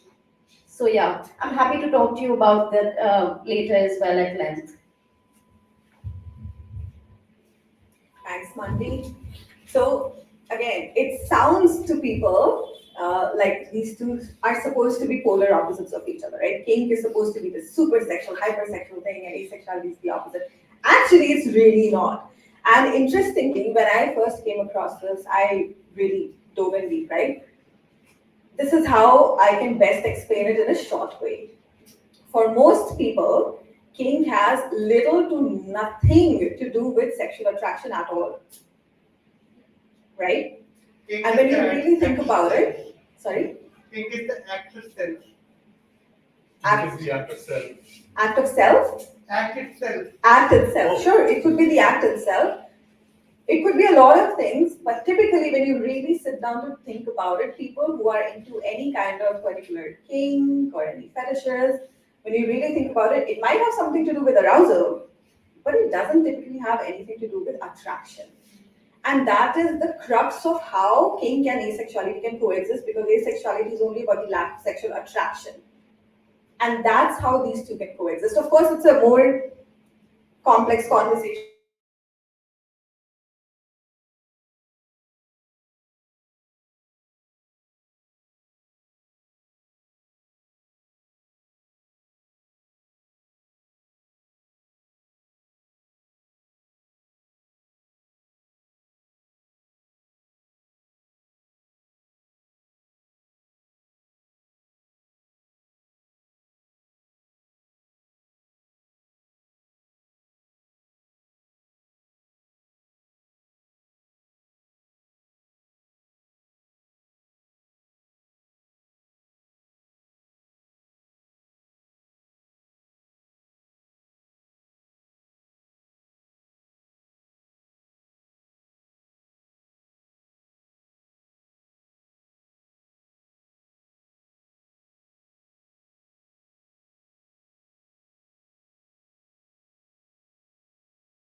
Hello, everyone. We apologize. We are having some technical issues, unexpected technical issues.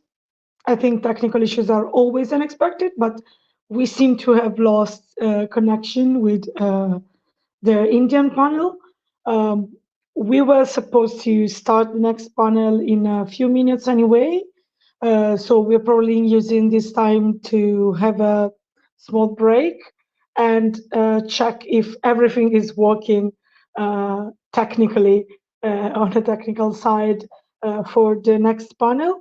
We will drop again Indian Ace's Instagram handle in the chat in case you want to follow them and know more about the IAD per IAD event they are holding, in which the first IAD is International Asexuality Day and the second is Indian Ace's Decaversary, because let's remember and have a round of applause for Indian Aces hitting the 10-year mark, the 10-year birthday.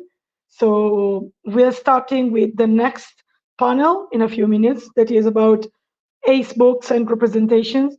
We'll have some writers of upcoming books with the ACE representation discussing together on stream. So I leave you to the break and then we'll have a bit of technical check and we will be back with you in a few minutes.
Do you even hear me? There's my microphone. I'm fully prepped, so ACE ring, the biggest I have, 1 centimeter wide. I hear you loud and clear. Yeah. I will now add the others. Hi.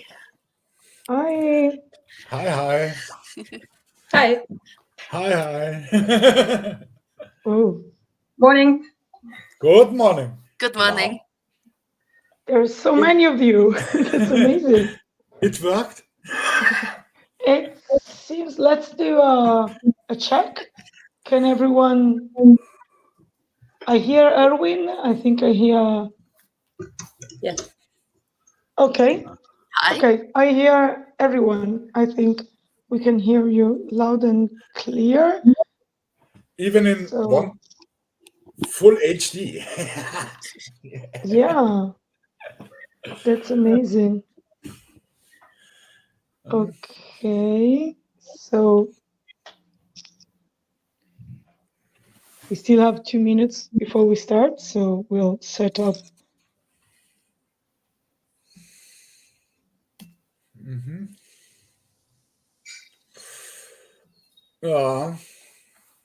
Short title. The long title was too long for Instagram.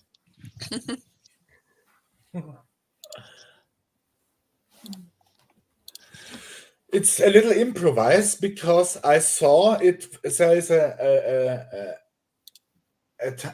spot. A panel was missing. There was something missing in the time frame, and it's really a little. I say a little bit improvised today.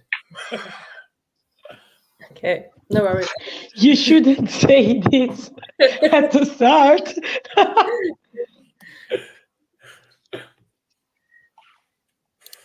Okay. So one segment was missing or free spot and took it a few days ago, and then I went out and tried to lure people in. And obviously it worked. Okay, so it's almost time. Everything seems to work great.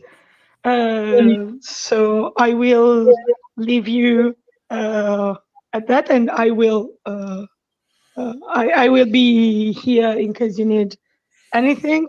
And also, I will take this last minute to remind you, if you can, put the translation in your mother tongue of the 4 keywords for IAD, which are advocacy, celebration, education, and solidarity, because we're creating a post with all the different languages we have this year.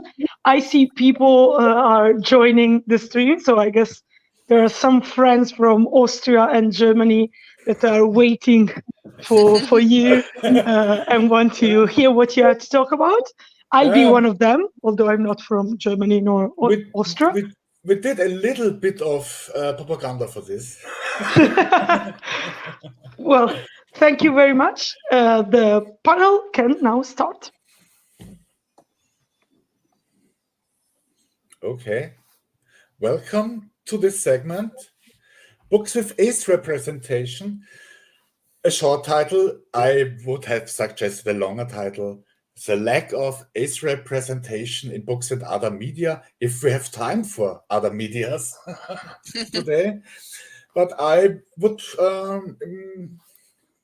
how about a little introduction round, because we don't know each other yet. So let me start. Okay. I have a book coming out soon. It should be out. I know my publisher at Monday. The book is in print and bestellbar for order, but the cover will look like this. It's City or Stadt. It's a novel. It's a novella. It's no novel in which heavily overweight guy ends with the almost 40 years old, comes out as ace. It's absolutely nothing autobiographical. Now, next one, please. Yeah, sure, I can take over. Thank you very much for the invitation. My name is Laura. I'm an Austrian writer, and we actually met, Erwin and I, at my book presentation, one of my readings, because my book already came out last year. It's only been published in German so far, so I would like, maybe if there's German readers in the stream that would like to read it, I'd be happy about it, but there's no English translation of it yet. And the German title would be Riesendisteln beißen nicht. So I don't think it's that fun to translate it, but the title is very misleading sometimes, because the Riesendisteln, they only appear towards the end of the book. So they have really a surprise function where you have to read half of the book to be like, oh, now this title makes kind of sense. Yeah, and it's obviously about ace representation as well. In contrast, it's about a very young person who moves from home to Vienna to study from the countryside, and they are trying to figure out both their sexuality, their gender, and also relationship with other people, because they are very bad at making connections. And so they're making a connection with a non-binary person, and in the process of finding that relationship, defining their own sexuality. Mm-hmm.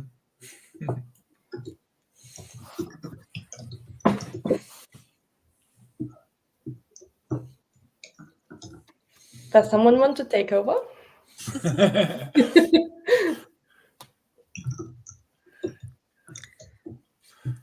Okay, I'm Katrina, and I'm calling in from Austria. I'm a writer of mainly fantasy and science fiction books, and trying to navigate the challenge of having characters that are on the sexual spectrum while not being able to put the word in because it doesn't exist as such.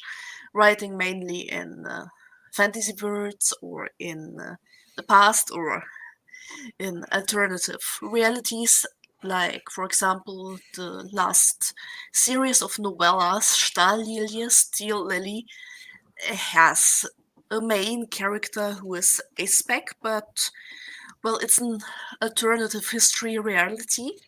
And basically, humans went into space in the 30s or 40s and are very queer, but they just didn't develop the labels that we use today.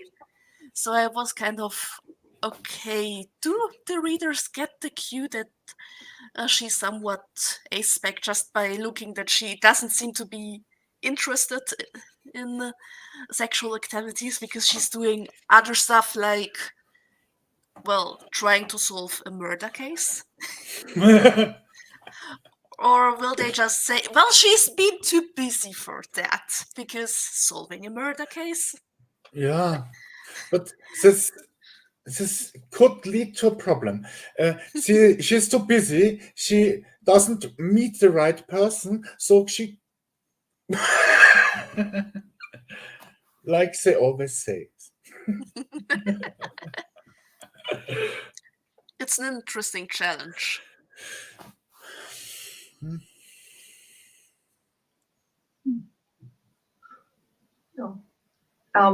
Guess the turns on me. I'm Tenna.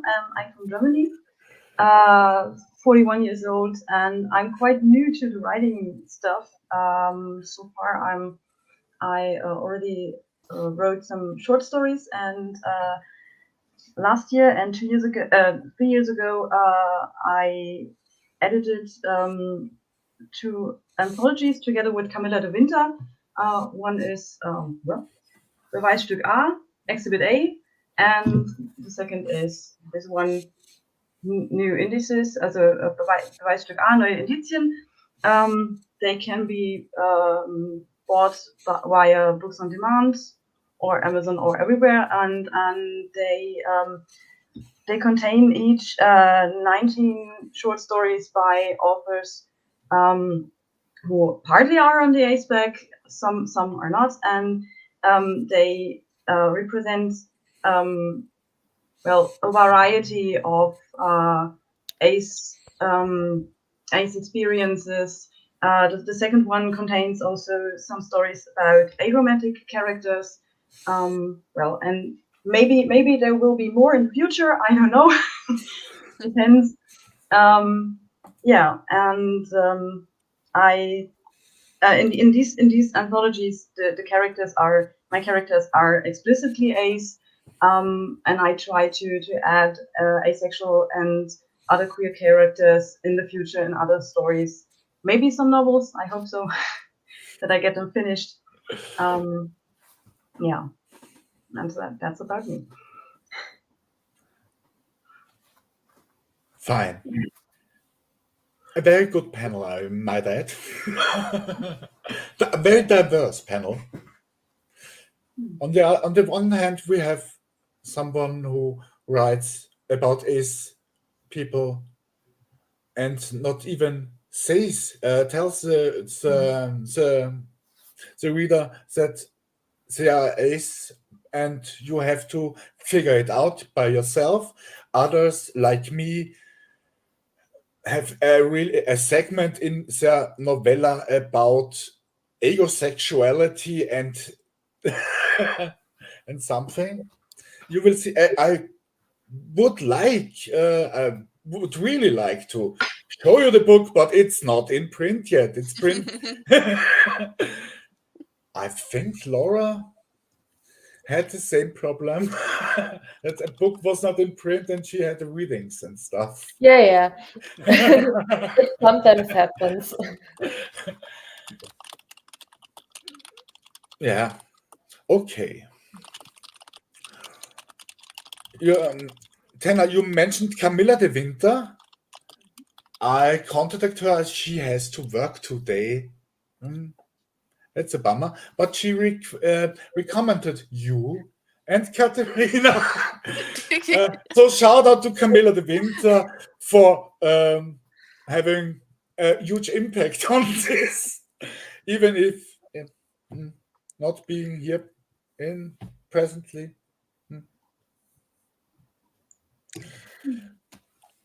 I was very factual in my email responses, but inwardly I was like, she recommended me of all people. She recommended me. I'm so hyped. But this, Camilla, in my email was like, oh, thank you for the opportunity.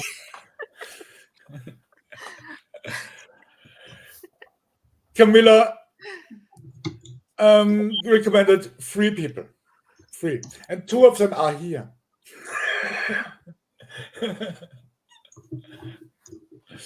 So thank you, Camilla.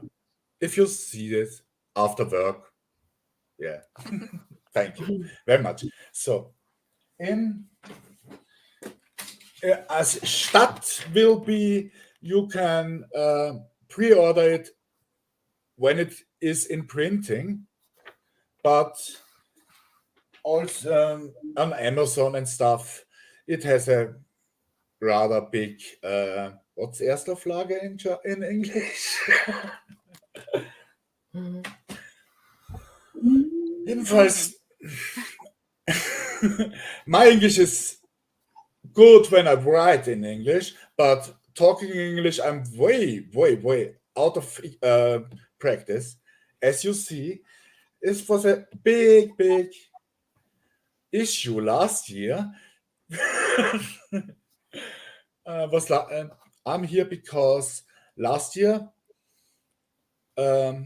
I administer the Facebook page of ESARO Wien, and as our backstage contacted us to participate in some stuff about the International Asexuality Day, and I responded and went backstage to look at it and what's about it, and she put me on stage unprepared and stuff. It's what, when I think about it, it was one of the best things ever happened to me. Unprepared in such a stream. We have a question. What do we think about the lack of sexual asexual representation? Yeah, I don't know. Can I answer the question? Yes. Yeah. Well, to me, it's very interesting. I was thinking about this in preparation for this panel, and I think it's really important to have representation like across all the queer spectrums, and because I grew up in a very narrow-minded part of Austria, like the countryside, where when I grew up and I tried to figure out my own sexuality, like people thought I was just being trendy because they from the sexual representation, the asexual representation, there was such a lack of queerness in the media that we saw, that every time I tried to like come out to a friend, they were like, "Why are you pushing this on me? There are not that many queer people in the world." And I was like, "Yes, there are." And I so I'm finding really interesting that you, Katrina, write books where you don't mention the word. I find it a good approach as well. But to me, when I wrote my book, it was very important to me that I explicitly mention this word, because when I tried to come out, I tried to tell a friend of mine that for me, Katniss in the Hunger Games seems very asexual or aromantic, because she wasn't interested in the romance part of the book, just in saving her sister. And a friend of mine was like, well, that can be a straight woman too. Straight women don't always like sex. And I'm like, yeah, I know, but can I have some representation for myself and not that cliche of women not liking sex? So I think sometimes really relevant that we have representation in media to compare ourselves to, and not. But so it was important to me that I explicitly used this word in my book. But how do you do this approach? Do you like find alternative words for it if you write fantasy? I'm just making it very, very clear in some books where it applies, where it doesn't. It's just kind of when I was a child or a teenager, I was actively driven away from reading books that were advertised for young girls my age, because they were advertised like, you will get the romance, the first kiss, the first crush, the big feelings. And I was like, can I just have books where people are having adventures? So I was mainly reading books by older books, Victorian books by Jules Verne, because look, if you're traveling to the core of the earth, romance is just absolutely of no relevance. I didn't understand the secret sexual language of Victorian books. It went completely over my head. Luckily, or I wouldn't have had anything to read. It went completely over my head how racist and sexist some of these books were. But let me be upfront that focusing books, including fantasy books, so I didn't read any contemporary fiction for teens at all, because it was always this kind of first romance, and I was like, I'm not interested in this, I'm not vibing, I don't understand what these characters are about. It was like, look, reading about a Martian going about their day on Mars was somehow more relatable to me than a 12-year old dreaming about kisses. I had that in the alternate life. I was annoyed by that. I didn't want that in my fiction books. So I was reading mainly fantasy. I remember how hurt I was when a fantasy series that focused on adventure mainly suddenly took the turn and focused on the romance of literally every main character. And I remember that I felt cheated and betrayed and gutted for reasons I couldn't understand, because I need also to tell I'm coming from another space, because when I was a teenager, I'm not even sure that the term asexuality was broadly known in German-speaking spaces. I mean, I'm in my 30s. I didn't find out that this word existed before Carmilla commented on a blog post on one of my old word building blogs back in 2012 or so. And so I was in my 20s when I found out there is a word that covers some of my experiences at all. And I was in my 20s, but I would have needed, even before I had the words for it, just books where there were people around sharing my experience, even if they're not using the label, because I couldn't use the label. It didn't maybe even exist. I don't know. Maybe it did in English-speaking spaces. It didn't in German-speaking spaces for a long time. But I was just looking, what can I read? Where does it just not play a role? Are there any books where the main character is female and not constantly having crushes and thinking about kisses and thinking about getting bodily stuff done with some other person? And I was like, yeah, where is like getting it? critical. And if you write such things like we do with asexual representation, you have to find a publisher who publishes it, or you have to publish it for your own. For instance, I have the Österreichische Literaturgesellschaft, Austrian literature community, yes, but it's really small. It just has a big name. It's a rather small publisher, and it's I don't know the English word. Sorry, Druckkostenzuschussverlag. Vanity Press. Like you mean like a but paper?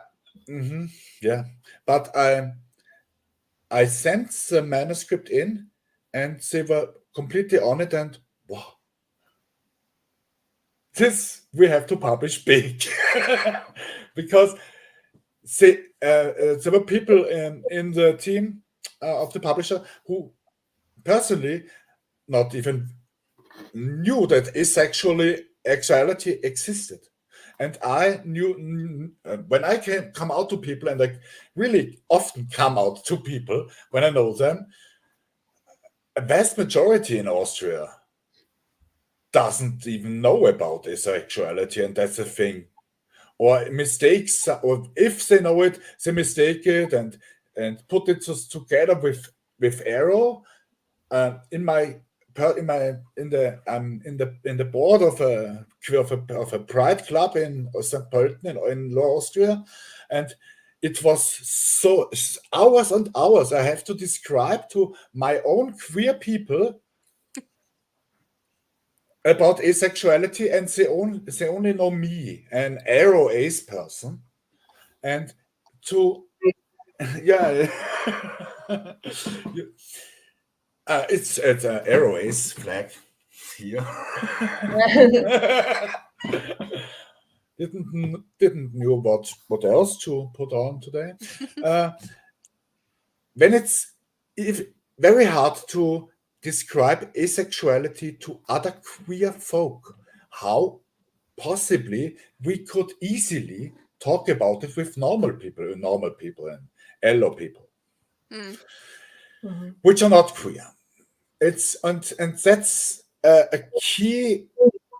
Yeah, just giving it a language that is really important, I think. Too. Sorry, I'm sorry if I'm jumping in, but I think it's what you're trying to say is that we are trying to make it a more commonly known word, so that we don't have to constantly explain ourselves.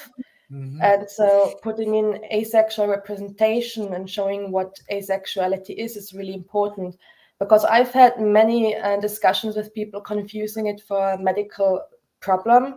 Like asexuality is an effect of when you maybe have an eating disorder and you're just feeling this lack of like yourself, and it's something really sad and to be fixed. So having representation that shows this word as a normal part of LGBTIQ community is really important to me. And we have to make clear every time that it's not a condition, that is something that people can be. And 1% of the population is on the A spectrum. Yes. Yeah. And hopefully this will change. Hopefully it gets better. And I am very, very, very proud and that there was service on the really young people who are teenagers now, that 16% of the German population is queer. Yeah, I think of the young and out, and the community grew.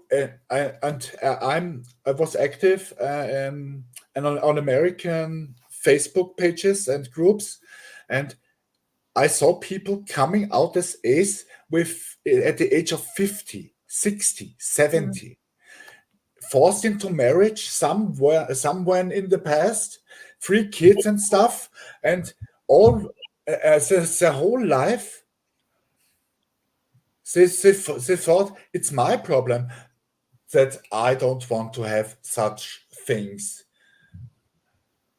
but never heard the word of asexuality or stuff. And Yeah. And it's and how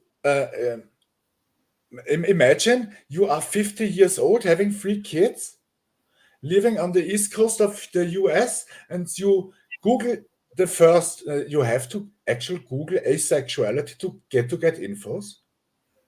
Yeah. You type in the word, and it must be a revelation for such people. Yeah, so I think it's really important having this representation. Sorry. So we had a different question. I think that really ties in nicely with what you said, that because I think the question is, I would like to one day publish a book with ace characters in the future. How did you get your books published? And the one tip I can give is, if you write an expose and you want to mention what is the book about, just tell the publisher and kind of advertise your book idea.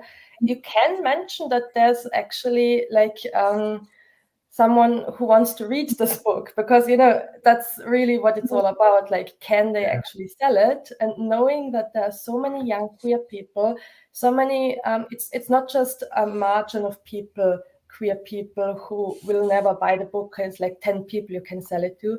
There are lots of people interested in this topic, and so it would be actually interesting to a publisher. But what can you say about that? Me? Okay. So guess how many publishers there are in Vienna alone? A lot of them. There are a lot. 600 publishers of books. Most of them are self-publishing one-person companies, but 600 publishers, and the German book market is one of the largest in the world. We every 10th book in the world is sold in German, and it's a bummer that so little books from the German-speaking area get translated into other languages. Only a few bigger writers get at least English or French or stuff. We have a so vast and big book market. Writing about ace stuff is like a grain of sand on a beach. If the people don't know the word and can look into asexual books, especially, I think. So let me be very upfront. I just don't know how to write LOL characters. So any book I will pitch to any publisher will, per default, contain characters that are ace spec, that are aro spec. Maybe not exactly in the same way I'm always remixing these kinds of aspects, saying I'm tuning up this aspect, I'm tuning down that, I'm focusing on that feature for that character and on another for another character for another book. But my characters will always be somehow ace and or arrow spec, because I just don't know how to do it anyhow else. And this will, of course, reflect in the pitch in the expose, because publishers will notice that. For example, I'm pitching a young adult book, and they're like, but your main character doesn't have any crushes. What's going on? Yeah. And then I'm just self-publishing has become very powerful in German-speaking countries. So I'm like, okay, if you don't want it that way that I have written it, if you want to force allo stuff on me and want to force me to change my book according to allonormativity, then look, I don't have to make my book with you. I'm very happy doing it in self-publishing, and if you don't take it that way, it is. If you don't want to inform yourself, if you don't want to read up on the issues, if you don't want to inform your editors, I'm an editor myself, if you don't want to hire people who know something about ace and aerospec people, look, I don't have to make the book with you. You wanted my book, and you said you want it, and if you don't want it the way I presented it to you, then I'm out. Yeah. Yeah. I mean, self-publishing is an absolute viable option. So I agree. I agree. I also dabble in scenes. Sorry. I need to just let in my cat. Oh, no, sorry. I also think self-publishing is a very modern form, and not just modern. They did it back then as well, years back. But I think it's great if you want to publish something also small, that you don't have to have this very long labor of writing a large book, writing the expose, sending it to all the different publishers. In May, we actually have the Fancinist Vienna fair. It will be in Vienna 3 days of just a market of selling zines and other self-publishing versions. I'll also be participating, and I recently dabbled in zines for the first time. And obviously, the first thing I did was a metaphor for asexuality as a scene. So, we could say this is my second asexuality publication, but it's self-published. Okay, try to find a publisher for a book without a dialogue. My book has no dialogues in it. Only it tells not a single name. The only person in this book with a name is a cat. I need your book. Try to find a publisher for such a book. Yeah, I mean, it's a niche thing. It's written it's written from the perspective of a neurodiverse person who has schizophrenia and is ace and stuff. I want to spoil too much, but it's very intense. In sort of the I don't even know what Absatz means. What Absatz is in English, but paragraph. Yeah, a paragraph should be one thought. Or and when you are a little neurodiverse, like a schizophrenic person, this one paragraph is not one thought. It's find a publisher for that, and find an editor who edits it, and a book setter for such things. Oh, said it very well. I only had to change a little thing of the setting for the book. Okay, great. No, Tedda, you've been away shortly. Do you want to add to this question? Oh, we have a new question. Maybe, I don't know. You can decide if you want to answer that old or new question. You're muted, sorry. I think. We can't hear you. I guess I go to the new question because since I haven't published a novel myself, I have nothing to say to that. But an anthology. Yeah, but we self-published it, so different way.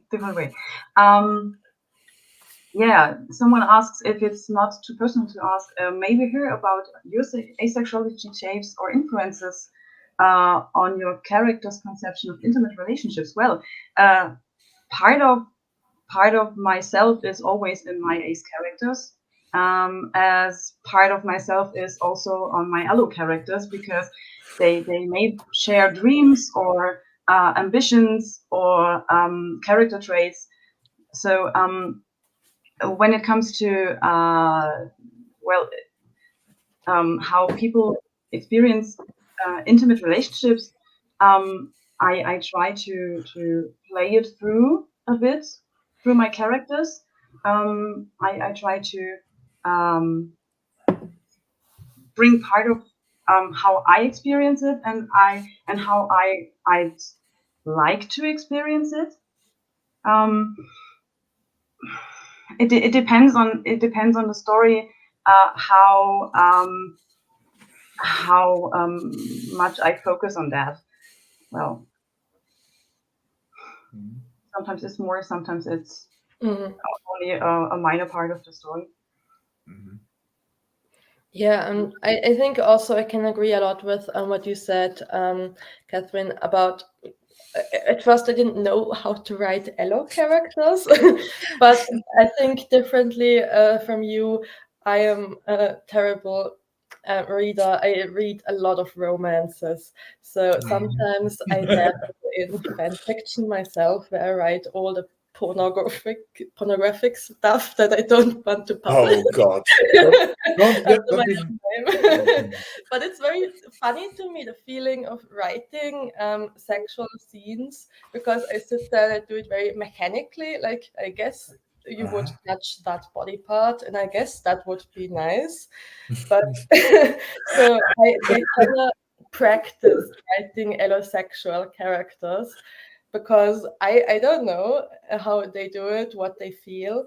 And sometimes I ask my allo friend, like, is this person attractive? What do you say? Tell me your opinion. But yeah, so obviously I practiced writing allosexual characters, and while none of my books are directly autobiographical, I get a lot of inspiration from my own experiences in writing my own characters. And the book, my book was also based on my experience of moving to Vienna and having the freedom to find out myself and having to navigate relationships as an asexual person.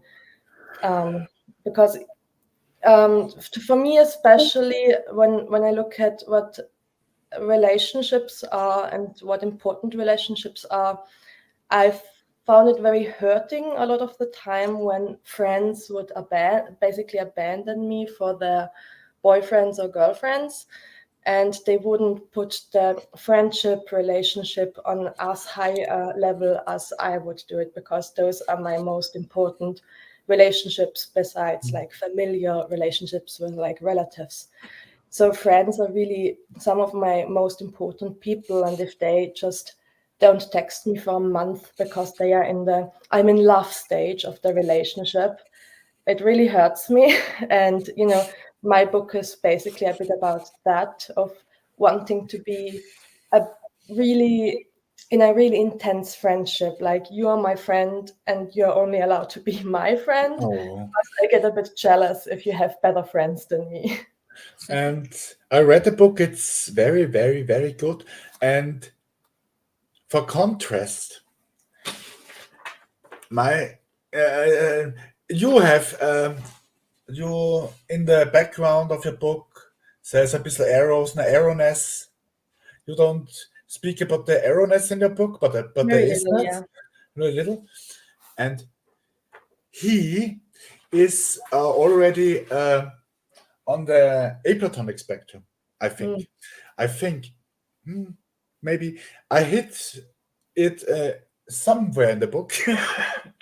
That's one reason, perhaps, there are not even a single dialogue in this book. Well, inner dialogue is a dialogue. I personally have really problems writing dialogues that make sense. So I got rid of it as a stylistic choice and sell it as a stylistic choice. And in the second and third book, I'm planning, I will do the same. Okay. When because the first one is called Stadt, which means city. And I stupidly, for months, how do I call the second book? I don't call it City 2 or More City or Cityer. And someone said, Stadt, Land, Fluss. And then, okay. And I Googled, is there a book not called Stadt? No. Is there a book called Land? No. Is there a book called Fluss? No. And spoiler alert, there's a big festival in my town, and Tangente Festival, and a culture festival, and they have a thing on the river called Stadt, Land, Fluss. And how are my books called? And how about the reading there? I know from my ACE club, because my ACE club is had got a room from the city and got kicked out from the room because of the Tangente Festival, because they needed the room. I know them all. And I plan a reading of my book at an Elo place in culture stuff. I'm one of the mostly uncultured persons I know. But yeah, well, I'm very glad you read my book, because I know I have a lot of dialogues in it. Yeah, but very good dialogues, and I can't write a single one that makes sense. Well, no. Yeah. What I'm trying to do is not presenting the relationship I have, because I'm that kind of demisexual who has been in a committed relationship till 13 years, and there's nothing overly well, for people who don't know, who don't see my pride pin, or who don't know that I'm participating in this kind of panels, it's like, it looks like a straight and non-queer relationship, so people wouldn't even clock me as queer. And I'm like, okay, so of course I can show some of this, some demi-aceness, but what I try to do is actively show different models of relationships, of interaction between persons. In an upcoming book that I'm editing, I have, well, young people, 13 years old, talk it out that they don't know how to label their relationship, but they're teens, they don't have to find their forever label yet. They can just use a made-up word for how they interact with each other and figure it out later, because they're almost children, they have time, which is something I haven't found in books. It was always, you need to commit to your label or to your identity, and it's a one and forever decision that you make now, and then you have to stick with it. And I think that's rather harmful, because the circumstances change, people grow. I don't expect people to be the same at 33 as they were at age 11 or 14 or 32 for that, if that matters. So I'm trying to show lots of models of possible relationships and interactions. Even if I personally am in a totally different kind of relationship, I'm like, I can read up, I can ask for sensitivity reading. There are means to portray things that I'm not experiencing by myself, but that I want to show as a possibility, because that's what I missed when in reading, having possibilities presented at me, like, look, your life could also be like that. You don't have to follow this path that your parents see as the perfect path to happiness. There are several paths and several ways to lead a good life, to lead a happy life, have just the amount of interaction with people that you want, because some people say, how can you be happy if you barely meet friends? And I'm like, I have a plethora of online friends. I'm happy, I'm talking to them on a daily basis. I have my human interaction, and they're like, but how can you be happy this way? You must be unhappy. You need to have more alternate interaction with people, and I'm like, no, I don't. Also, also this model of you need to find your significant other, and it has to be only one by age 20, and then you need to go through the stages of adulthood. And I'm like, look, if people are not presented with other models of happiness in books, how are they even going to develop the possibility that they might look something else up? So I am consciously diversifying the possibilities and the relationships within my books, because I'm like, I wish I had a model for myself, and now I'm trying to give other people as many different models as possible. That's great. Yeah.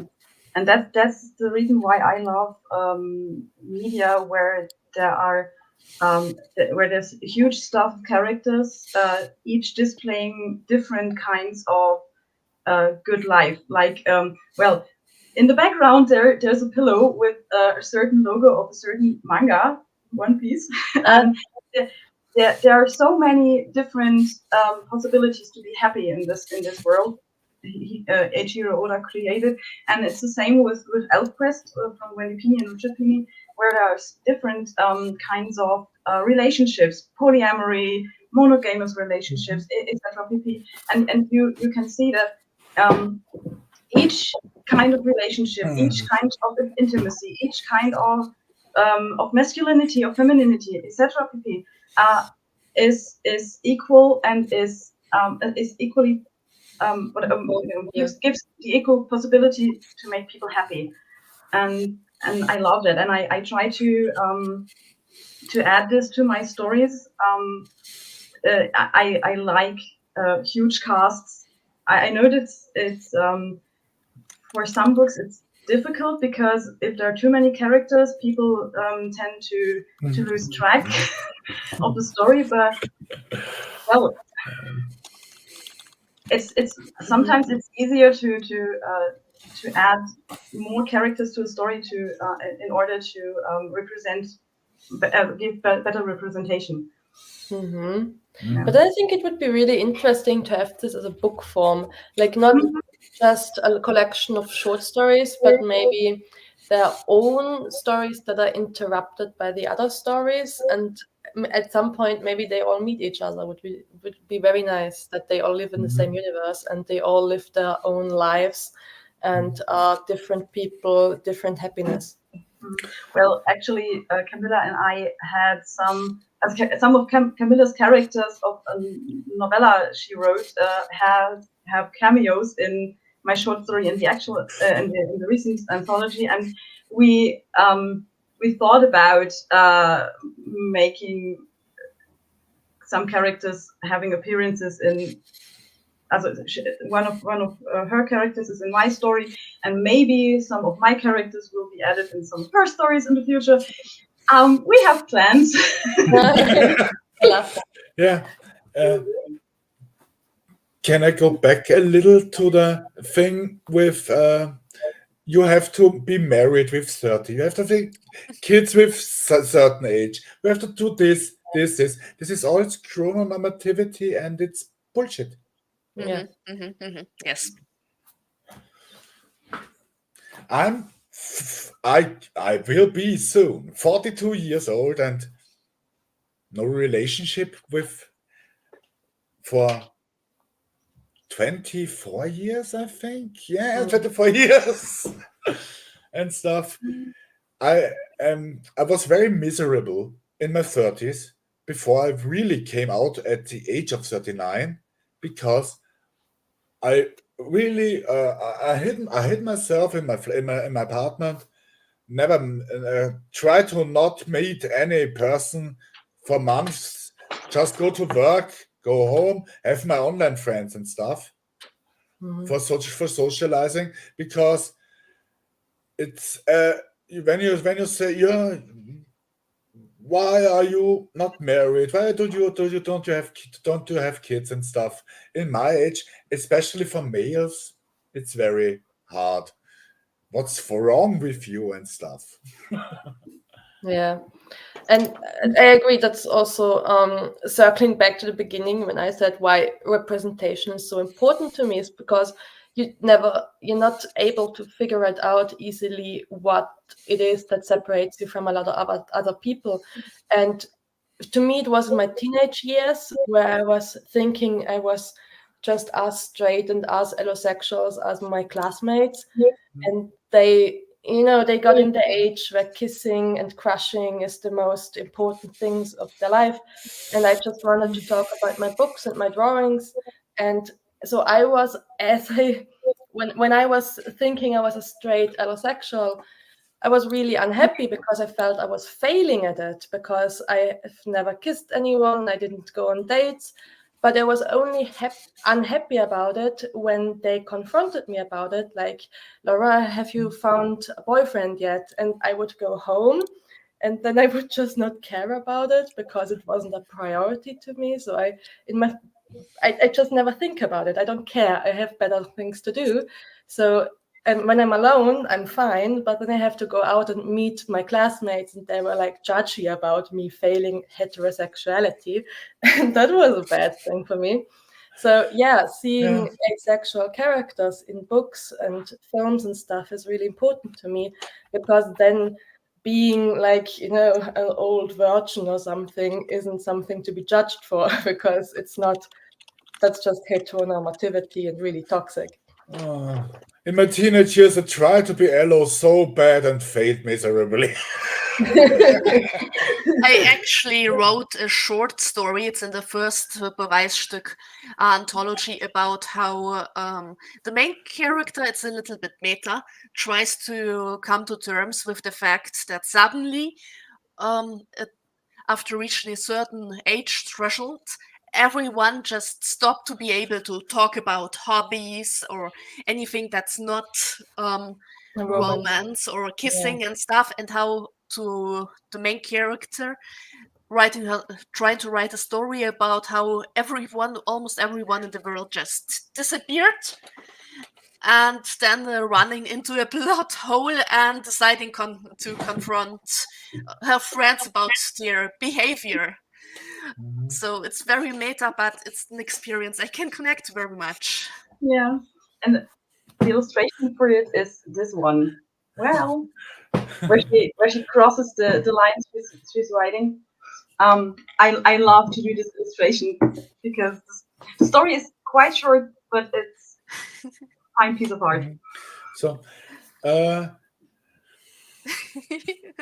they were talking about failing heterosexuality, and I think it's much better to be thriving at asexuality than failing heterosexuality. So you have to find your margin. Yeah, we only got 1 hour, and other medias I want to really mention is Slow, a Lithuanian film. Laura saw it and had yes, I was doing a panel on it about asexuality. It's it won at Sundance Film Festival the prize for the directing. I think. I think so. Yeah. It's a very good movie, and it was shown in only one cinema in Vienna. Am I wrong with that? No, I think it was. There were a few shows in 2 cinemas, but yeah, it's a Lithuanian movie about the male character is actually asexual, and we talked about it, how important it actually is that once the man is asexual, because I think in most medias I've seen it's a asexual woman, which there's nothing bad about it, but as I said, there's a cliche of women just not liking or wanting sex. So having this great relationships between 2 adults on screen, and she's the one who's really sexual. She's a dancer and really in connection with her body and stuff. And then trying a relationship with an asexual man, I thought it was really great representation. Mm-hmm. Yeah. Asexual males, to use this gendered term, are really hard to find. guess how many I found many when I researched. I found many of I call sorry for the gender word female writers, but no male writers, and is it only because of only 10% of our community are born a boy, or is it more than that? Well, maybe it's just, a lack of coming out. I think so. Mm-hmm. Like a soccer player would never say that he's gay and stuff. A male would never say that he's ace, because manliness is all about being a man, and an ace man. Naja. And on the other hand, most ace characters represented in media are male. That really, I didn't realize. It's the impression I get. Like Todd Chavez of Project Horseman. Then we have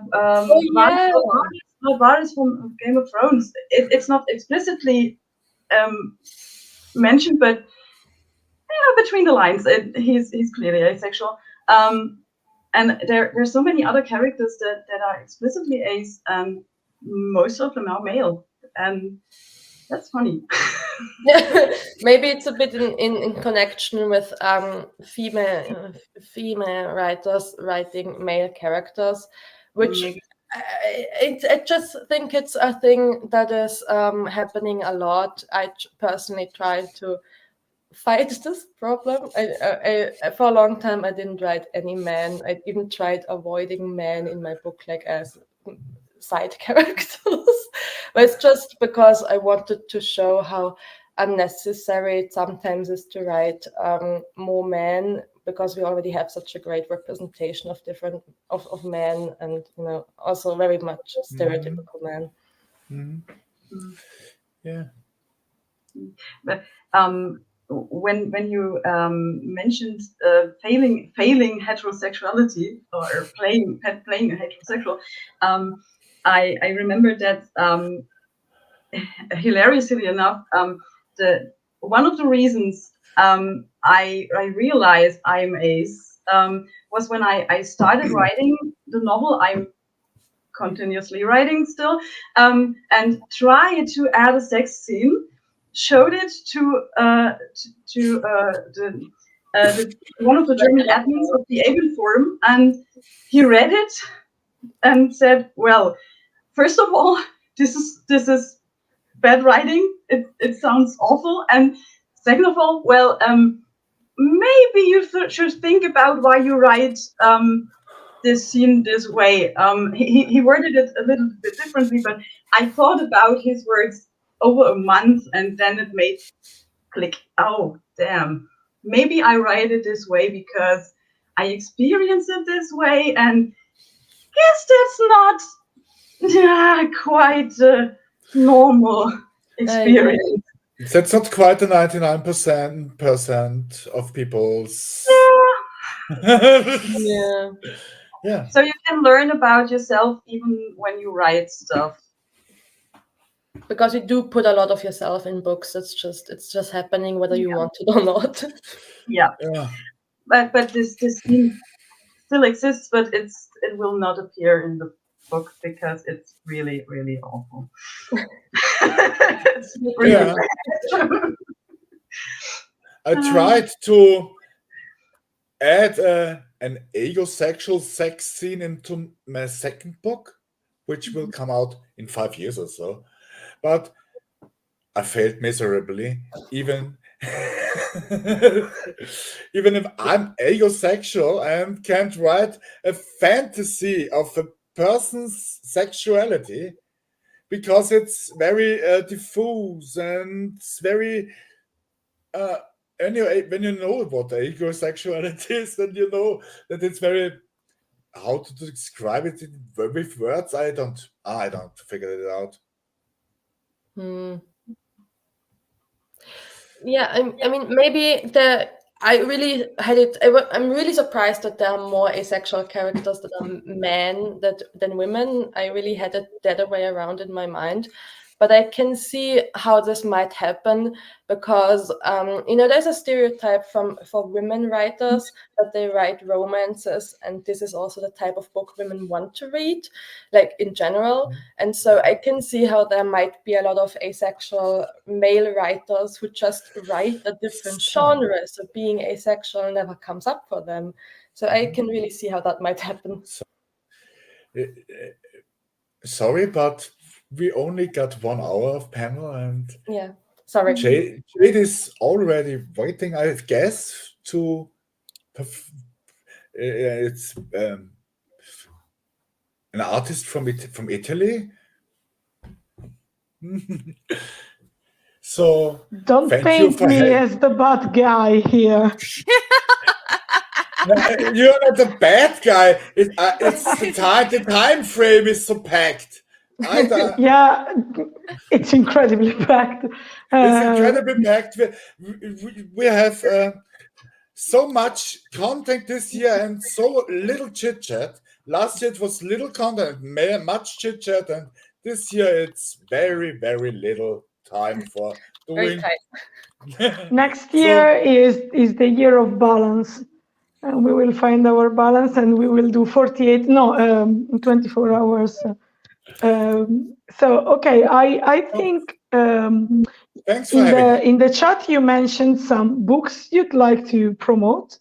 So I think there is time for this, and also if later you can drop it in the public chat so people can read it, and when we have a break we can also put it on. Put the titles on the screen, but I saw that there are some books you'd like to recommend. So go on and do this. Then I'll tell you all the things you need to do to wrap it up. This one, say goodbye if you want. And also don't forget to translate the 4 keywords for IAD. That this time I'm going to remember in English as fast as possible. Advocacy, celebration, education, and solidarity. Look at me, I'm great. So if you could translate this in your mother tongue and also write it in the chat so we can create a post to share later with all the languages we spoke today. That's it. Thank you. Thank you. So promote your books fast. May I go first? Yes. I want to promote Loki's Peasant by Camilla de Winter. There's a main character that's Arrow Ace, and several other queer identities represented, and it's published by Edition Roter Drache, solely on German, but we'll see. And then there's The Price of Normal, or Der Preis von Normal by Lily S. McDuff. There are it can be purchased on Amazon and is actual 5 or 6 books, and the first one is in English too. So, Katerina, you have something as well. Yes, I wanted to promote. I've mentioned my own book, so I want to promote the book of a non-binary ace creator who is not presented in our stream here. The name is Skelabyrinth, and they have written a book called Wenn es nicht passiert, When It Doesn't Happen, which contains heteroromantic but asexual romance, and it's the kind of romance books I want to see more of in the world. It's lovely. It's science fiction with fantasy people based on the Tolkien people, but with a twist, and it's really, really lovely. You should absolutely, if you speak German, if you read in German, look it up. So. The 4 keywords. I'm very bad at English. As what are the words again? I can write them. Advocacy. Someone wrote them because they also translated them in Chinese. Yeah. Which, thank you. So you can find the English and the Chinese version if you need. Should I write them immediately? Can I write them in the chat afterwards? No, you can write in the chat afterwards. Okay, I will do Thank you very much. Okay. Thanks for having us. Thanks for the chance. Thanks for having you free. Yeah. Thanks. Yeah. I hope it was fun. Yes. Thank you very much for the invitation. Thanks. Thank you. This was lovely. Good. Just kick us out and. Right, Jade. Hi, hello. I hope you can hear me well. Hello, hello. I'm all by myself. Oh, I don't think. Yes, right. There you go. That's better. Hi, hello. I can't hear you now. You have the mic. Your mic is closed. Okay, now it's better. Well, I knew I was going to do this at least once. So there are some people saying hi already. Hi, So hello. Yeah, Okay, I try to promote the stream a little bit on my Instagram, so Yeah, I hope great someone idea. saw it. Even though most of my followers are American, and most of them should be asleep by now. So I hope all of them are Europeans, not American, because otherwise I will be advocating insomnia all over the room. Well, the name of the stream is Aces Never Sleep anyway. Which is true. And I can confirm. As an asexual who has insomnia, I can confirm. Aces never sleep. I honestly have no trouble sleeping, so I'm an hypocrite. But this morning I woke up, I set an alarm clock at 4 a.m. to be here for the opening greetings. And yesterday we realized we were having a problem with the timetable. And so we had to move one of the panels, which is my panel, that is now at 1 a.m. Italian time. And so I'm going to say, I'm going to be the ace that never sleeps, and I'm very happy to be the poster child for the stream, actually. So, all right, okay. Unfortunately, my camera angle is extremely unflattering, but it is what it is. Well, so Jade, thank you so much for being here. It's weird to talk to another Italian person in English. But as you said, most of your fan base is actually not Italian, so it's better. Not at all. So do you want to tell the audience something about you first? Yeah, sure. So I'm Jade. My Italian name is Giada, but most of you probably won't be able to pronounce it, so who cares? You can call me Jade. On the internet, I'm most known as Kyrie45, and I've been an illustrator and graphic designer for about 4 or 5 years now.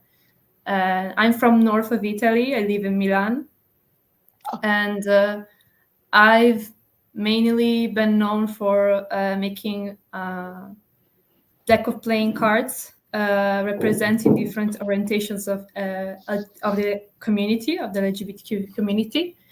And right now I'm just freelancing. I'm collaborating with other small studios, or I'm working on other projects for myself. I mostly post fan arts of a lot of different shows, and that's mostly it. I also technically have a comic, but it's let's say it's under production a little bit better, so I haven't updated in a while. And but I'm working on it because it's a very important project for me. But let's say that these are mostly what I do right now. I mostly do illustrations. I mostly do fan art of famous TV show. Most of them are shows with queer representation, and I try to do my best, let's say, to create art that also represents all the community while I am asexual, I try to not to only focus on my orientation or the RO-ace community, and but I try to give equal space to all the orientations in my art, let's say. So that's just a little bit of being about myself. Yeah, you mentioned a lot of things already. I honestly already wanted to ask you more about the comic because I didn't know about that. Okay.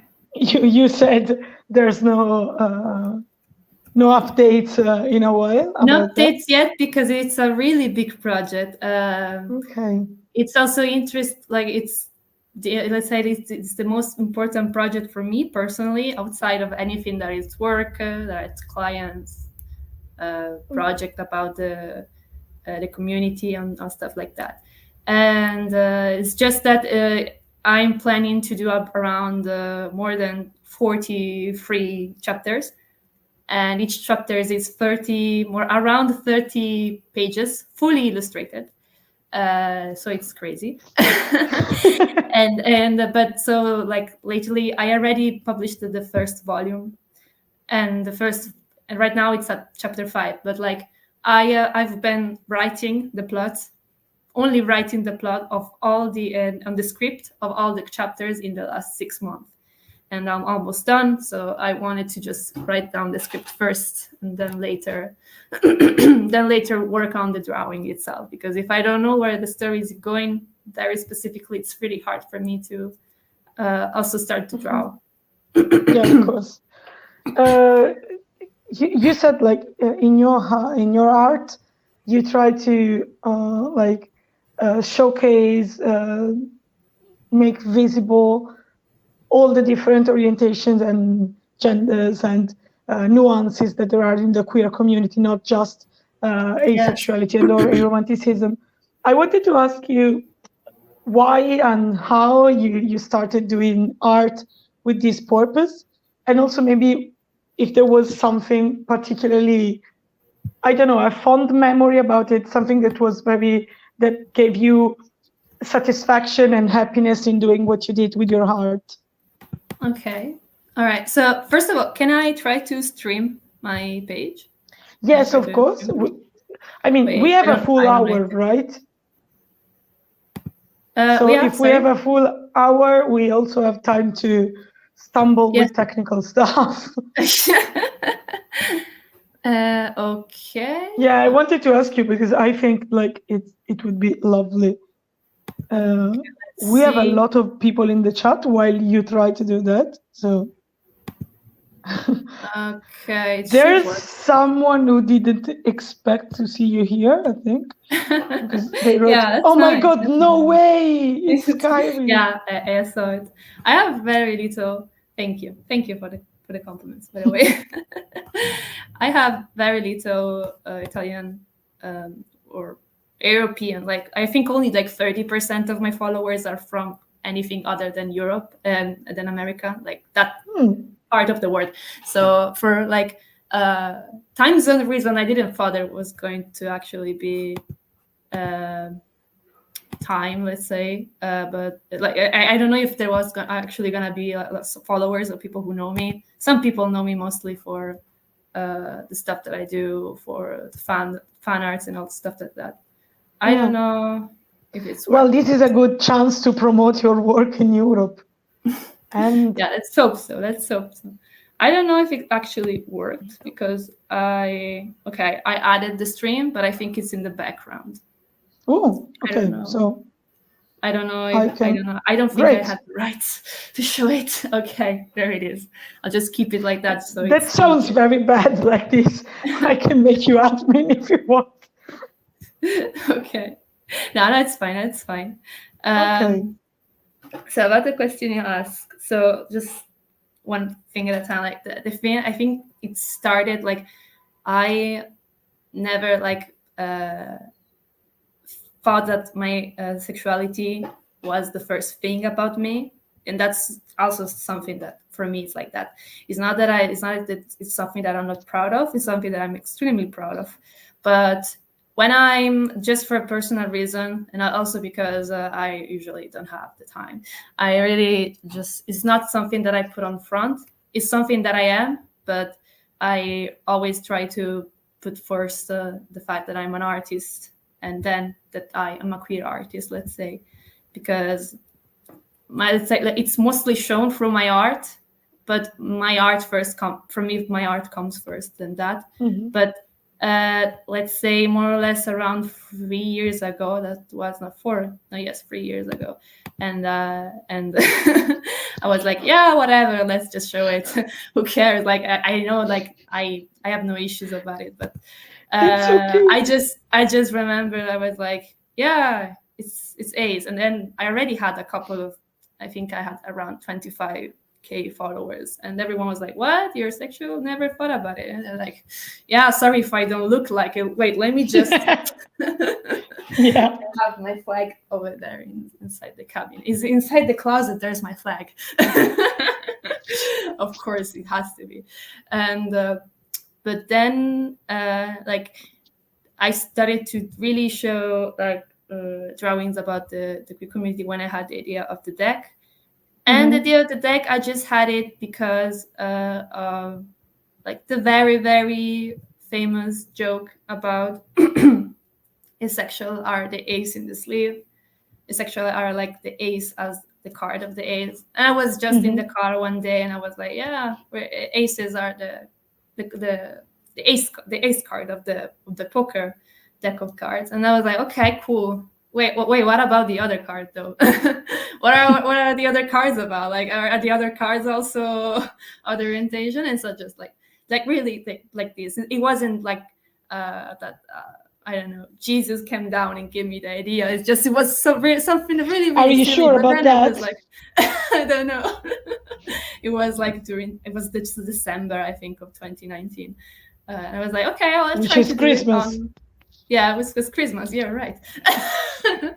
And I was like, okay, but then when it's June, when it's Pride Month, I think it's kind of fitting that I try to do it on the Pride Month. So in June, I sketched the idea. People really, really like it, especially the first sketch, which was the sketch of the sexual card. Which was this one. It also had a lot of controversial, and I always post it at least once a year. I always post this at least once a year again, just to see if the controversy is still present. And the controversy is still present, but I never like write anything. I never like answer to people who like I don't know, try to criticize me in the comments for certain elements, because I know that what I'm doing is not wrong, and there are always people who like go on my side and defend what I'm doing, because I know that objectively nothing that I draw on is wrong, because I always try to always ask my audience about it. Like the fact that I have a really large and different audience really helped me to understand better what can I draw that could help other people outside the asexual community, of course, because that's the one that I know most because I'm part of it. But I don't know that well the others, of course, but having a really big audience, it's really useful because you can ask them how they feel about certain stuff, what are usually maybe some of the jokes they have, elements that they like to be represented. And so it's nice. I mean, that's important stuff that you can know. But these were the first posts, let's say. Avoid even mentioning what the controversial things I don't know were? if it's because I don't know. I'm if at it's a obvious. loss, honestly. The main thing is that Muslim people, like the concept of the Muslim religion, is that technically you technically can't be have an homosexual relationship. And you are gonna be like, then so what? And then I'm with you, and so what? And the fact that someone is asexual, it just means that you don't have you don't have sexual attraction, or maybe you have little sexual attraction. You don't have to be necessarily be homoromantic or anything, but just the fact that there was a person with a hijab, so that represented the Muslim religion and was a little bit by definition a little bit queer, let's say, part of the community. Many people were really against this. A lot of people, like I don't remember how much. Let me see if I can see it. This got I can't see the comment. I don't know. Can I see the comment? Can I see the insight? 200 comments, and I don't think that's not even the most controversial, let's say, thing. Yeah, this got one hot even more because there's a lot of like people against pansexuality. But like, yeah, every day I post the first 4 cards, and the person with the hijab, the girl with the hijab, always remain, and I will stand for it. I will never play down. It's not like it's not my place to talk about that, so I will not dwell on it. But yeah, of course. But it's not like there are not queer Muslims. No, like, no, of course. They exist. Exactly, but there are controversial. There have been controversy with my work, let's say, about also asexuality. So I thought it was like something that it will need to be said. And also, I think I'm glad that there were people, of course, against it, but there are a lot of people who were really like to see representation, because maybe it's a hot topic, but I think I'm happy that it got shown at least once. And I really like the fact that also my audience really helped me with this project. Like, they really gave me insight, they gave me tips, they gave me their preference about certain elements, like graphic elements. And I'm really glad for that, because it was something that made by the community for the community. You know, the chat is kind of going crazy about your art at the moment. So I guess everything's working according to plan. If there is any, I think there are some European people in the chat. Like most of the people now will be probably European. So if you are European and you didn't know about Kyrie45 or Jade, please write it in the chat so we can acknowledge how much our European propaganda plan is working. This is the most Italian way of drink water with Nutella, glass of water. Oh, I saw you so small because I'm forced to use my phone because my computer decided. I'm using my computer. So. Today it's time to create problems. And so I saw it very small. And so when at first I heard the sentence, "This is a very Italian way to drink water with Nutella," my brain stopped there and it was like, what?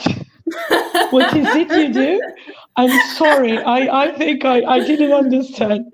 Well, yeah. Oh, you have a demisexual card as well. Yes, it was a really interesting thing, because the card number 9 was the last one that I draw, I think, or was the last one that I didn't know which orientations I wanted to add. So that's the one I asked my audience about. I gave them a list of the orientation that could be, because of course there are only 13 numbers in the deck. I could not do everything, but I could do a little bit more than what usually is represented. And I asked them, and I never thought that demisexual was so like requested, or like there were so many people that were demisexual, because I remember like 3-4 years ago, very little people knew what demisexuality was. And I was really, and now it's been growing a lot in the last 4 years. I've been seeing, but also in the last 9 years, let's say, because I understood that I was asexual when I was around 15 years old, 15, 16 years old. So I like joined the community at that age. But there has been giant progress like 9 years ago until now. Like I remember no one knew about what it was. And that was actually the fact, like it was only something that maybe people on Tumblr knew about. Like if you go outside Tumblr, no one will knew what it was. So I was like, yeah, whatever. I don't have the time to explain it every time. So I just like, you like my art, get it. like we're here for the art, you know. But yeah, and then oh God, it's all so cute. Thank you. Yeah, also my friends help me. I have a really nice group of friends, like a very diverse queer group of friends. So it's really also nice because I can directly ask them also maybe questions that are a little bit more uncomfortable, like let's say a more private question to understand better like how they feel about this and how I can maybe represent them better. And that's also really nice. And the thing that I really wanted to make art, let's say, for everyone was mostly that if I understood that since we are in this very, very unique position as asexual in the community, that we are, of course, outlooked by people outside the community, but we're also sometimes outlooked by the community, people inside the community itself. Because sometimes they say, well, you're not queer enough, you're not homo-romantic. If you're hetero-romantic, you can't, and asexual, you can't be like inside the community. And I'm using the term queer, but of course, if it's like I'm not using it, I'm trying to use it on a new term. I know that the term queer for some people is still, in some countries, still an insult, but I can also change it if you need to. And yeah, that's also, these are also the images that I did for the calendar that I created last year. It was a calendar with like each month orientation with like the days, like for example, Bisexuality Visibility Week. Oh yeah, I saw that. It's amazing. Yeah. Is there International Sexuality Day? Yeah, of course. The month of wait 1 second. Well, hold on. Okay, we will. By the way, the chat shows that you're getting a lot of new European followers. Yes. I hope no one gets on stream now because it will look like it's me talking to a kitchen, I guess. Yes. Okay, so here I am. So that was the calendar, just because I don't have a lot of posts about it.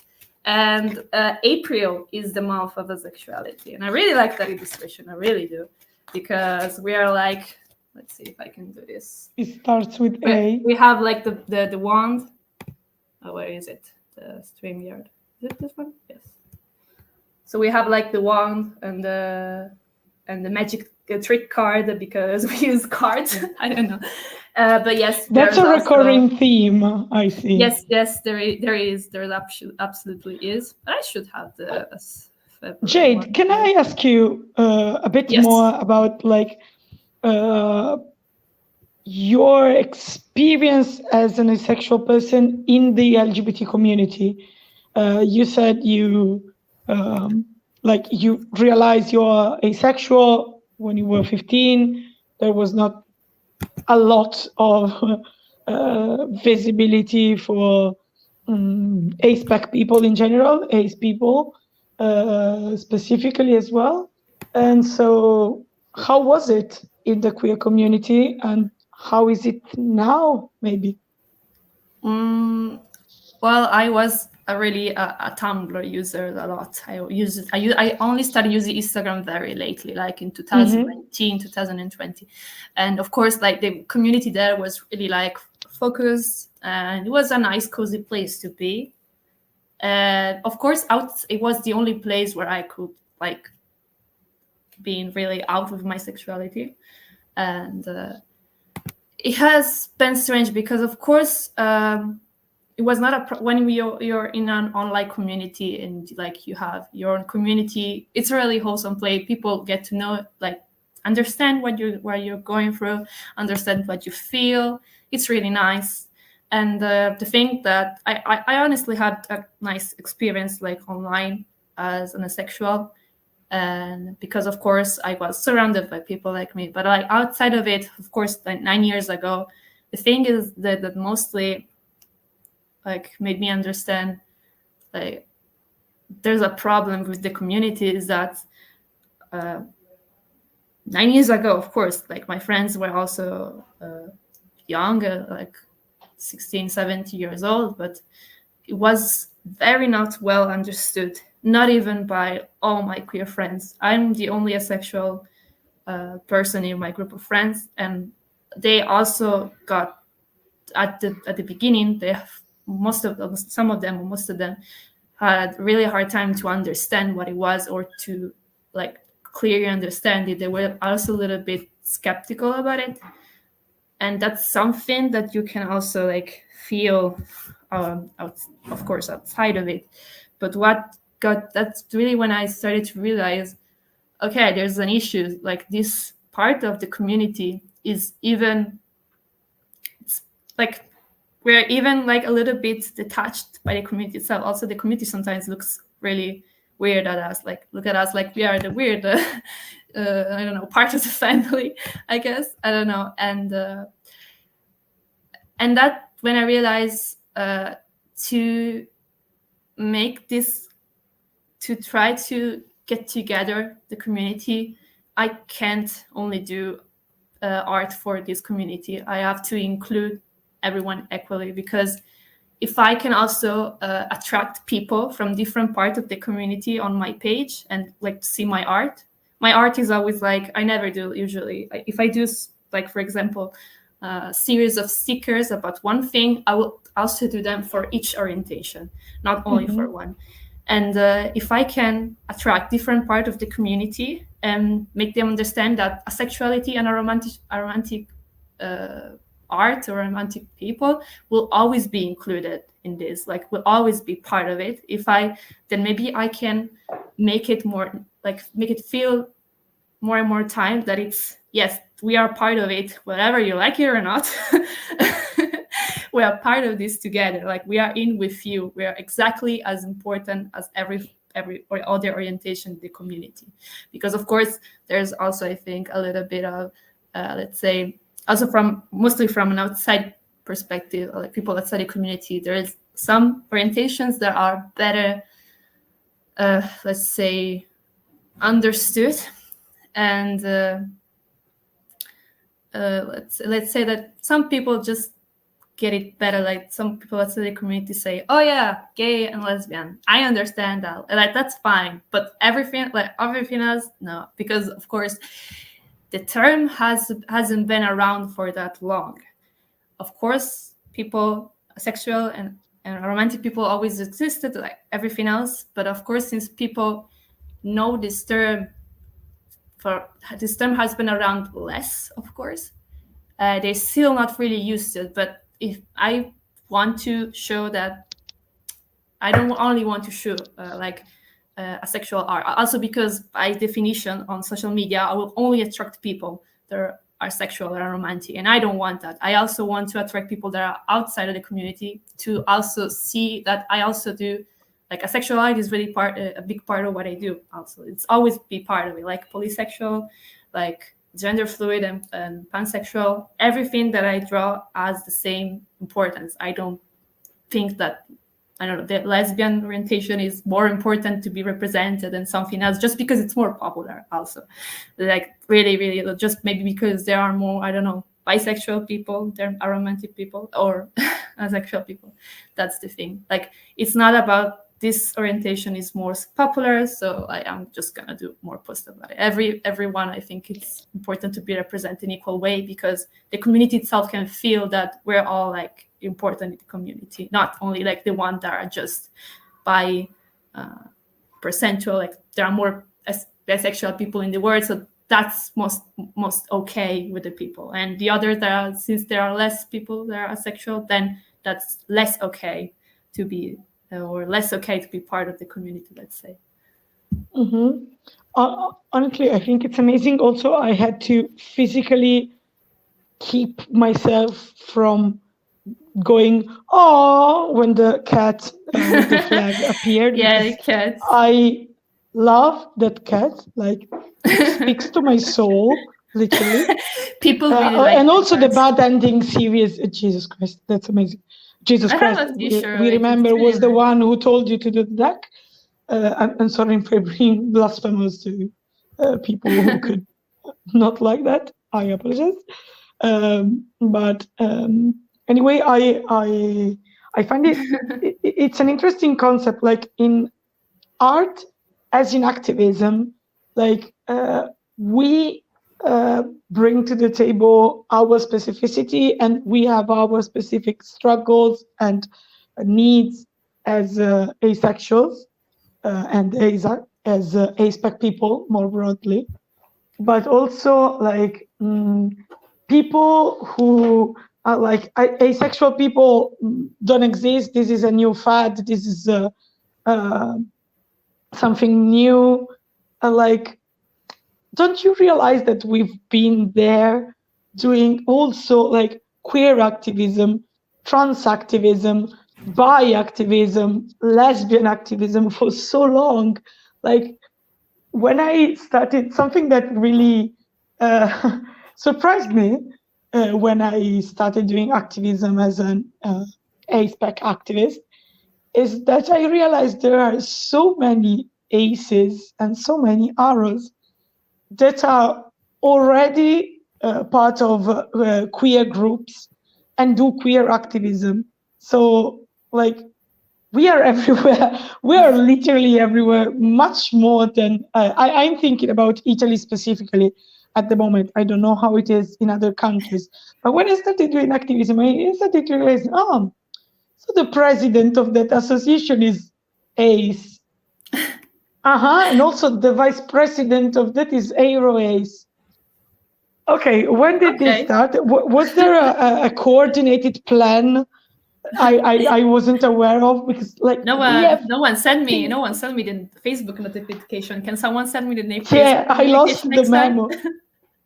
But I think it's very important that I like your perspective also because, for example, I'm also bi, so I'm very happy that I can find the small, cute, lovely kitty with a bi flag. Not only that's a bestseller. That's a bestseller, yeah, I can guess. But you know, like I think it's great to do ASPEC art. As you said, you risk only attracting able people, which is great. But also, let's say, also from an audience and business point of view, it's better to attract more people. But that's also because, of course, like I want to spread awareness on asexuality. If I only attract asexual people, it's not gonna do much because we already know what we we already well much aware. So the thing is, of course, doing asexual art, but also try to do it for a wider community so that I can like bait them. I don't want to use the term bait, but it's true. I mean, I don't mind. I don't mind saying it. I was thinking you gently lure them in. Yeah, gently lure them in. Come in. We got more, and we also got that.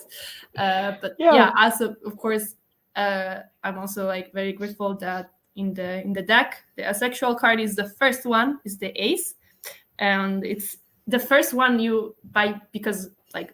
Playing deck companies, when they print decks, the first card that you put out is always the ace one of her hearts, because that's just how it works. But it's also the first one you see. So like, but of course there are all the others, but it's the first one you see. And it's also, of course, the first one on the list of definitions and with all the others.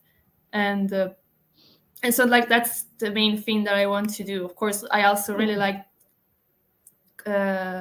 TV shows, cartoons, animated series that have queer content, of course, because I think that's always nice to just that's all something that usually a lot of people also have in common, because they're a great way to also tell younger audience and get them to know about other orientations.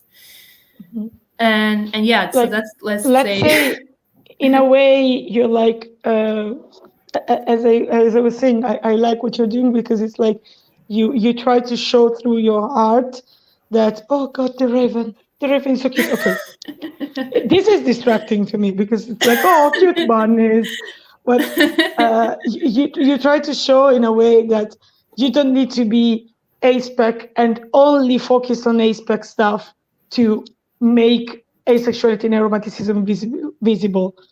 I mean, you are also asexual, but that's not the point. But you don't focus only on that. They are there because they are on the same level, as you said, as all the others. Can we talk a bit about the Bad Ending series, because it's one of course it's a favorite of mine, and I think of it's course. wonderful art. And since we're here, let's yeah, sure. I want a T-shirt with that cat. All right, I do have stickers. Do I have stickers here? No, I don't. We actually live not that far from each other, so okay. I will come and buy a stock of stickers Come from under you. my house. Yes, I don't know exactly where you live, we're going to meet somewhere, like a subway station, and I'm gonna be there with my cap, open it, and I got the stuff. Yeah. And I'm gonna throw at you bisexual cat stickers. Yeah. That's fine by me. That's fine by me. Okay.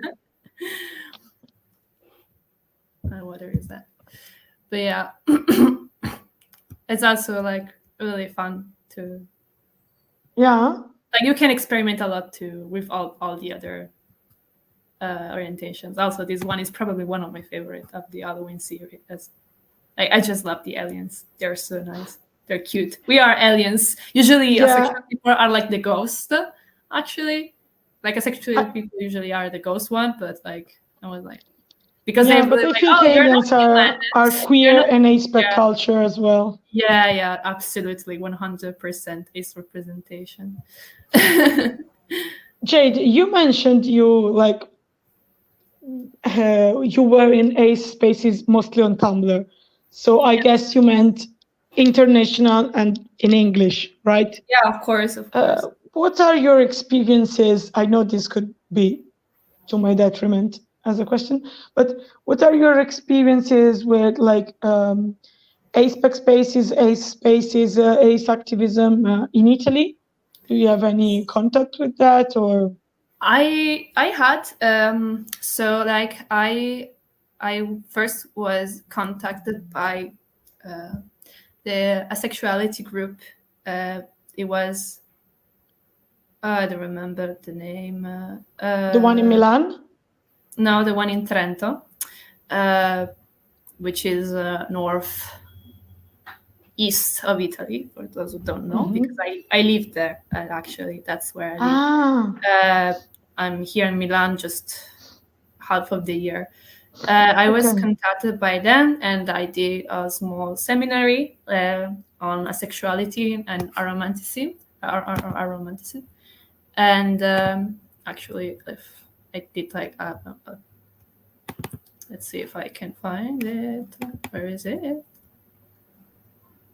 There it is. I did a little bit of presentation about what asexuality was to a group of people, let's say, and that were not like they weren't. That how it was archigay. The archigay associations of Trento. So of course only a couple of people were aromantic or sexual, but it was like a small presentation that I did with my art to just explain it and to include in like the A in LGBT Q+. And that was like the main thing that I did for now.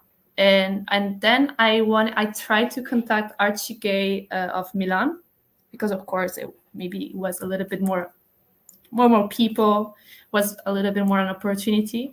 And I got in contact with the ace representative, like the asexual representative of that community. And I tried to ask them if perhaps they wanted to use the deck, or maybe a little bit sponsoring the deck for their community. But unfortunately, then the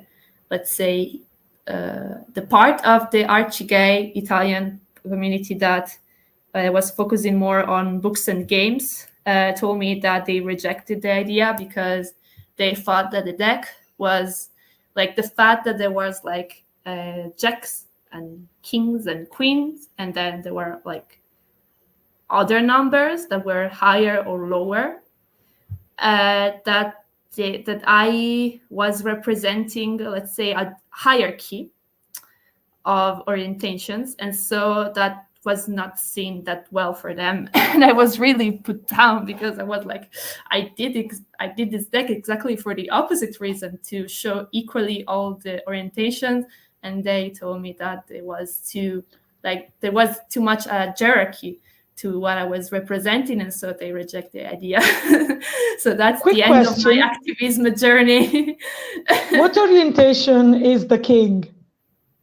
It's gay, and Okay. lesbian is and queen is lesbian, and Jack is trans.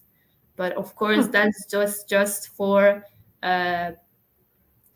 king has the king image has a queer like a clear male role. Okay, like as a gender, you think of a male. So like gay was the only one who I knew 100 like.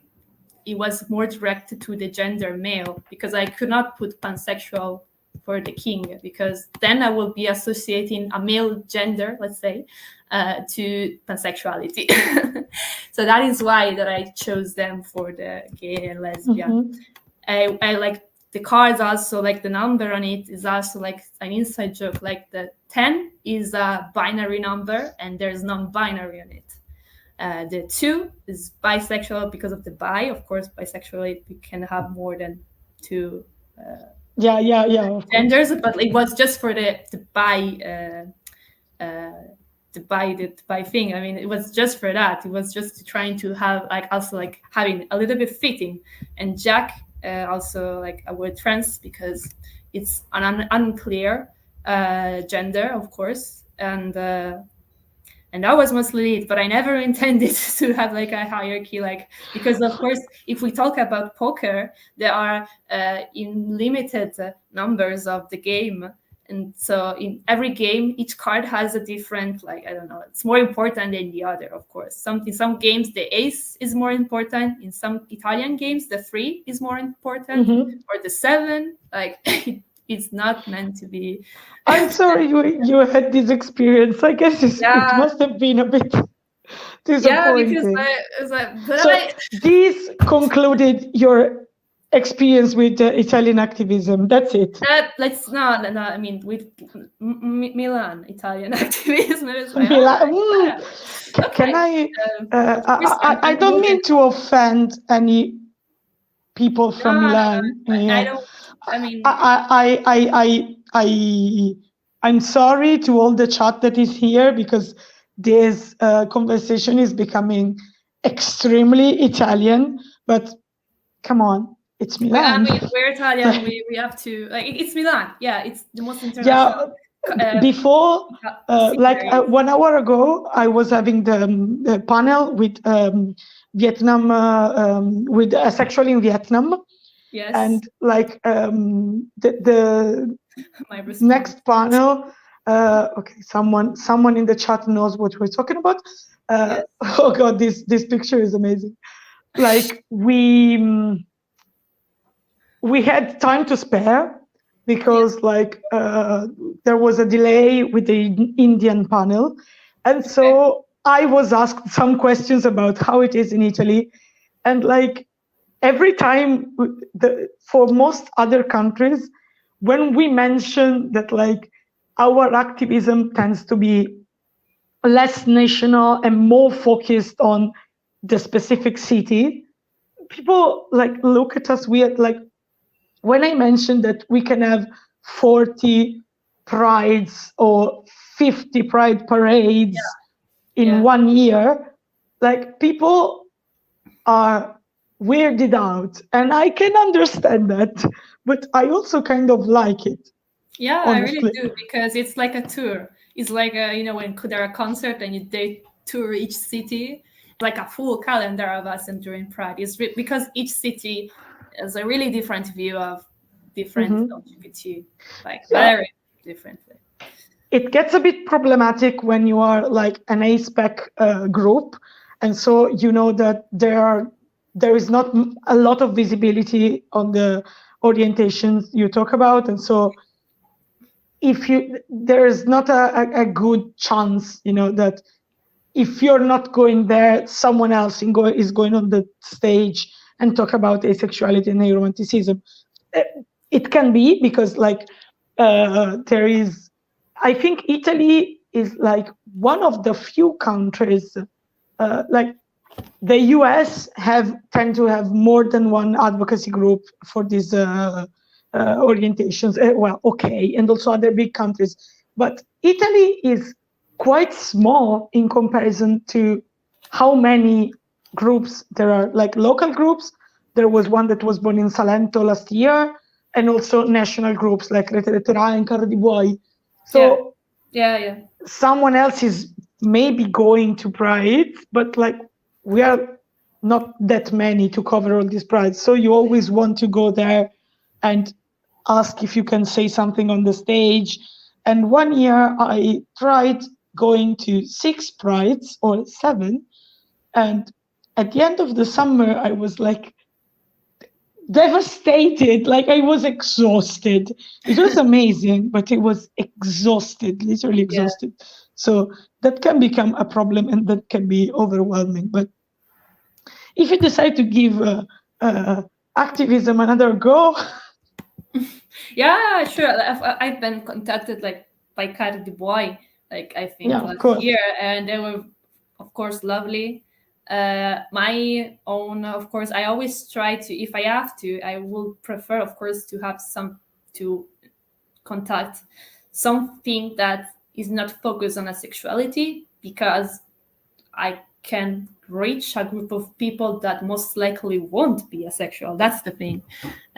So if maybe it's more about the community LGBT, so maybe there are more people, let's say. But of course, the thing is, at least for me, my own kind of activism is try to put the ace where their ace is not present, let's say. And so what I do with my art, I will also try to do if I will with activism. So I would maybe like to try to contact maybe also transgender associations and try also over there, because I think asexuality is something that can be on it's something that only has to do with the sexual orientation, not of course your gender or your gender orientations or your romantic orientations. It's something that can be separated. So there can be, of course, asexual trans people or biromantic asexual people. So if I can, let's say, expand a little bit more on the activist side through organizations that are not focused on asexuality, for me, it would be more important, just because I know that I'm hitting a target that it might not be asexual, and so they might learn something from this. Otherwise, I think I will just repeat the same thing to people who already know the same things. Just that. But of course, if I can, if they prepare I don't know, panels that speak out in public, of course I would like to join them and do the little that I can with my art, because of course I'm not a very vocal activist. I use my art more than my words, let's say, to show what I'm feeling. I'm not really one that just go on the stage and shout. I'm not that kind of person. That's just not me. But I try to let my art speak for myself. I think at least to the people who are here now, your art spoke very, very clearly. I don't know if it's good to hear or sad to hear, but when you are an ASPEC activist, you have to interact, I'd say 9-on-1, 90% of the time is with allo people, and only 10% is preaching to people that already know about asexuality and romanticism. But that's the thing. That's what it has to be, I think. Yes and no, in my opinion, but we'll have to. I think that it's very important to build community. It's something we need to do also because we are actively erased. And so building community is a very important part. Like sometimes I get frustrated with the fact that like I feel like I don't have time for my own community because I always have to go and explain and educate. I think that there's inherent activism also in community building, and that from community building comes activism. So I think that's actually a very, very, very important part as well. Yeah, of course. Like I'm trying to be in contact with more asexuality community. And also I want to, some of the things that I want to do next is trying to collaborate more with international asexual profiles, like Germans or English ones that I checked and I know. And then try to also like collaborate with them and trying to maybe do something together about it, more ACE and RO specific. Well, do you want the contact list from this whole live stream? Because there's a lot of people. Of course. But yeah, exactly. I of course, I also, the reason that I wanted to join here is also to know other amazing creators or advocacies. Yes, Yeah. from the community.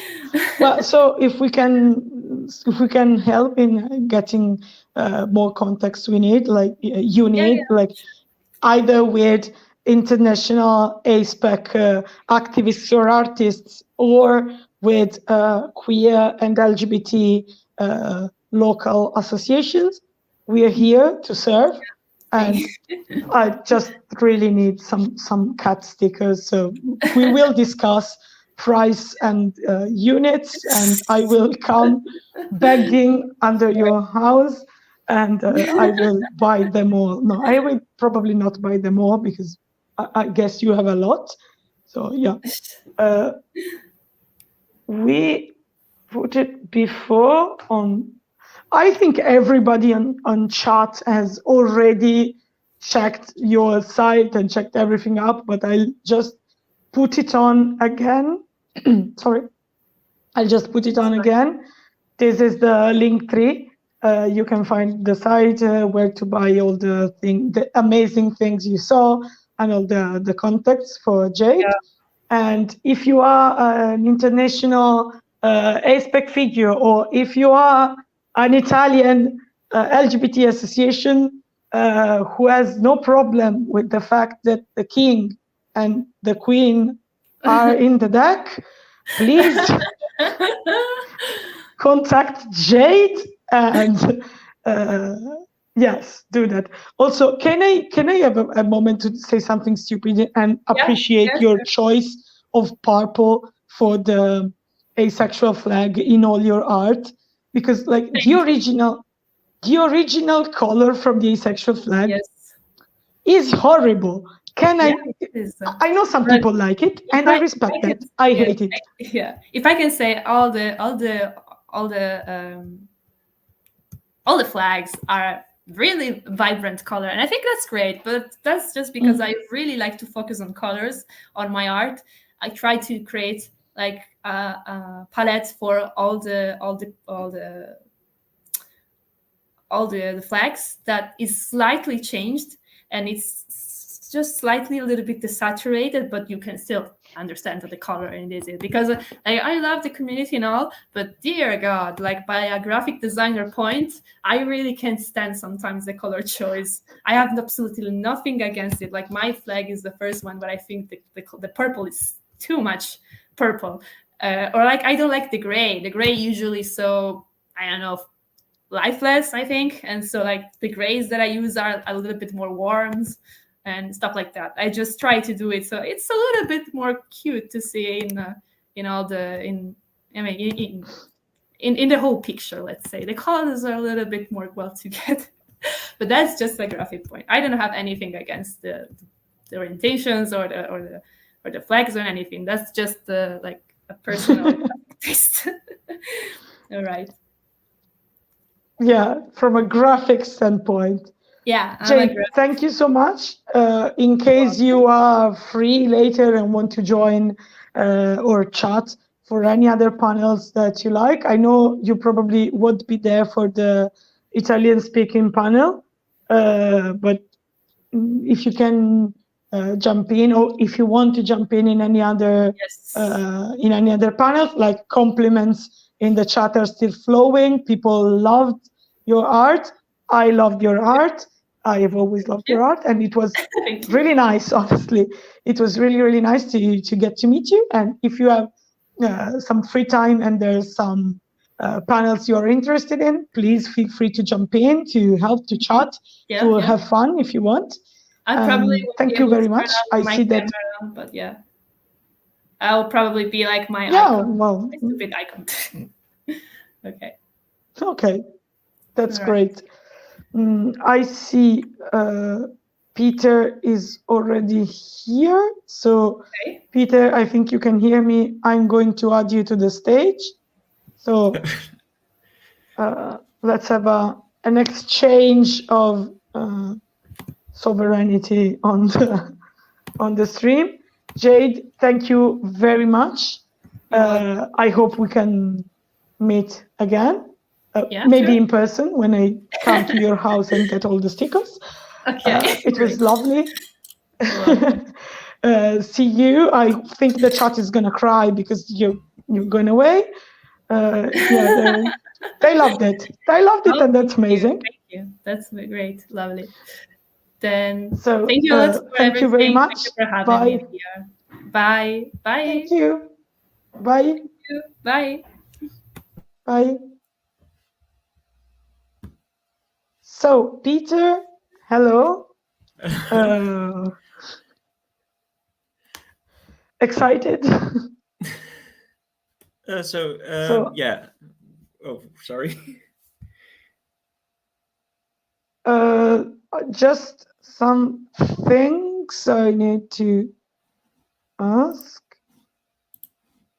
So, for all the chat and everyone here, I forgot to ask Kyrie to write the 4 keywords for IAD in Italian.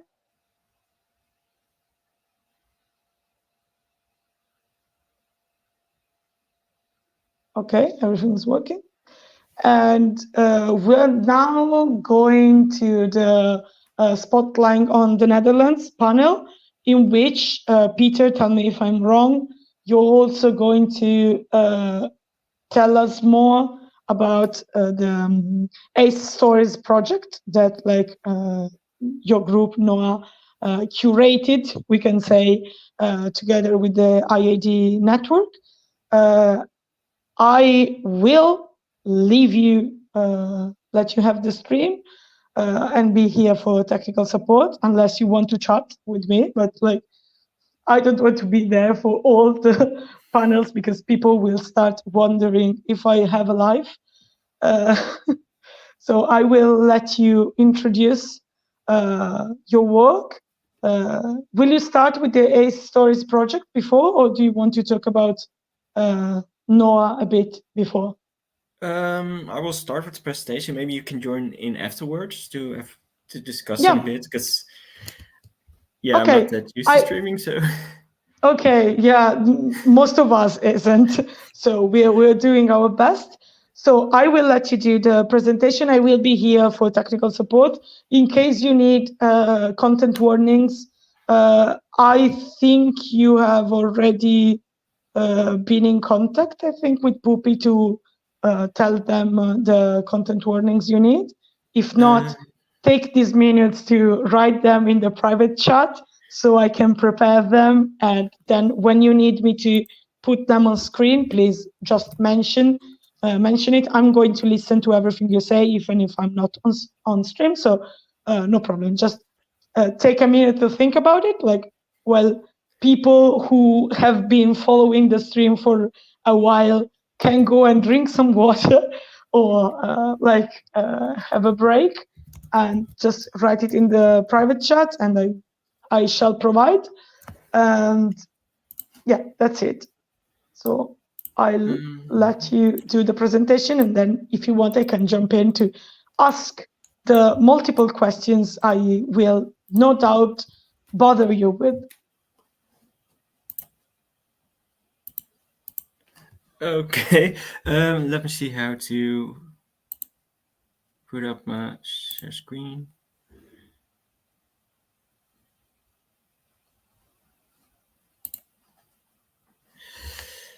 I'm gonna put up the presentation if I can find how. Oh, is it visible? I don't know if it's visible. Oh, awkward. Oh wait, that's not definitely not.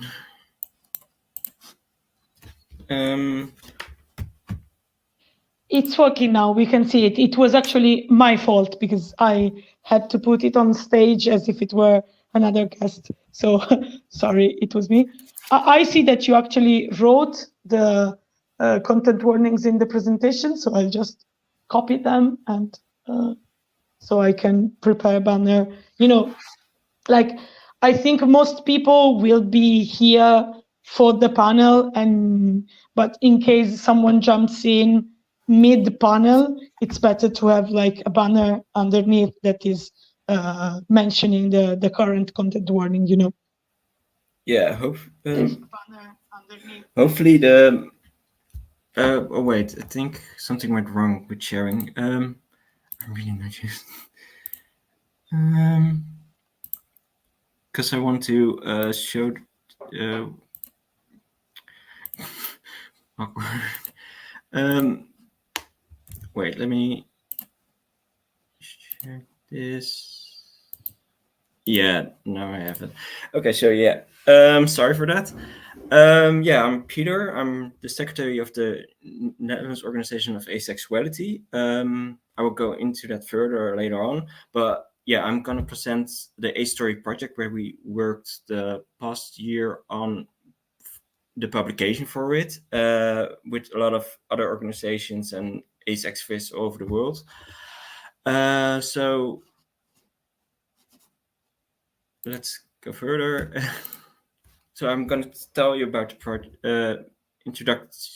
tell a bit about the organization, the NOAA, then the history of the project, the people who helped with it, the origins of the submissions, how we did with the translations, what we uploaded to YouTube already, a bit about the content warning,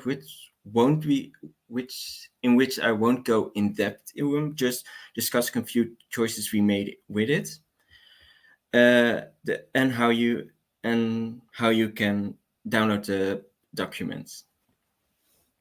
So a bit about the NOAA. So it stands for the Netherlands Organization for Asexuality, and in Dutch it's the Nederlandse Organisatie van Nederlandse Organisatie Asexualiteit. You can find us on social media on the hashtag at the tag of asexualiteit. And we are an AIDS advocacy group for almost for 4 years already, since 2019, the end of it. And yeah, let's go. So a bit about the project. For the first International Asexuality Day in 2001, we want to do a project where we shared voices of the stories of people who weren't able to, because they weren't out or don't have the spotlight on them. That's why for the first Asexuality Day, we asked towards the social media account for submissions for people who wanted to share those stories. And like I said, we wanted to give a voice and face to the people within our community who weren't that hurt and who remained invisible. And to make them more accessible and spread it more widely, we also translated some of the submissions to other languages as well. And our first plan was to record those submissions, read them for them, read them and upload them to YouTube on the IAD's YouTube channel. But I think we were able to maintain it for the first few months, and then it became just overwhelming and harder to manage because were a lot of submissions which needed to be translated to multiple languages. So to still have so when the project came to a halt, we had multiple stories that we didn't upload it and we didn't want to keep for ourselves. So we decided to make this publication from it. So who did we collaborated with? We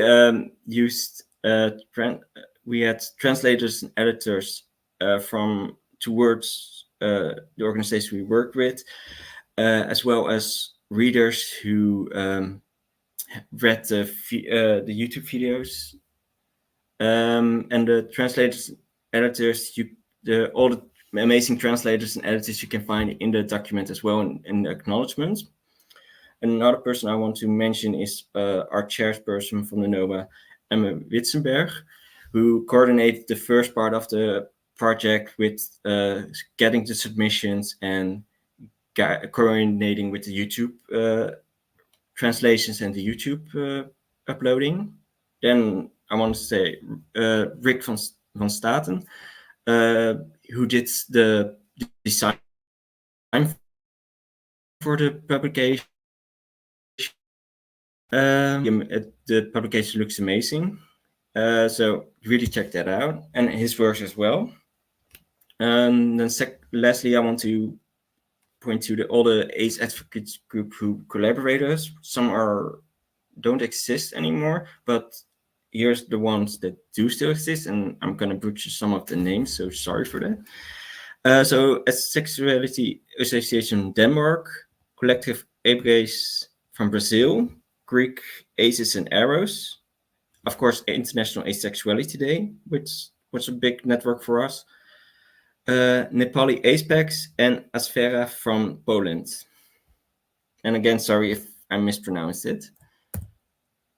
So about the submissions, we had 94 submissions in totals from 60 different countries, which you can see on this map. Another thing you probably notice on the map is Australia is gone. That's some weird bug in XL that only shows Tasmania instead of the whole of Australia.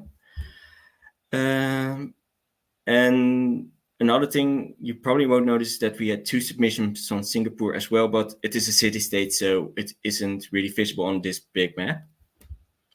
We had a lot of submissions from the United States, followed by Brazil. And most of the stories were submitted in English, but a few were in Brazilian Portuguese, Greek, Spanish, and French. So because most of the stories were we received in English, we wanted to further the range to make them more accessible for other countries as well. So with the help of the organizations, we were able to translate to Brazilian Portuguese, Danish, Dutch, English, French, German, Greek, Nepali, Russian, and Spanish. Not all of them have all the stories. Some of them just have few, and others have a bit more. And Brazilian Portuguese and Spanish has to have some exclusive stories that weren't translated to English as well. So, like I said, we started with uploading the videos, uploading videos to YouTube. We uploaded in total of 30 videos, which are still on the International Asexuality Day YouTube channel. And there's even a playlist of it. And for each country, each language, there's also a playlist with other videos in the same language, plus these one, sorry. And the videos which are available are in Dutch, English, Greek, Nepali, Russian, and Spanish. And for some of them, there is only audio because some didn't feel comfortable enough to show the faces in the video. Okay, yeah, no going to the content warnings, which I won't go in depth, but maybe can be in screen. So yeah, we had a lot of heavy subjects in the submissions, not to discourage anyone to read them, but it's still possible that we missed some, because there were multiple translators and editors who read through the stories, who may find other things, who missed some things, and who may find some things mentionable, well, maybe some things not. So keep that in mind, and still, we could have still missed some. I won't go in depth like I said, I won't go in depth into the subjects that were discussed, but I will. But there were some few choices that maybe I need to explain as well, because one of them was for forced marriage. We understand that there is probably a Western look, because we are a Western organization, so we were discussing whether we'd call it forced marriage or an arranged marriage. And we purposely chose forced marriage in this case because of the person. The person wasn't. It really felt like the person was forced to it, and wasn't consensual was coerced in the marriage. So we purposely chose for forced marriage in this case. The second thing that we could mention is purity culture, because we had 3 submissions about purity culture, which were all from the United States.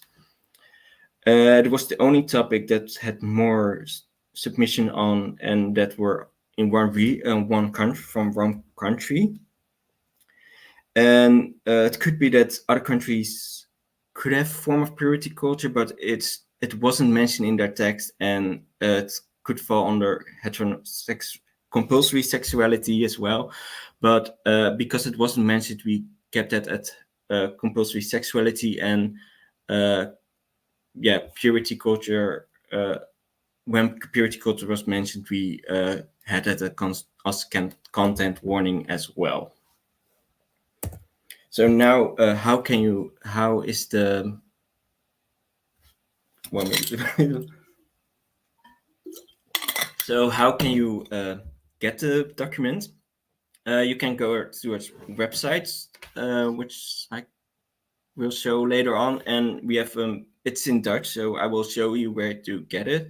But we will also kind of post a link on our social media that we publish it with a link to the document to download it, and it would be in our link tree and on Instagram, Facebook, and Twitter. That was it. Sorry for the really rushing. Maybe some questions. I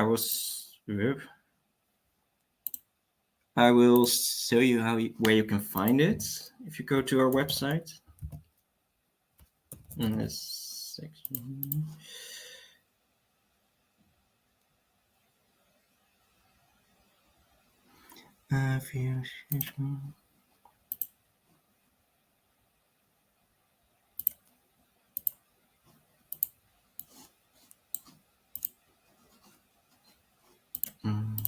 So, okay. If you go to asexualiteit.nl, you can find here our beautiful website. And if you go to publicaties, this tab here, which is publicaties, it's the first one. And you can download it here. And it's really beautiful. So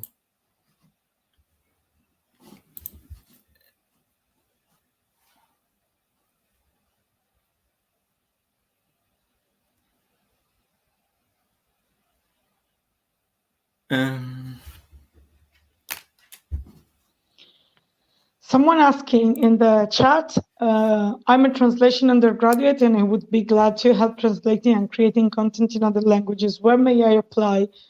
I wanted to ask you, because we can answer this person, because the IAD network is always in need of people translating content. we translated the first announcement for this live stream in like 12 languages, and it was hard. It was very hard, but also like so satisfying. So there are many ways someone who wants to translate can help.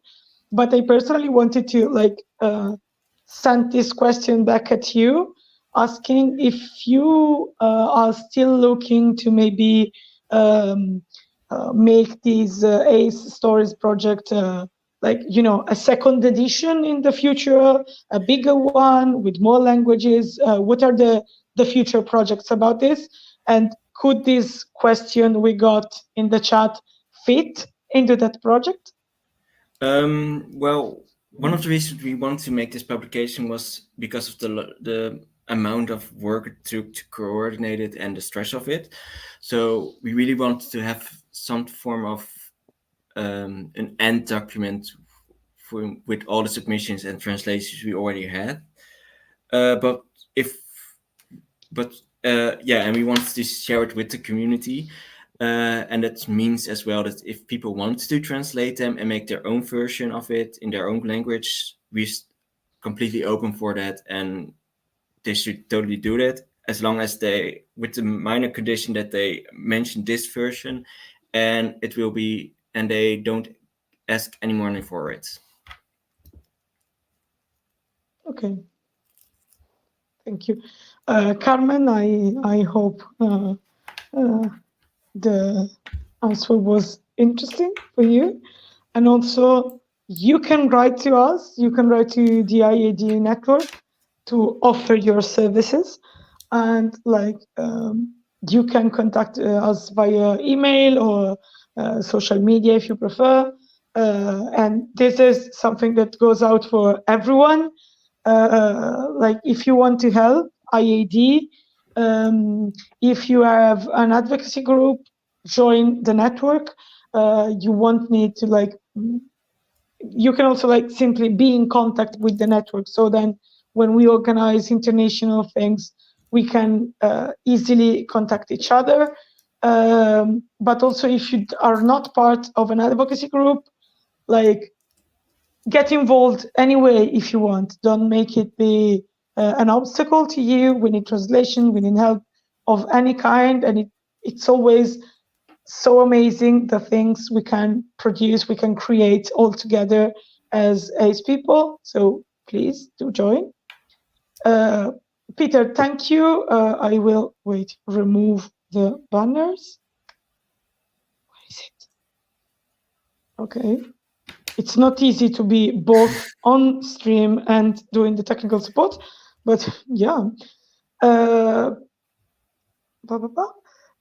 Peter, so thank you very much for like presenting the ACE Stories project now, but also like you and Noah in general, you have like, even if it was difficult at times, you coordinated this and you believed in the project, and it was amazing.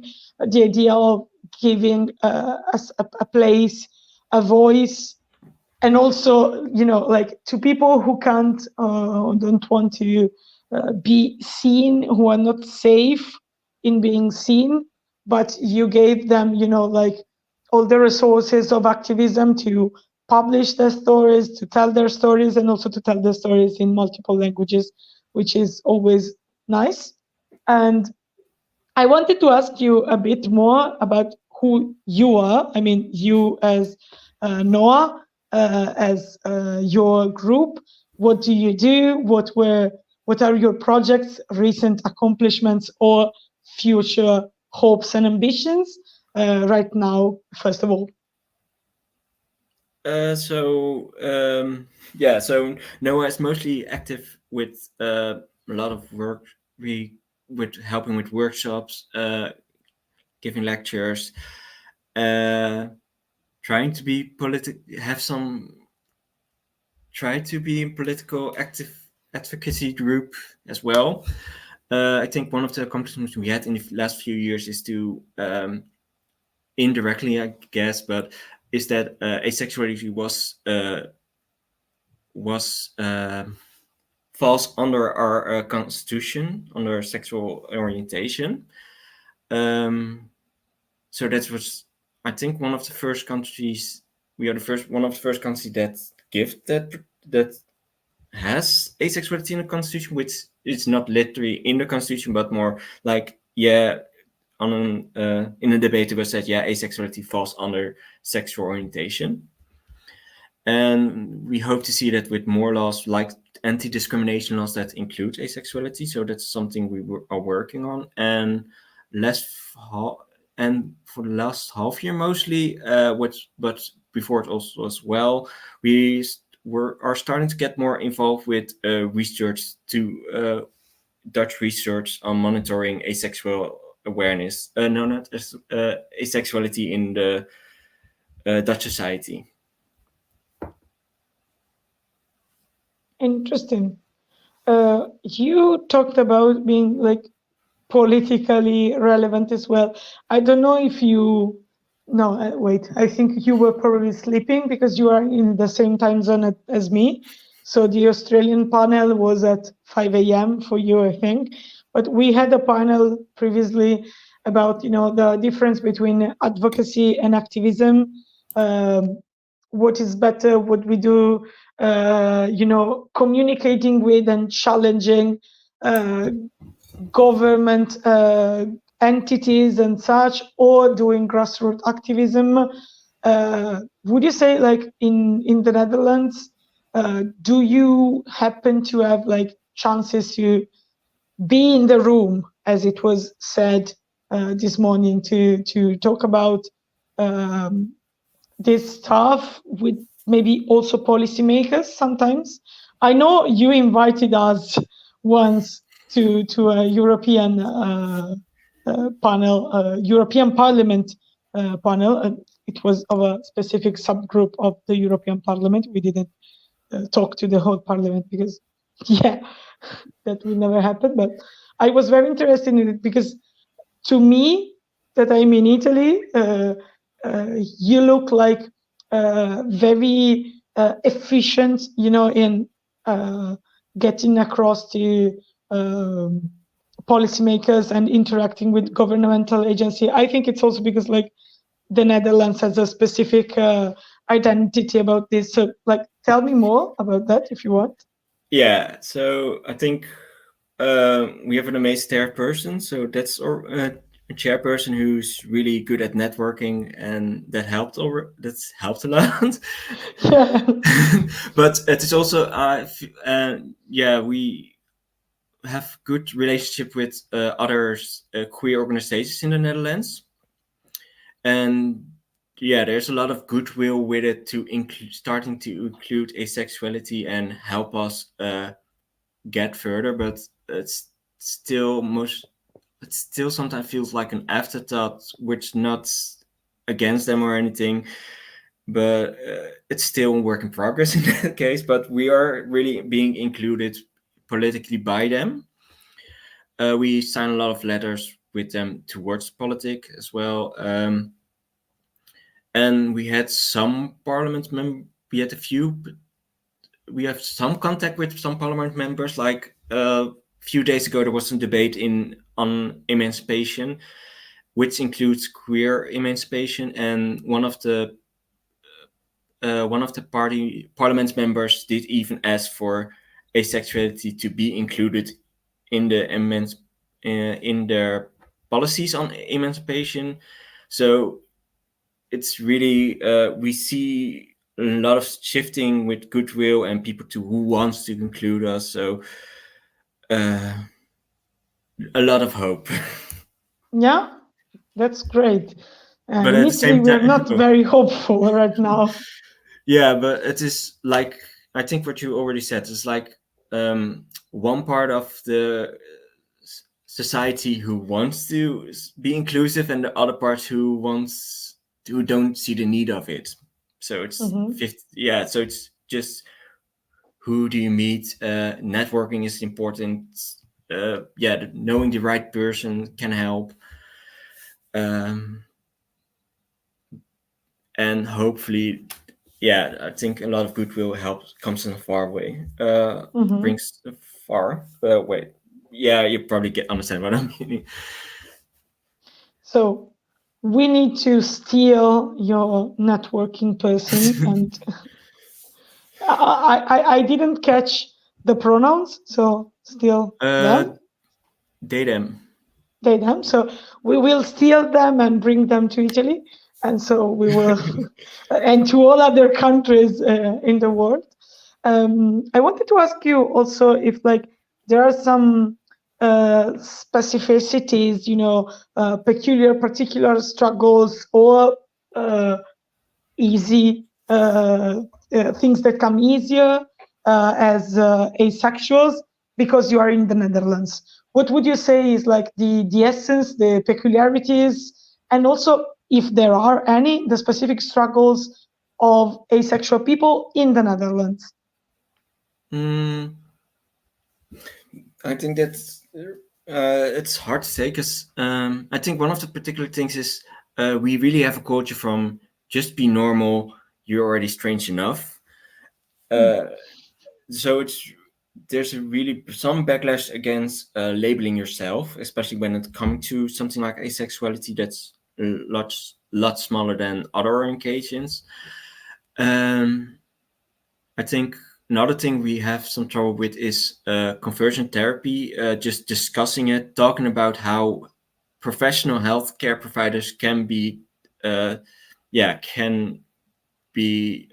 abusive or have a wrong view of asexuality, and just the focus in the Netherlands around conversion therapy is mostly on religious conversion therapy, and it feels like medical professionals are seen as from, oh no, they know what you're talking about. They have everything they do is because they want to help the person, and it feels like when you, as queer person in general, when you say I'm being mistreated by the healthcare professional, it's met with a lot of a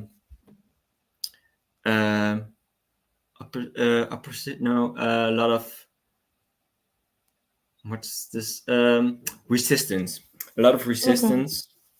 And that's not only queer identities. A few weeks ago we had a report about the what's the good name, youth healthcare system with forced opnames.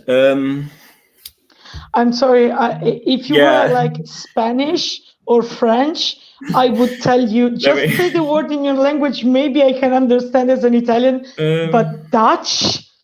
Yeah, I'm gonna just quick Google Translate. Okay, fine. That's the spirit of IAD. We are all people who are not native English speakers who are forced to use this language anyway. Yeah, so I think the best way to describe is we have a youth help system, the social system, that if a person needs a lot of help, they are have to be take intake or something like opname.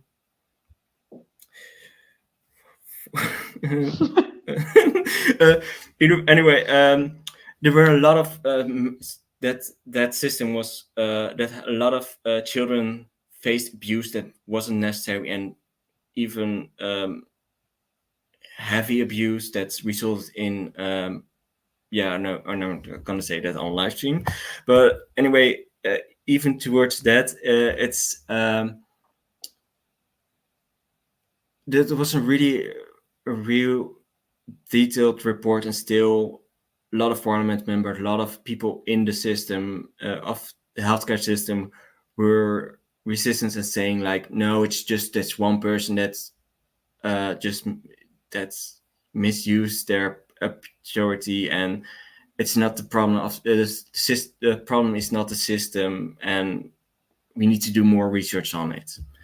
And I think that's one of the other things it always feels like not a lot of self-reflection on that part, and it always needs to be a research in Dutch about Dutch society, and yeah, it's some people don't want to believe it, I guess. Okay.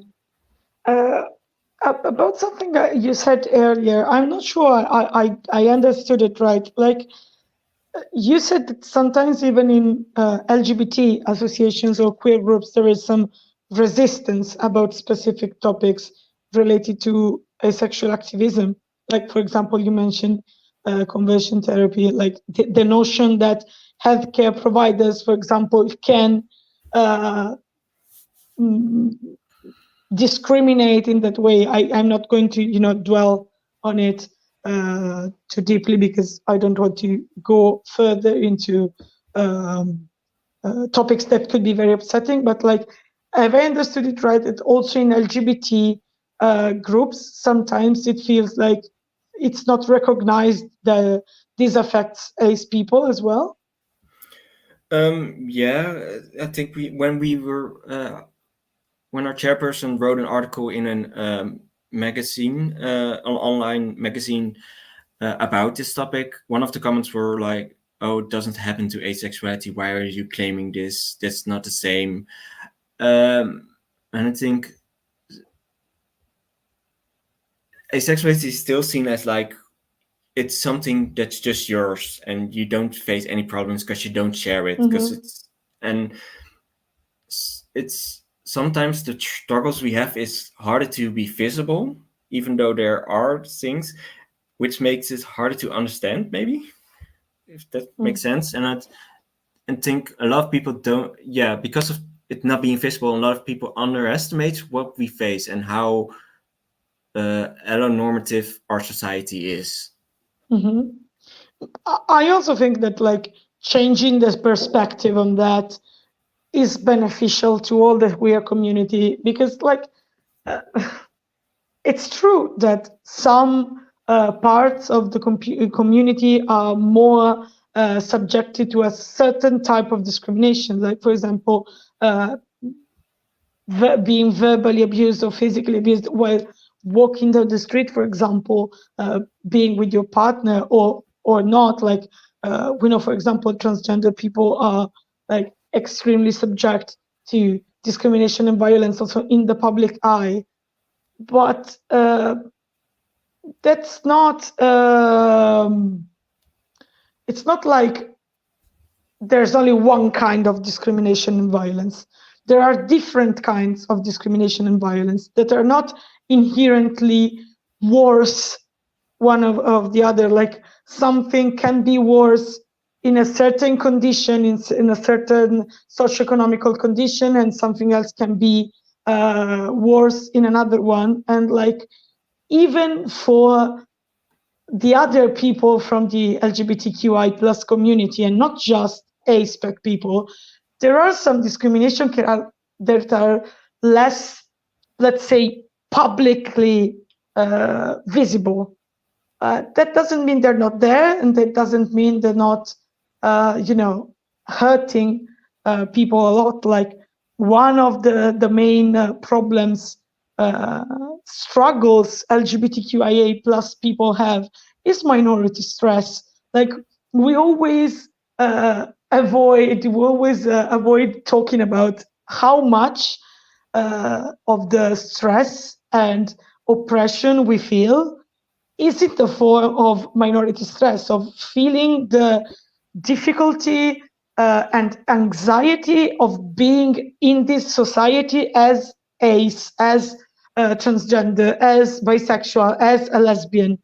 So like I think that changing that perspective would be beneficial to all the queer people, without saying that like certain kinds of violence and discrimination are not horrible. Like every hate crime is horrible. Jesus, we shouldn't need to discuss that. But yeah, so I often talk about that because like there's this idea, I don't know, like, the idea of you can be verbally abused or beaten because you go around with your partner hand in hand. a person who is not out or who is single would not risk that. But if they don't risk that because they are not out, then we are saying that like unless we don't come out, there's no struggle, no oppression to us as queer people. I don't believe that. Like nobody would say that not being able to come out is a privilege. It's not. Like invisibility is a struggle as well, as is visibility sometimes. Like when you live in a society that discriminates you, visibility is a struggle as well. But our role as activists is striving for a world where people can be visible without it being a target on their back, let's say it. I'm sorry, I'm being very dramatic, but like right now with all the anti-trans laws in the US and more and more also in Europe, with all I saw there was an Italian person in the chat, and since the recent political developments in Italy, they can understand where my being dramatic comes from. I tend to be dramatic, but let's be dramatic in a positive way. Like let's say we are doing something very important and striving for a better world. Peter, is there anything more you wanted to tell us about maybe your personal experience as an ace person?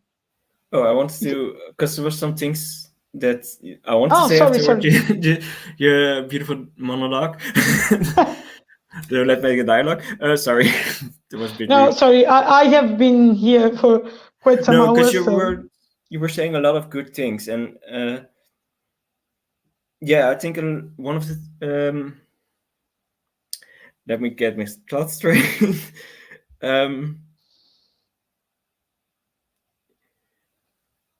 I think one of the problems as well is that they underestimate what asexuality views, and that's another reason why it stays invisible. Because, like I said earlier, it's often seen as an afterthought to include asexuality in for instance, research to check what we face, and that causes a vicious circle of being ignored because we don't have the data to back up the problems we face, which what the governments and all the people want, but they don't include us as well because they forget us and think we don't face any of those problems. So it's a bit of a circle of invisibility act. Mm-hmm. And luckily there is some research we can point to that's the AIDS community itself made, like Kate, for instance, who was on the stream this earlier, who has an amazing report and got a lot of data that I use in conversations with research organizations and with parliament members. Mm-hmm.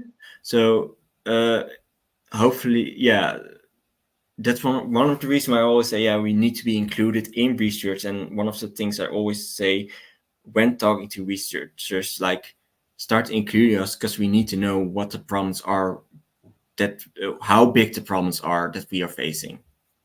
Mm-hmm. I think more and more often, like we will also have a panel later on. I'm always doing like advertisement. We will have a panel about exactly this. Like more and more often, asexual people are getting fed up with being ignored, and we are doing our own research. Like first, we started with the ACE census, like the questionnaire that every year gets data about the community, and it was said that it's not statistically relevant because it's not done in an academic research standard. So we started literally infiltrating academia. Like I see more and more ace and aromantic as well scholars who write papers on asexuality. You want to, and aromanticism as well, you want to ignore us? Well, okay. I guess we will write that then. There is also a Discord, Ace and Arrow Scholars, where there are so many like PhDs, students, professors who work on asexuality and aromanticism. Just last year in Italy, 2 books about asexuality in Italian were published. 3 actually, if you count Angela Chan's translation of Ace. So yeah, we got so fed up with being ignored that we literally started like writing so much research, and I'm so happy about that outcome. Actually, it's so fun to see. Well, I have an interesting thing about the consensus as well, because we a few years ago we made a guideline with an institute, Mofisi, and we included one of the numbers of the ACES census about sexual assault.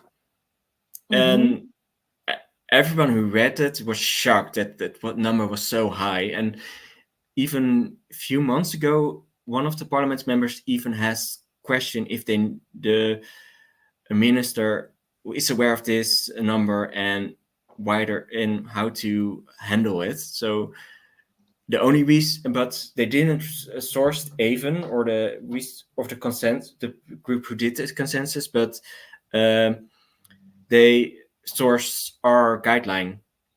So yeah, it's a weird thing where they want something in their own language, or like you said, in academics fields, to trust it. And yeah, I think it ignores the hard work some people do. A lot of people do.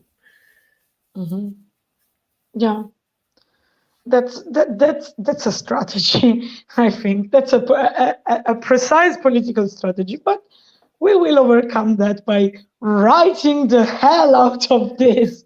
Like, you want us to write in academia, we will write in academia. Not me personally, because like my call is to be an activist, and I don't want to be a researcher anymore. But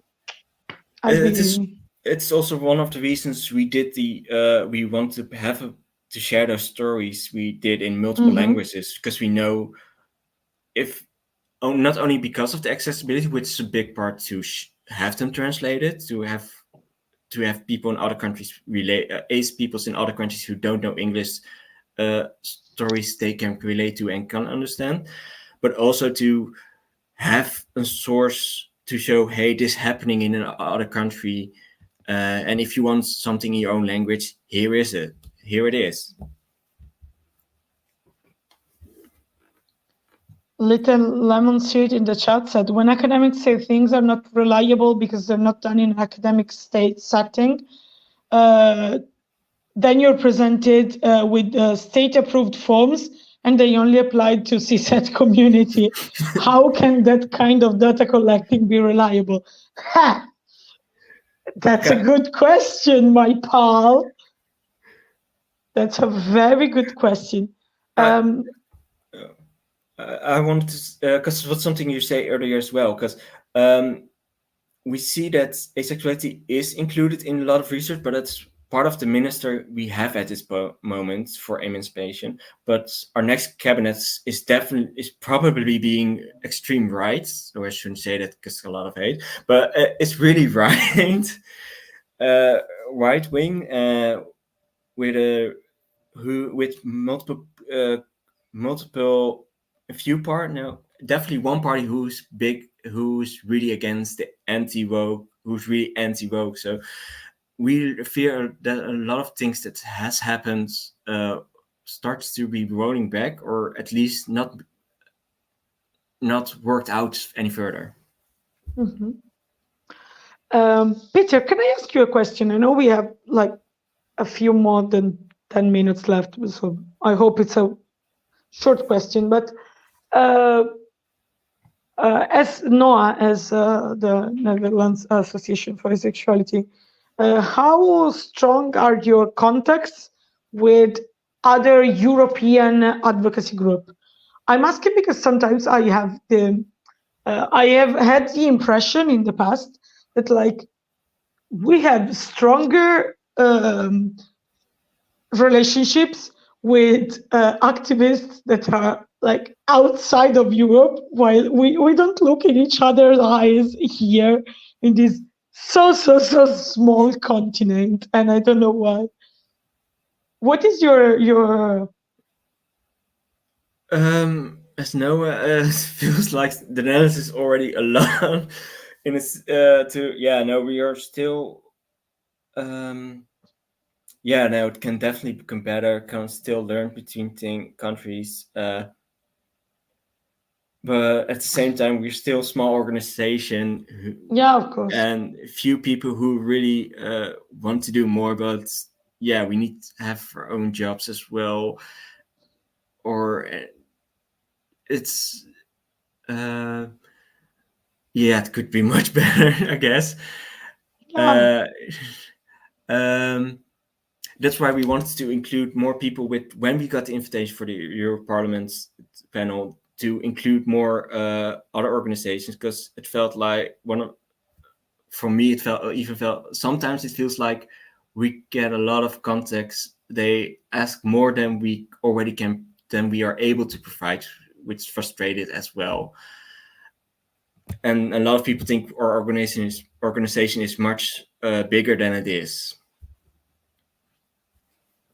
It always happens that people think your organization, how many people are you? 20, 25? We are 3. And it always happens. And that should make us reflect on how much we struggle. I'm not selling activism in the right way. I love it. I have to say, I really, really love it. And I found my headspace in activism specifically because, as I mentioned before, my advocacy group has a strong focus on like health comes first. If we can't do something for a certain deadline, then we're not doing it. It's fine. Who cares? So so it's not always like this, but when you are an activist, there are so many things you'd like to change. You always think you should do more, but I know like all our groups are small, but if we could sometimes communicate more, I think it could also be helpful in like, circulating knowledge and skills we have, and maybe slowly reduce the workload because we can share between more people. I've always found it strange that, like, personally, maybe it's just me, I have more contacts with like activists, like, I don't know, in Nepal or Argentina than I have with my neighbors, let's say. And it's particularly weird considering that a lot of the possibilities in defending on a political level the rights of minorities, at least theoretically, comes from the European Union. So we technically have the same, at least partly the same background, political background we're working against or with to influence it. So I'm in all panels to try and like bait other activists into staying in contact. Like I'm literally collecting you all as Pokemon. So that's my evil plan for today. If you have your favorite Pokemon, I will register your contact with that name. That's a hard choice. I think Lucario. Yeah. Oh, okay. Lucario. Well, I will keep that in mind. Or Umbreon, or Sylveon. Oh. Love choices. Well, but do not stray away from. I could info jump about Pokemon, so let's not do that. But I think International Asexuality Day as a network is really powerful to have contact with outsiders, because you can pop a question on the Discord and people all over the world are helping you, and I think that's already amazing thing to have. Mm-hmm. Peter, we are running out of time, so if you want to think more about what your favorite Pokemon is, let me know. You can contact me later and tell me. Also, it was lovely to see you because we have like communicated a bit in the past, like for different initiatives, but I think it's the first time we see each other, literally. Like, okay, we're not seeing each other in a street, but we're seeing each other face telematically to face. And so it was very, very nice. You weren't here last year for the live stream, right? I was on the European panel. All right, you were in the European panel. I wanted But there were really so amazing much. people. There were a lot of amazing people, so I'm probably most forgettable. No, my memory is bad. No, they're just amazing. We're a lot of amazing people. So on that panel, and yeah, imposter syndrome. But stop it! You're like the backbone of, like one of the backbones of IAD, I would say. Yeah, the most reliable. One of the most reliable, because there are a lot of amazing people there.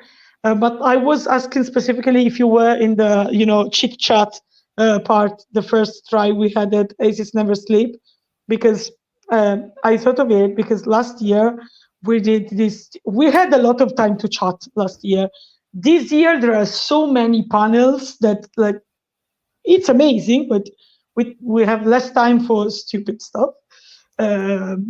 And last year we like trying to make different local options for garlic bread, because at some point in the stream it came up that garlic bread is something that is very well known for US people and some others, but for most of the world, like we recognize the why that food is so dear to the ACE community. And there's also, the joke of a food being a bit heavy on the stomach and also giving you bad breath. That is considered something that a lot of people wouldn't want, because then they can have encounters. Yes, of course, it's stereotypical, but we try to localize that, and everyone from different countries proposed a food that is like corresponding in their country to garlic bread. So it's very heavy, something you would eat, love, but then don't interact with people for like at least 6 to 10 hours.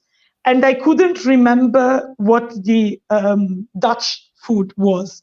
That's why I asked you if you were on the stream. So please think about that as well, because I want to know what Dutch garlic bread would be. So. Yeah, okay. Oh, I see that the next guest is already here.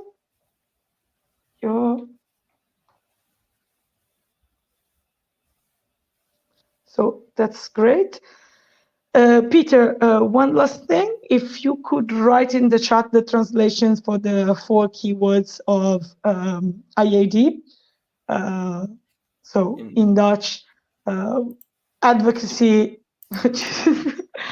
I always get community stuck in my head, but I know the C is celebration. Advocacy, celebration, education, and solidarity. That would be great, because I'm trying to make a small graphic treat for this. In the private chat or the? Wherever you want. Like, why not the public chat? Like, people would like to know. Oh, I need to. Some people also. I saw that before. Some people started sharing it in their own language. Thank you very much. I will use that. I saw I saw it in Chinese. I saw it in French. I'm gonna use it. It's on the wow.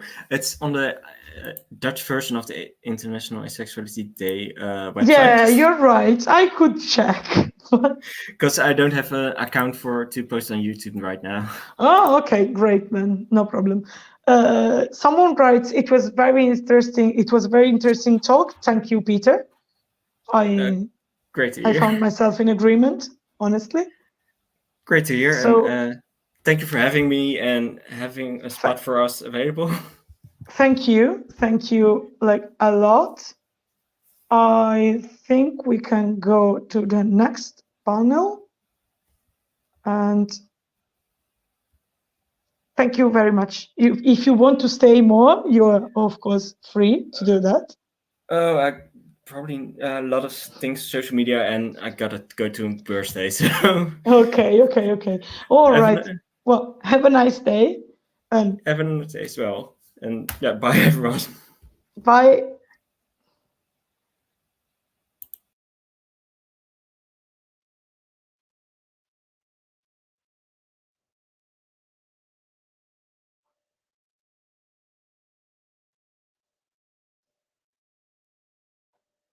Ooh.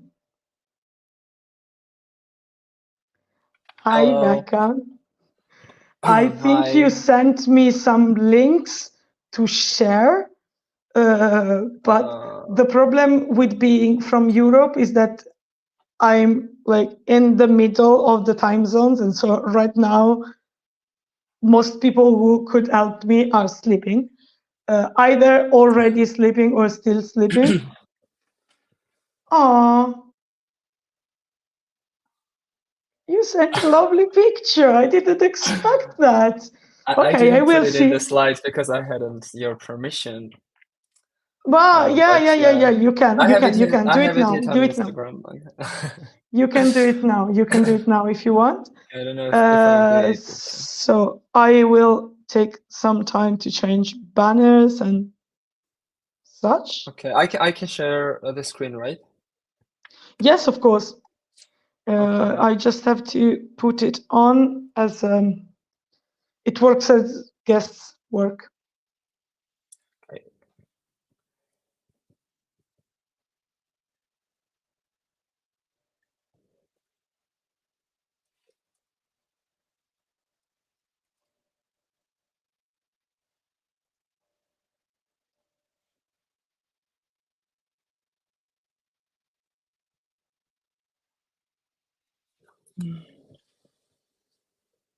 Tell me when you're ready. Okay, should I start? I was waiting for you. No, wait. I can't see the. Did you already share the screen? No.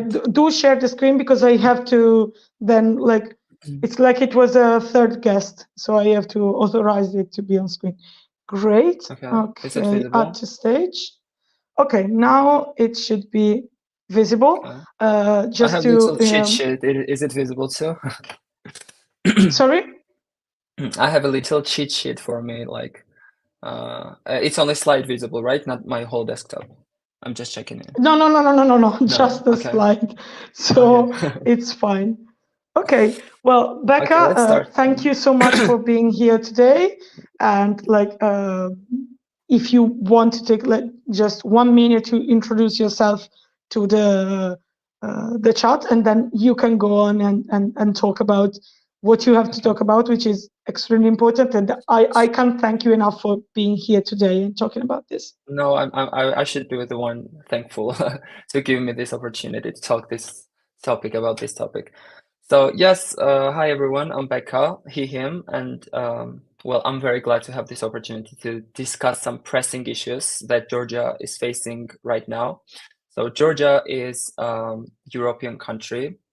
If you don't know where it is a really small country, population of 3.7 million people.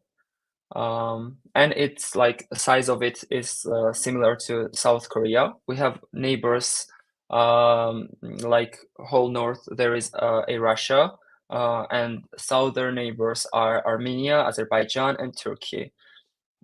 And you see these little lines on our map. It is that our country is occupied, like 20% of our country actually is occupied by Russia. They invaded us a couple of times and stole our lands. And we are still facing that issue that someday they might again invade us. And it is pretty much similar what happens in Ukraine, but on a smaller sizes. Yeah, about myself, I'm an activist from Georgia. I was working in Tbilisi Pride, which is one of the most popular organization in Georgia, and now I am individual activist, and I want to talk to you today about the topics because it is crucial for us to raise awareness, and for me as an activist to be as loud as possible because before I can, because actually we are facing the laws that might like jeopardize our democracy and bring back tyranny. Like, well, we've never had tyranny before, but we might have now. So I'm going to talk about the current situation in Georgia, about the Russian law, about anti-LGBTQ propaganda law, and our EU candidacy status, which we have achieved in December. So to sum up current situation, last 3 days have been awful for us because there have been so many laws surfacing. As I mentioned, we got EU candidacy status in December, and it was really important for us. It is still really important because generations were fighting for this status, and we are facing, and we really want to be part of the EU and European nation. It is kind of our only chance as a society, as a country, because our neighbor, as I mentioned, is Russia, and like that country is really suppressing us in every way possible. So Georgia has encountered significant obstacles on its path toward democracy and human rights. 2 days ago, the government announced the Russian law, and they also announced in March anti-LGBTQ propaganda law, which I will explain later. So these developments have far-reaching implications for Georgia society and our aspiration for a more inclusive and equitable future. So I'm sorry that I'm coughing. So let's go on to Russian law. Originally, this law is called Foreign Agents Law. It's a law about, this bill is about transparency, and you might be familiar because lots of countries like European countries and also in US, it is called FARA, and it's well-known bill, but we call it Russia because this bill often compared to repressive legislations employed by Russian President Vladimir Putin. And it possesses a significant threat to civil liberties to Georgia because under this proposed law, organizations receiving over 20% of their funding from abroad would be compelled. I'm sorry, I'm switching these pages. Yeah, would be compelled to register as a foreign agents, or they have to pay a fee, which will be like 10,000 lari, approximately $5,000, which is huge amount of money for an activist to pay. Other like type of thing is that they might not let you pay the fee, and you might end up in jail for 5 years. Additionally, the government would gain unprecedented authority to conduct surprise raids on these organizations, and they can do it twice a year, which they are calling like checking. So they will raid your office, your house, and they will check everything in case you're hiding something from government. Moreover, the government will be able to collect and process personal information of agents. I should also mention that agent in Georgia is translated as a spy. So activists and also media organizations will be called like spies, which is really discriminative. We're not anybody's spy. So this is not only undermines the autonomy of civil society, but also creates a chilling effect on freedom of expression and association. Actually, this law is not new for us. Last year, we had whole demonstrations against this law, and we managed 1 week straight. We were in streets and protesting this bill, and government had to withdraw this law back, and they promised us that they would never ever start talking about this law again. But here we are. They re-announced this law again, and they are just changing the name of it, but concept will remain the same. And the reason we're calling this Russian law is because same happened in Russia. It started like that. And then we have this situation where activists cannot even live in the country. They are banished from the country, basically, because they cannot have bank accounts. They cannot work. They are even like controlled what they are posting on Facebook or Instagram. They cannot use they cannot write without caps locks. Like all of their letters on Facebook should be capitalizing, and these restrictions like that. It's so frustrating. Second, that I want to talk about is anti-LGBT propaganda law, which kind of we were waiting for it because worldwide this tendency of political homophobia is really trending, kind of. Like politicians are using homophobia as a weapon, and in our case, like our government is using religion, culture, and our history as a shield, and homophobia as a weapon, and they are trying actually with this law to gain as much voters as possible. They are targeting conservative part of society. And they drastically changed this whole ideology, because before they were really pro-European party. I am talking about the ruling party of my country. They promised that there would be freedom of speech, they would protect queers, they would protect every minority in the country. But suddenly everything changed because I guess they just want more power, more control over society. So this law is one of them. So it is alarming because it will ban us activists to talk publicly about same-sex partnership, same-sex marriage. Also, they are banning sex change operation. They are trying to ban name to the person to change a name, because before like now it is possible to change your name if you want to, but after this law will be changed, and it will be something like if you have male in sex in your passport or ID, you won't be able to rename yourself with female name, for example. So they are kind of blocking every possibility for transgender people to feel, to express themselves, to, achieve their goals and whatever. I'm sorry, it is really frustrating to talk about this topic right now, but I have to, because it is really important for me to raise awareness,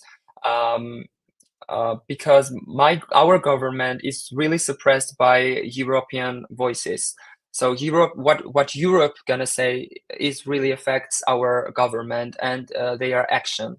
So it's kind of like you, as foreign activists, have really big power to change things in Georgia. Because we are not able to come out and protest this law, because whenever we did that, this is what happened. Those are the radicals in our country. They have actually a party, and those are their supporters. Their ideology is based on a religion, they might say, but it's nothing has to do with religion or culture or history or anything. Like, they are just radicals. They are just stroking their egos, I would say, and just fighting rainbow everywhere. Like, they don't even know what they are fighting for. this is like picture from last Pride Festival, which we try to had that festival in summer, and they invaded us and burned everything, destroyed whole I mean, destroyed everything in the festival. And we actually had agreement with police and government that they promised us that they would defend us and they would be patrolling outside of the festival, because we had an information that those people were trying to come and invade us. And police promised us that they would be there to defend us and they would not let anybody in. But as soon as those people arrived at the location, police just stepped aside and let them in.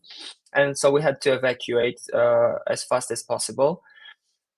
This is another picture of 2020, 2021. I don't remember exactly when that happened.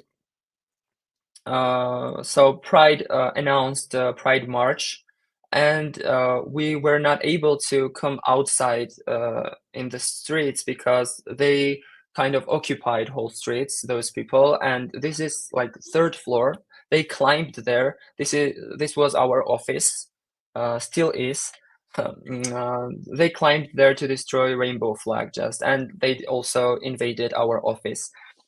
So what I want to say is it is really, our internal resources are really limited. We are kind of only are able to speak through internet and just share as much information as possible. Like empathy and educational, like awareness in Georgian people are not that much of a level so that they will support queer movement. We are still pretty much homophobic country, so we cannot wait for people's support like we are on our own. And fortunately we have this global platforms so that you European activists can support us, because as I mentioned, it is really, it really works. It is our only real weapon here. I wanted to show this slide. I skipped. This is Chloe Coyle, and like our government has its own TV channel, and they are trying to promote anti-LGBTQ stuff.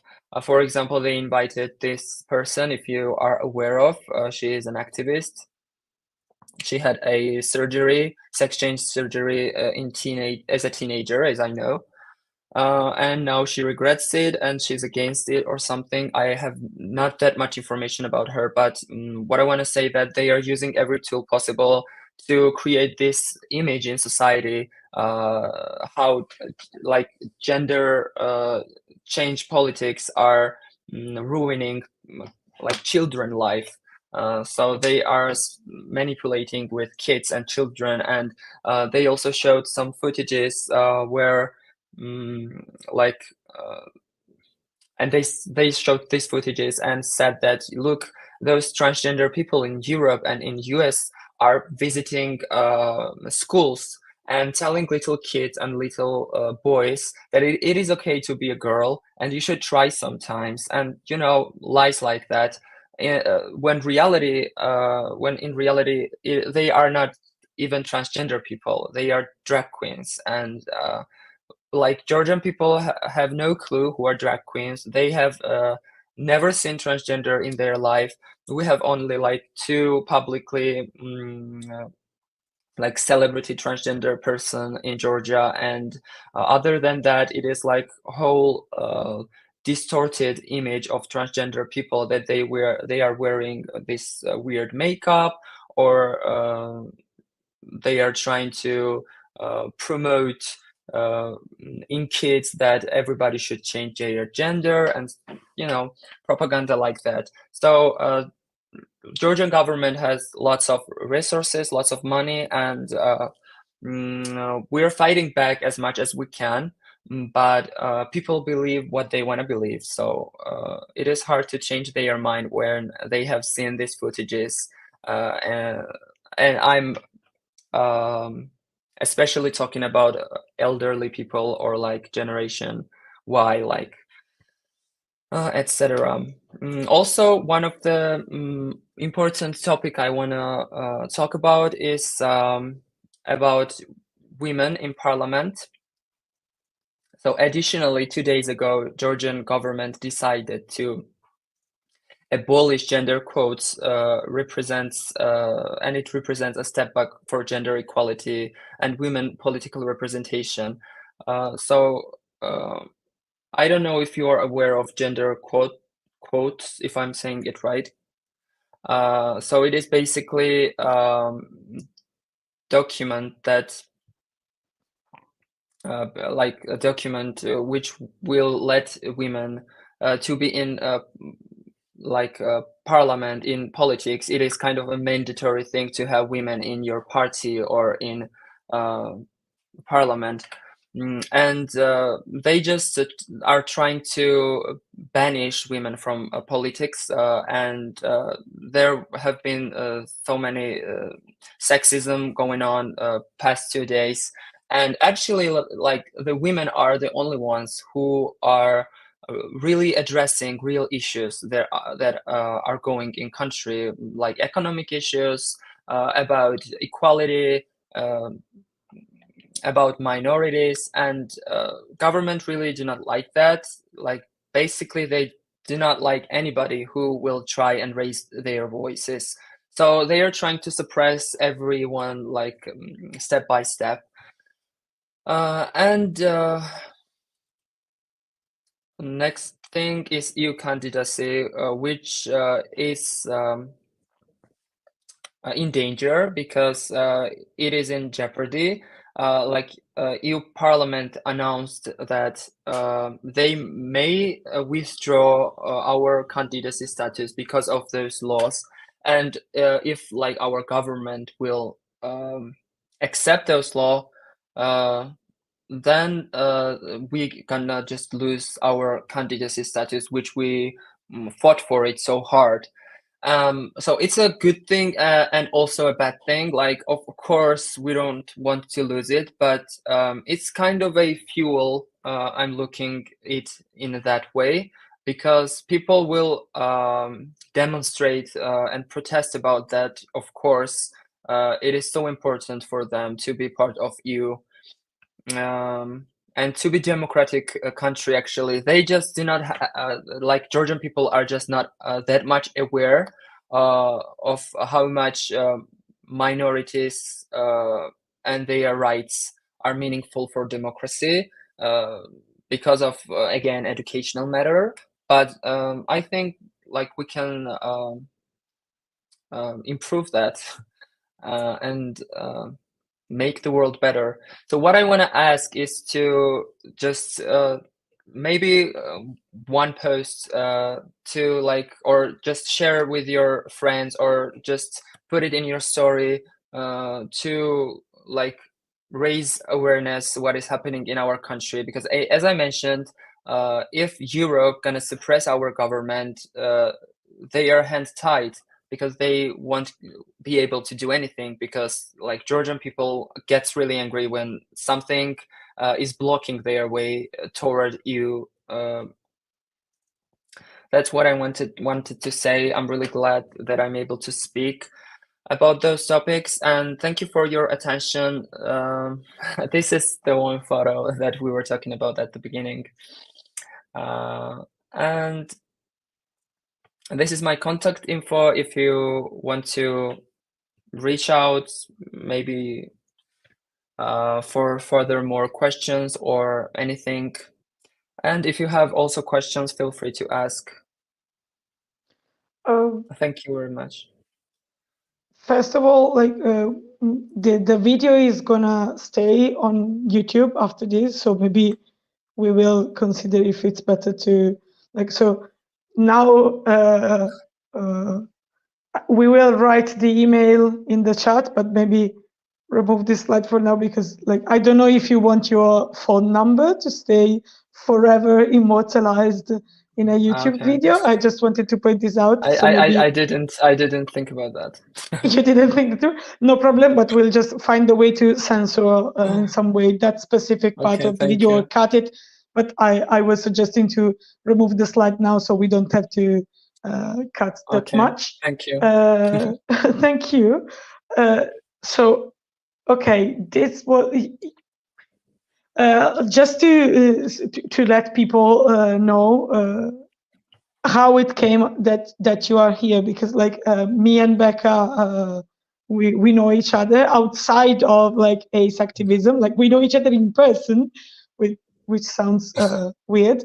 And the other day you sent on a group chat, I mean, a message mentioning this situation in Georgia, and Cisse was organizing the IAD live stream, and we, as you can see from the picture, where the lovely picture in which we hug with an asexual flag draped on our shoulders.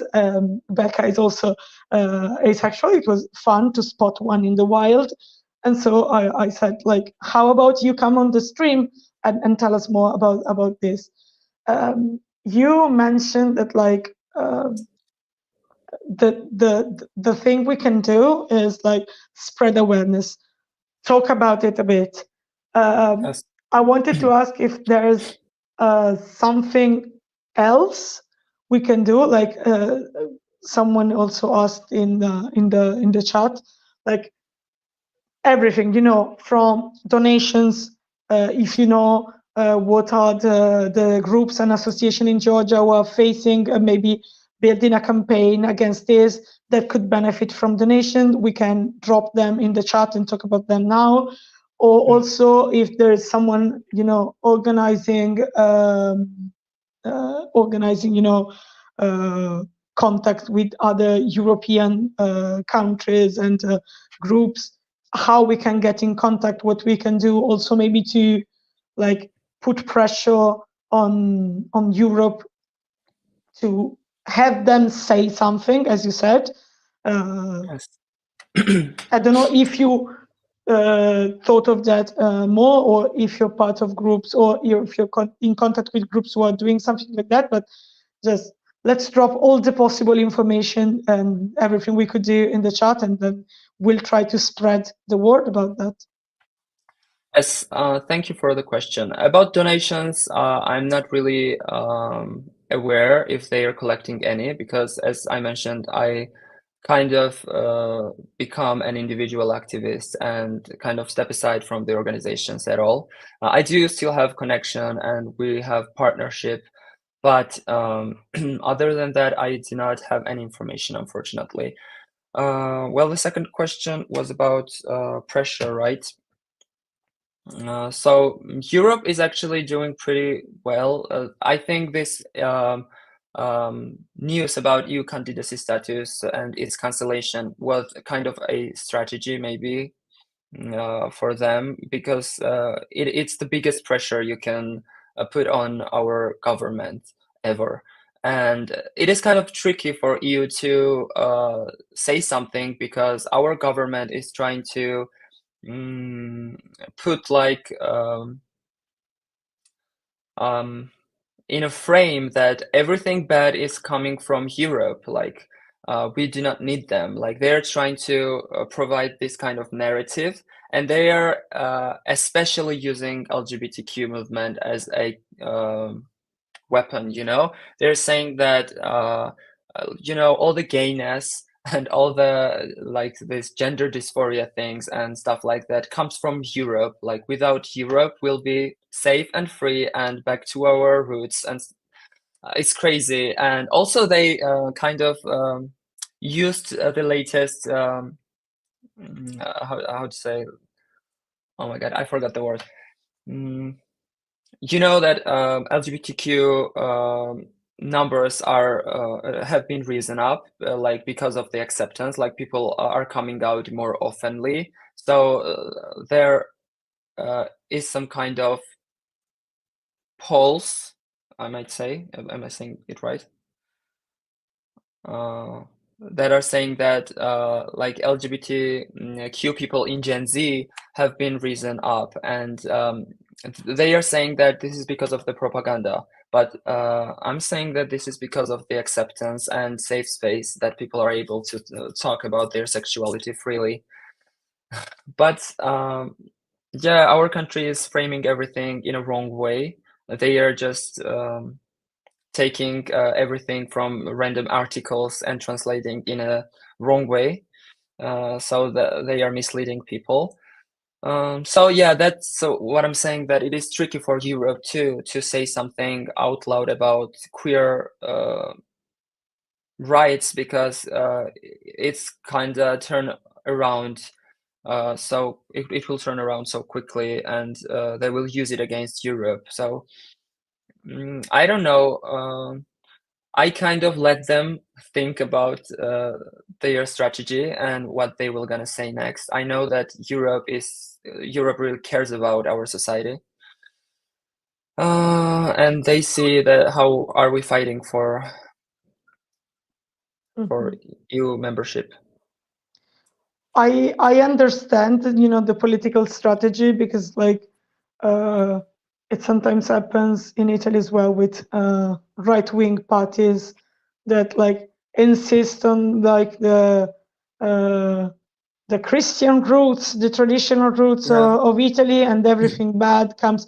I think every country has a different level. Like in Italy, it's either from the European Union or from the US. Like queer people spawned one day from the US and came to Italy.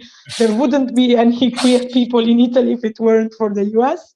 Apparently, I don't know how that works. So unfortunately, I understand the political strategy, and I think it's something that is being applied in a lot of countries that are seeing, like of movement toward right wing in the governments.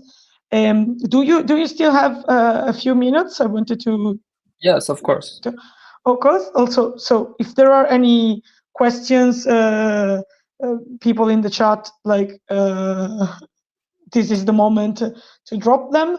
I wanted to ask you. You said that the government said they would not propose that bill again, and then they did. You also mentioned that like they completely kind of made a U-turn, like changed their political cause and strategy, and go from progressive propaganda to like being against minorities and etc. When this happens to a ruling party, it's usually because like society is changing for the worst, and they think that to stay in power, it's better to adopt that kind of communication. Is that what's happening? And do you think that it's more likely now that the bill passes because the society is more weaponized against queer people? Are you risking more than before? Well, yes. There. I mean, the Russian law was the one that we managed to withdraw 1 year ago. This anti-LGBTQ propaganda law is new. Actually, we have never seen it before. So I think it is possibility that it might be taken. But I'm still hoping that it is impossible to be in EU membership, to be part of EU without defending human rights. So we kind of talking about in general human rights, not specifically in queer people when we're talking about publicly, because I don't know how to explain how like homophobia works in my country, but I kind of missed the question. Sorry, can you repeat it? My ADHD jumping. Sorry, and my inability to say short questions was at play as well. you mentioned that the ruling party literally changed their policy and went from being So more I'm gonna answer progressive to that before you yeah. continue. And yeah, I just wanted to ask if you think that it's because they reflect a society that now is more against LGBT people, and so No, if I this think time round you risk yeah. more that the bill passes. I hope No, this I time it was think that more. homophobia is really created from like external, like homophobia is really created thing in my country. Like Georgian people are not that homophobic to be that violent. It's the propaganda that makes homophobia to rage that hard. So it's another way around, you know. Like governments changed the politics because they wanted more power, and so they decided to create this little human army of people. So they put those newses here and there and kind of brainwashed those peoples. Like those people were not like that. Like they were not capable to attack in streets, like, or to invade festivals. Like we've had festival like last year, like 2 years ago, I mean, and there was no problem. Of course, they tried to invade us, but police defended us. What I mean is that homophobia would not be that violent if government would stop talking about how bad is LGBTQ and how anti-religious it is. Yeah, Also, like I understand. our like religion and prophets and you know, whole system of religion is really how to say, focused to gain as much money as possible. Like they have 55 million lari income from government, so it's from our pockets. It is approximately like $20,000 million every year. They have that much budget. I mean, whole religion system. Church, they have $20 million. Mm-hmm. You mentioned before that like women in parliament in Georgia are the ones like saying the stuff that needs to be said about discrimination and etc. Yeah. I was wondering if are there any strong feminist movements in Georgia, and Yes, a how lot of them. are the relationships between feminist movements and queer movements? And then I'm gonna stop holding you hostage because I'm kind of holding No, it's you okay. hostage.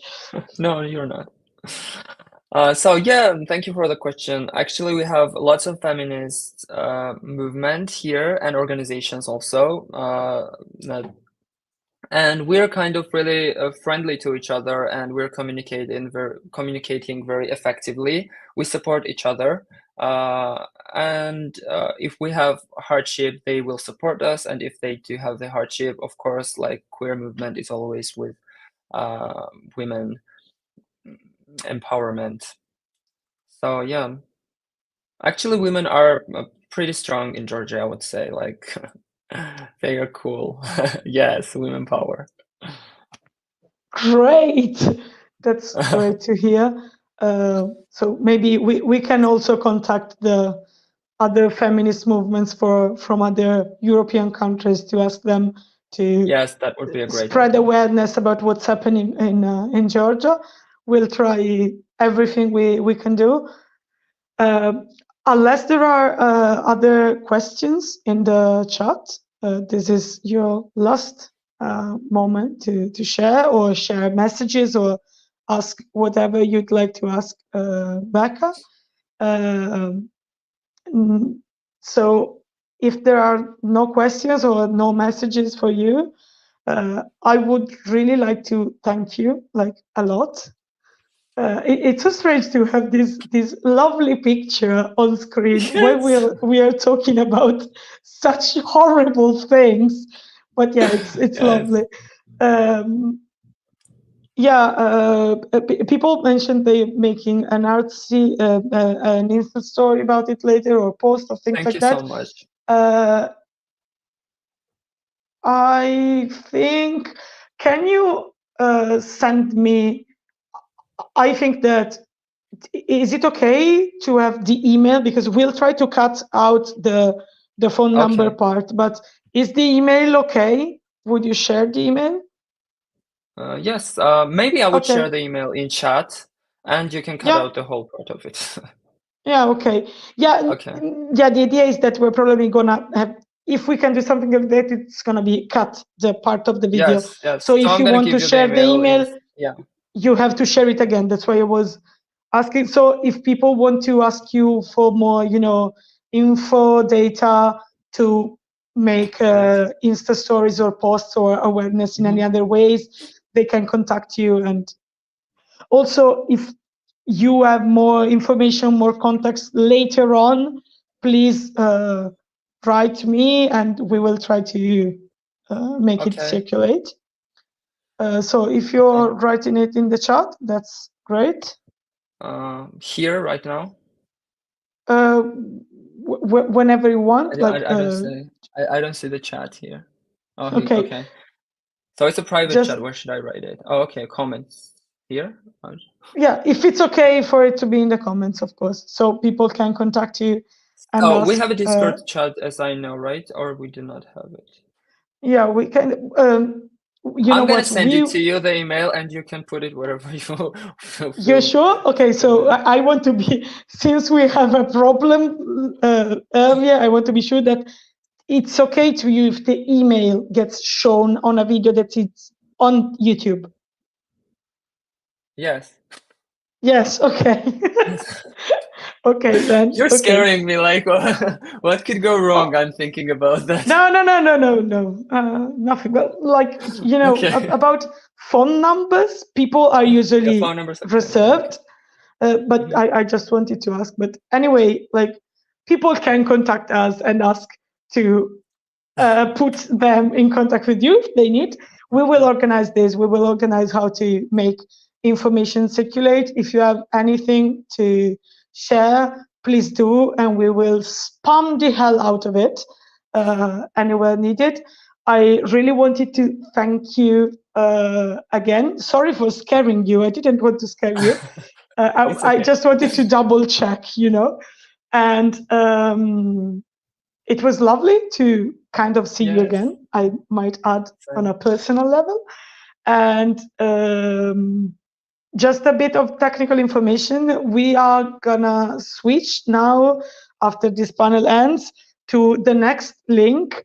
I don't know if everyone that is now connected knows that, but due to YouTube time limitations, we had to split the stream onto 3 different links. So we are moving to the part 2. I'd ask, I think that Mick is on. Mick is here to help right now, so I would ask Mick, if possible, to put the second link in the chat so people know where to go. So after this, we're moving there. We'll probably have some minutes of buffering to spam the link again everywhere we need, and then we'll go back at it, and we're moving to Chile, actually, so other side of the world. And then we should have, after Chile, we should have the spotlight on Pakistan. And yeah, I hope so. Becca, anytime you want, also may want to do some asexual activism, you know where to find me. Of course. Of course. It is just hard for me to concentrate on asexual activism. Yeah, or just, I can. in I specifics. can Like understand. human rights more important for me right now, and yes, I do not have really resources to be everywhere. But I would be glad to do that in one day. And I'm really thankful again for this opportunity and everybody who listens to me and who shared or will share. And thank you, Kate, for having me. Thank you, Becca, for So, being here. It was very, very, very powerful. Thank you. So I'm gonna say goodbye to you. Goodbye. And see you somewhere. I don't know. Yeah. Somewhere in a course. good place, in a good times. Okay. Bye. Love you. Okay, so second link is on screen, is in the chat. We will probably make this video temporarily private right up. Please don't go away unless you need to sleep or eat or do something. But if you want, join us on the second link. We are going on and on and on. We have just started. We are at a third of the live stream. We're going till 24 hours full this year. We're going to have Chile, Pakistan, Poland.